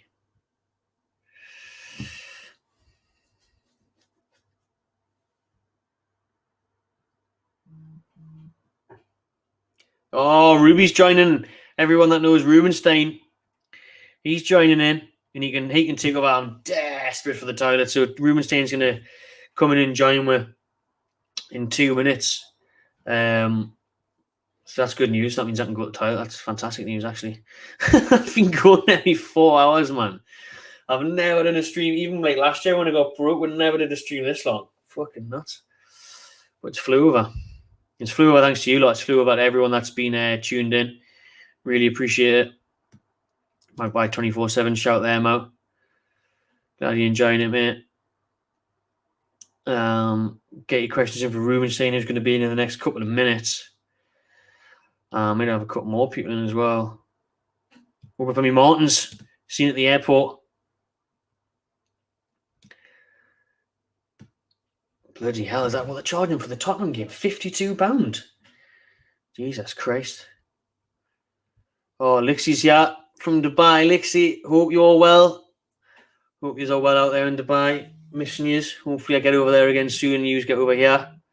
I mean, let's be honest, I'm not. Yous are going to have to come over here. If anyone's going anywhere, yous are coming over here for a party in Newcastle to enjoy the Saudi takeover. You've got to come over here. I can't be coming. I'm not allowed to leave Newcastle again now. I've got to be here for the next few years to see how this takeover goes. To actually enjoy watching Newcastle again, to see we do well, hopefully. Do you know what I mean? Let's have a quick refresh on Twitter before Rubenstein jumps in. Oh, no, we won't because he's here now already. So we'll jump into Ruby. He's here. He's waiting. Hello, mate. Oh, look at that smile. I haven't seen you. Yes. Are you enjoying yourself? Well, mate, I've been going nearly 4 hours, yeah, man. Well, I was watching you. Went to have me tea. You were back on again. I'm thinking, is he been going the whole time? Oh, have I? Mate, I'm desperate for the toilet. Are you all right? Is that why I'm here, is it? You can talk for like 2 minutes, can you? And then we'll... I'm going to obviously ask you, what's your thoughts today? How did you feel when the news first broke? Yeah. Were you on the edge of like, oh, not this again? It's not going to happen. And then obviously now, as the nights went on, the more serious it's got and the clearer it's got with the likes of Sky Sports saying that that's only hours away. Yeah. Well, I mean, you can nip off the toilet if you want while I'm doing this. That's what I mean. I set you up for that. And instead of me just sitting here quiet. Yeah. No, as I say, for me, I mean, I was definitely on the side of here we go again, if I'm being honest.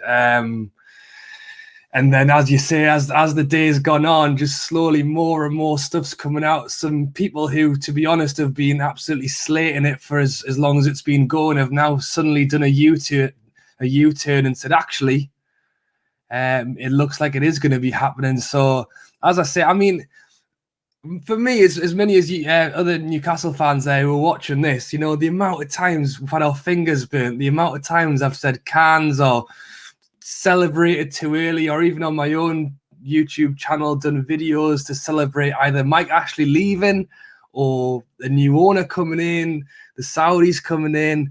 The amount of times I've spoken about it and it just be completely shot down, or not even shot down, just this ongoing nothing happening. And you know what?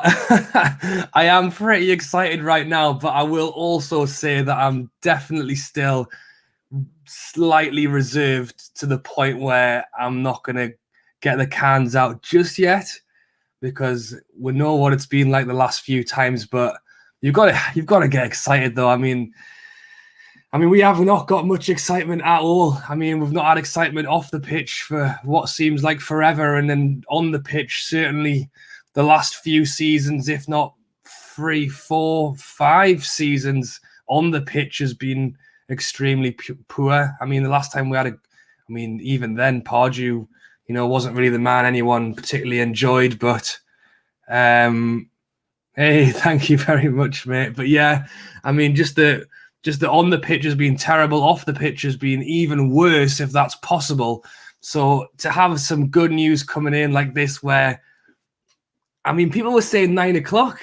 I was still, hey, thank you, mate. People were saying 9 o'clock. I'd love it if I was on here in 17 minutes' time and something actually goes down. That would be fantastic. Hello, Joe, mate. Thank you. I mean, as I say, and then people are now saying 48 hours. I've seen people saying 72 hours. And I was watching the stream earlier when Matty was talking.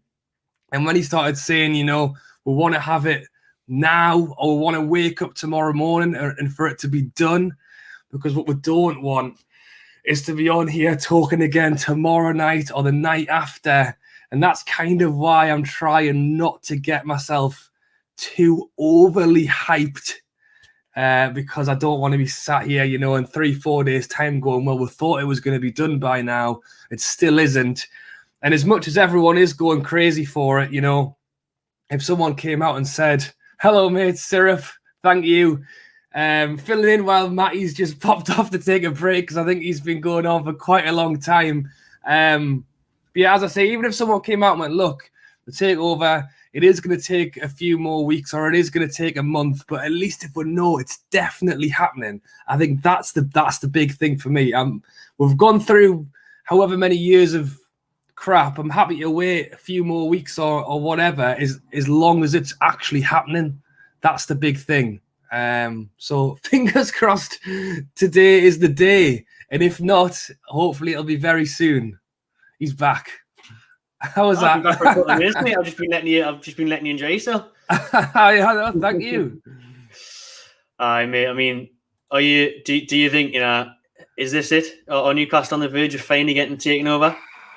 You know, as I say, I mean, when I found out the news, I'd just finished work. I'd popped out to drop Sarah off. I'd waited in the car for her for 10 minutes, and all of a sudden my phone started binging. I'm thinking, oh, really? It can't be. And even the first few messages, I went, it's a load of rubbish, mate. That, like, honestly, first reaction, genuine reaction was, it's not happening. I was like, it's just not. And then, as I say, a few more tweets started coming out, and obviously they started getting a bit of commotion. I'm thinking, is it happening? And then, as I say, the people who like have been completely stonewalling it on Twitter and stuff, and saying it's never happening. Certain people are now turning around and going, oh, actually, it might be happening now.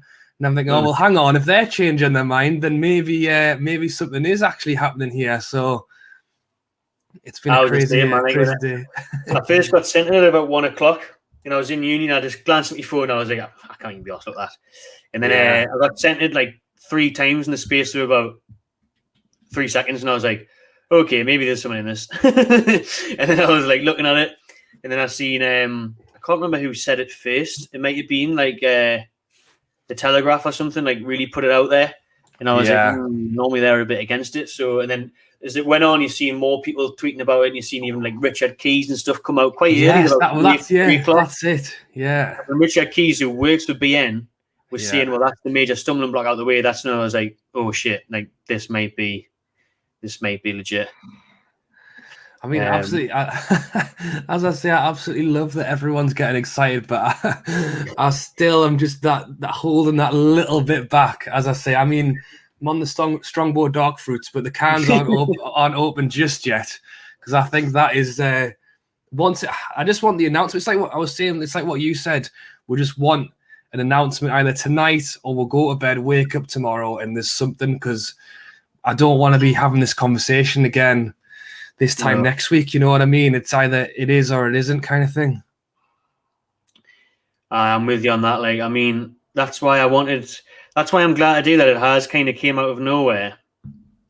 But I also wanted, just wanted it to be done, just to be out there, just to be finished kind of thing. Do you know what I mean? Yeah. Because you don't want to be sitting around waiting if this thing at 9 o'clock doesn't come, which I don't think it is. I think the 9 o'clock thing was Pete Graves' golden hour anyway. I think Pete Graves would just been talking about ice hockey or whatever at 9 o'clock, regardless. I think that's his job. Not on at 9 o'clock to talk about this beforehand, but now obviously you will be talking about it because it's the biggest news of the day. I mean, we had people before saying Sky, BBC America, and everything are talking about it. So, really? Wow. Yeah, it's everywhere, man. It's everywhere. So we'll seeing there that they're going to be live outside St. James's Park. Get yourself there, mate. Get yourself there. Shall I run down? I can't run there anymore. Get in the car. What we'll do is we'll jump back through to Twitter, because there's a few people saying check Twitter. So while we're here, we'll jump back and see the guys at 360 there. We're always good with the breaking news to see what else has been happening on Twitter in the last half an hour or so since I've been on. Premier League lawyers were frantically working to finalise the completion of the takeover on Wednesday night in the hope they would be able to make an official announcement on Thursday. So that's obviously sounding like it's not going to happen until tomorrow afternoon. However, you've got the Mirror there saying that Newcastle Saudis takeover is hours away as Mike actually prepares a £305 million sale. So contrasting information there, really. I'd rather probably go with the Telegraph over the Mirror. But the 24 hours thing is still very prominent there. There's, a lot of people are still saying it's going to be within 24 hours. So let's bloody hope so, eh? Well, again, I think this is the thing when this amount of people are talking about it, it's you can't ignore it. But at the same time, you've also got to be careful, because I do think people, it's happening now, it's happening here. Everyone's just getting a bit clickbaity, aren't they, already? Because they know people are looking for it. They know people are excied. People are just saying anything. Hey, what do you think I'm doing here? Learn from the best. No, I think it is because it's happening, man. I really do. But carry on.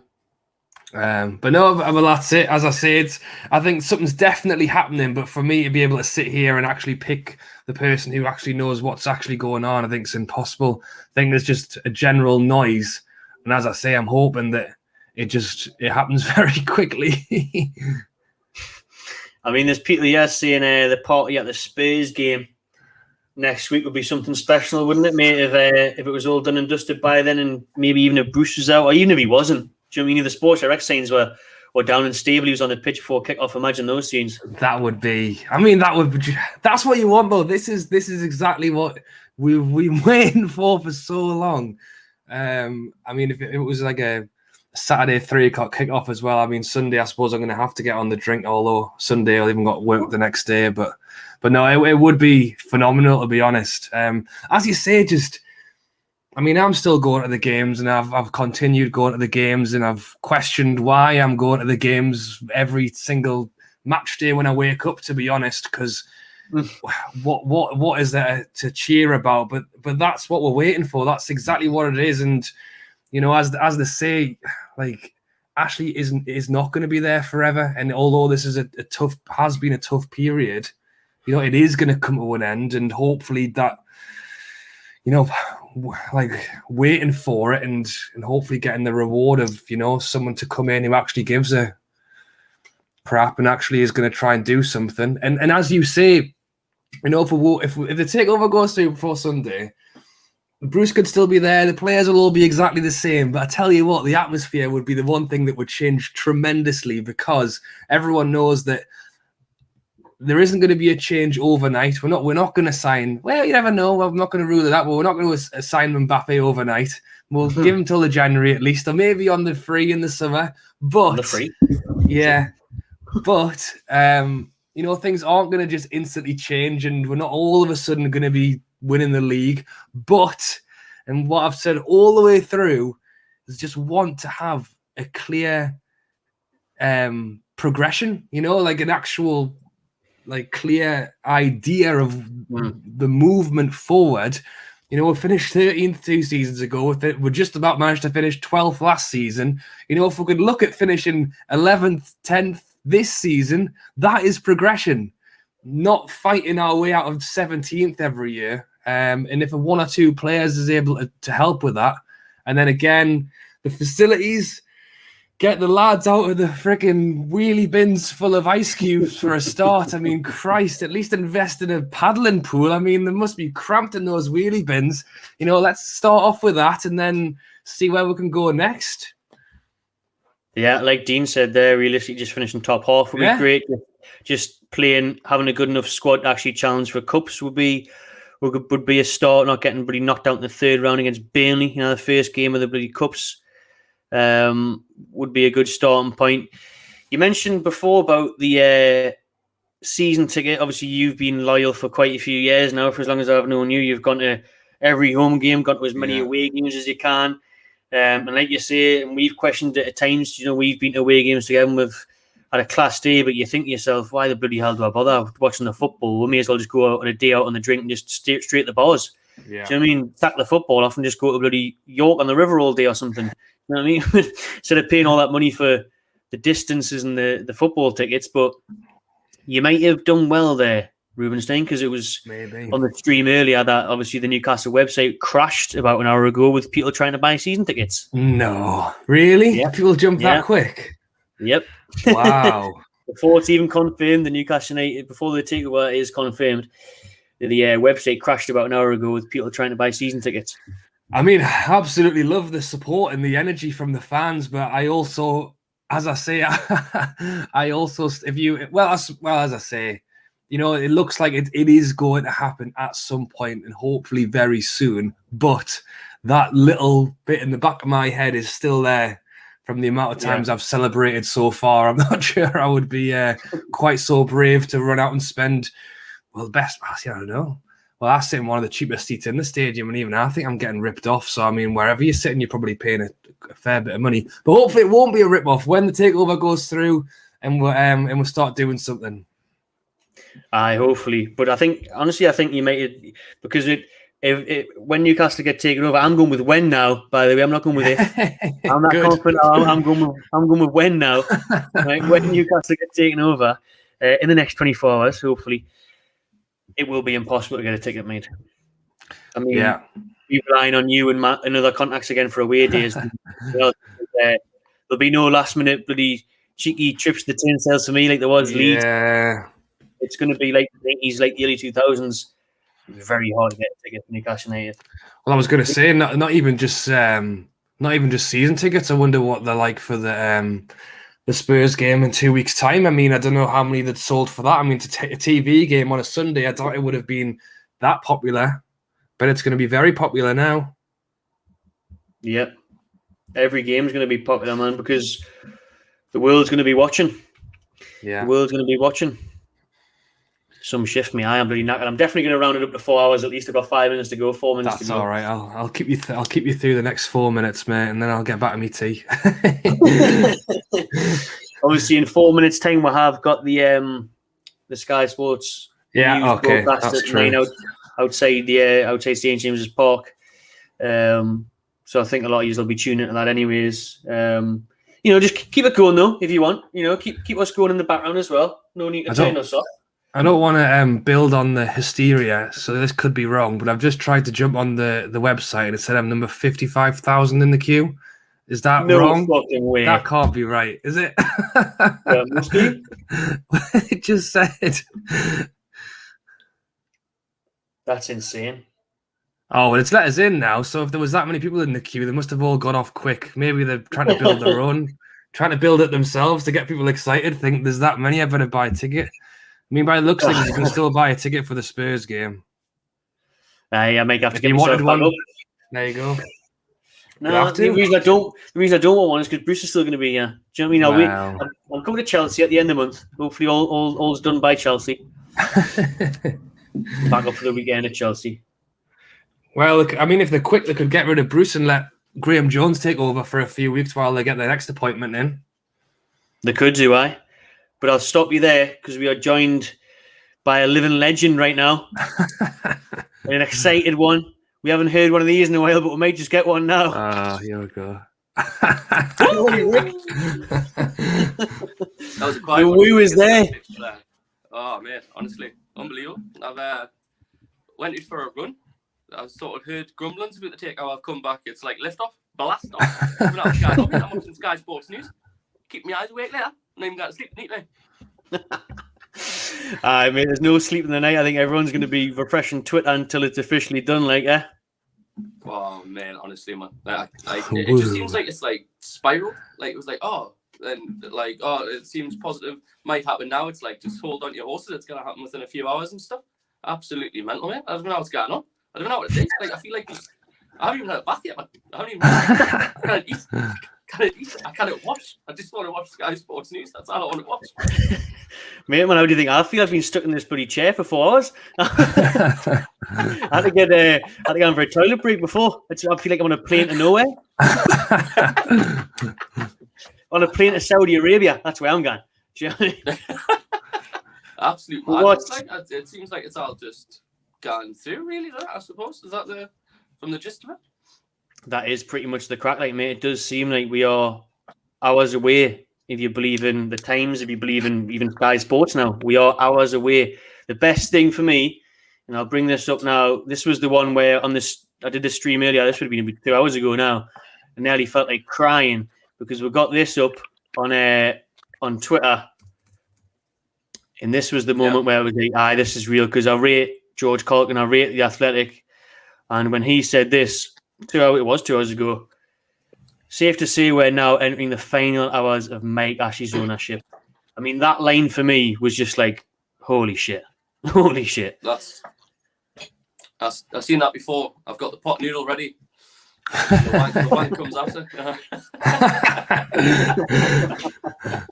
Can't wait, man. Honestly, it's absolute madness. I've got a season ticket this year against me better judgment, but literally, I just thought I've never had one. I'll just say it. Honestly, in the back of my head, I was like, if we get taken over, they'll sell out.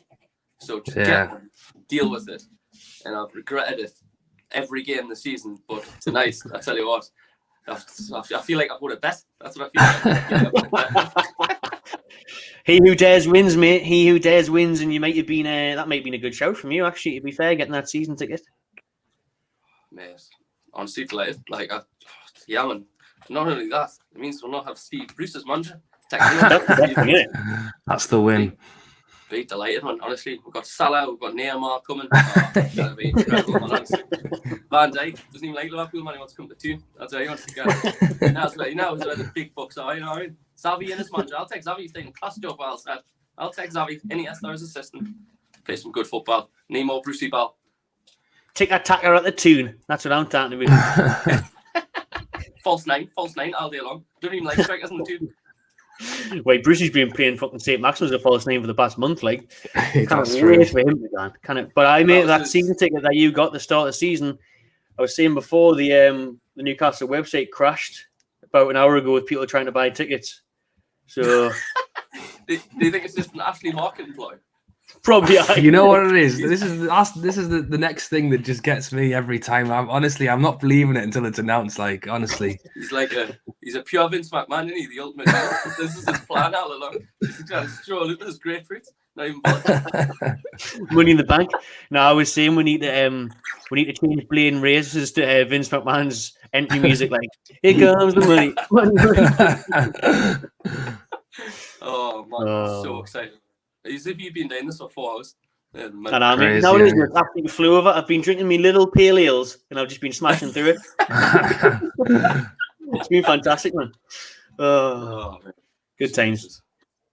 So good, Wow. man. So good. So what's the crack now? We're just waiting for more news, essentially. I would just obviously Sky Sports have just started a report now, so he's just put in there they've just opened with the piracy and any deal When's would need to Pete be Graves sanctioned on? by the. now I think. Yeah, he's now on Sky Sports News, but I think they're basically just saying that they expect an announcement from the Premier League and the club within the next 24 hours. So dilly dong, dilly ding. What's going on? This is insane, man. it doesn't feel real, like, does it? Like Calum said there, it just I couldn't keep on saying about like, who could be manager, who could we bring in as players. Because we aren't just getting taken over. We're getting taken over by the richest person in the world. We're going to be the richest club in the world. It's not just we're getting taken over. No more Ashley, no more Bruce. Right? We'll just do when like Villa got taken over. Oh, Villa, we'll push for top 10 now. We'll sign Danny Ings. We can sign whoever the fuck we want. It's absolutely mental. Let's do some fantasy booking. Do you think they'll just buy a new stadium, hire a new stadium on the Tune, get their own sponsorship in? I think they could look to do that in like 10 years, 10 years. Probably clone their own players now. No, I mean, oh man, I'm so excited. Honestly, so excited. It is crazy, like that. Signed Jeff Hendrick, man. Signed Jeff Hendrick. And like at one point I was happy because at least we'd signed somebody. That's how bad my life was with people. Wow. I was happy at one point that we signed Jeff Hendrick. Scored a screamer the other day, man. He's irreplaceable, him. Don't care who saying. So lads, if scored a goal. when we get taken over, I'm I'm not going with if, I'm going with when. When we get taken over, who would you want as manager, realistically? New manager through the door. It doesn't even have to be realistic. We're going to offer them fucking 50 million a year, so anyone will come. If we can get any manager in the world, Simeone for me. Simeone? Nice.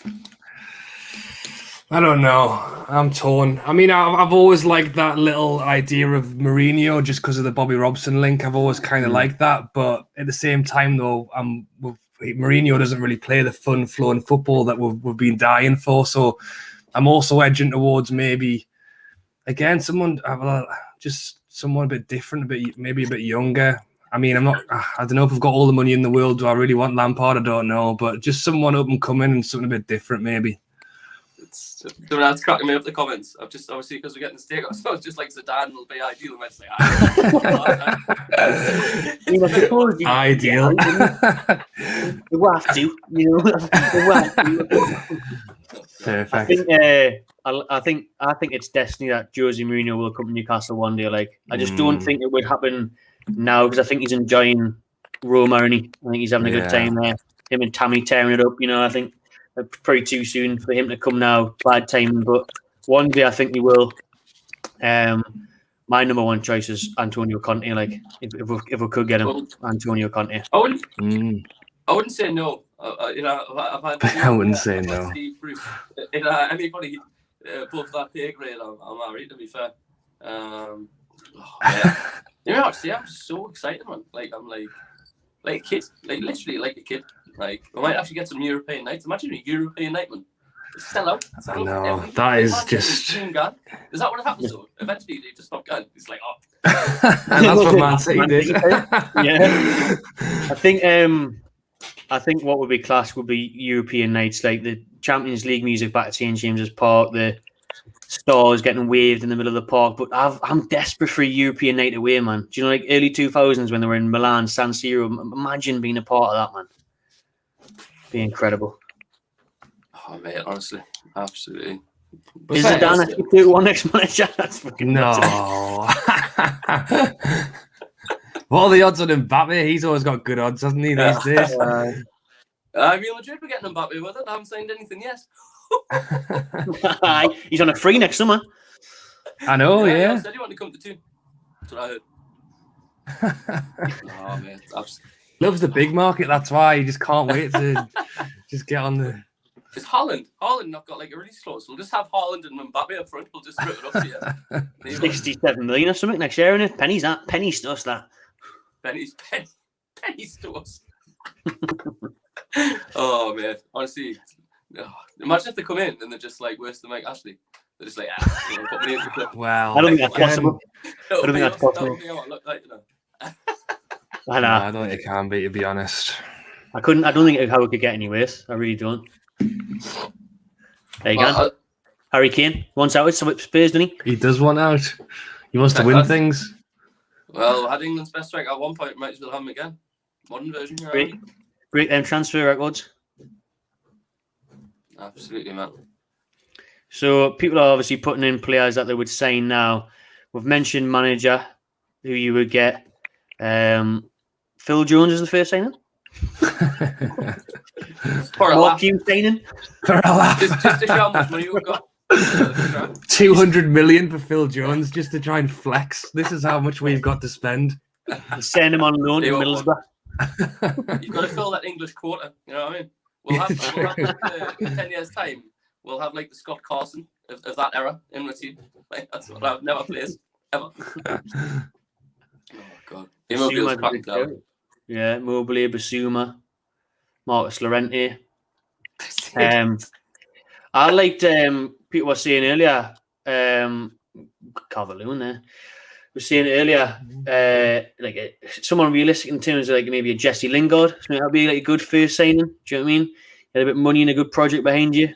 Obviously, he was going to go back to West Ham. Calvin Phillips from Leeds was another good recommendation, I think. Take Phillips 100%. No, I didn't want Declan Rice. Still got a hatred. Yeah, still bitter. Jude Bellingham. You know what, like, it sounds stuff with that English court.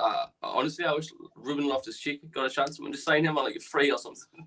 Don't spend any money. Get a few English lads in to fill the quarter, then play in the Carlton Cup. So he's trying to spend a tenner to watch the game. At least we'll see who win. Big boys, you know. Right then, lads. Cheers for jumping in. Anything else you want to say before we go? Or I'm going to have a bath and have me tea and then stay up on it for some Sky Sport News.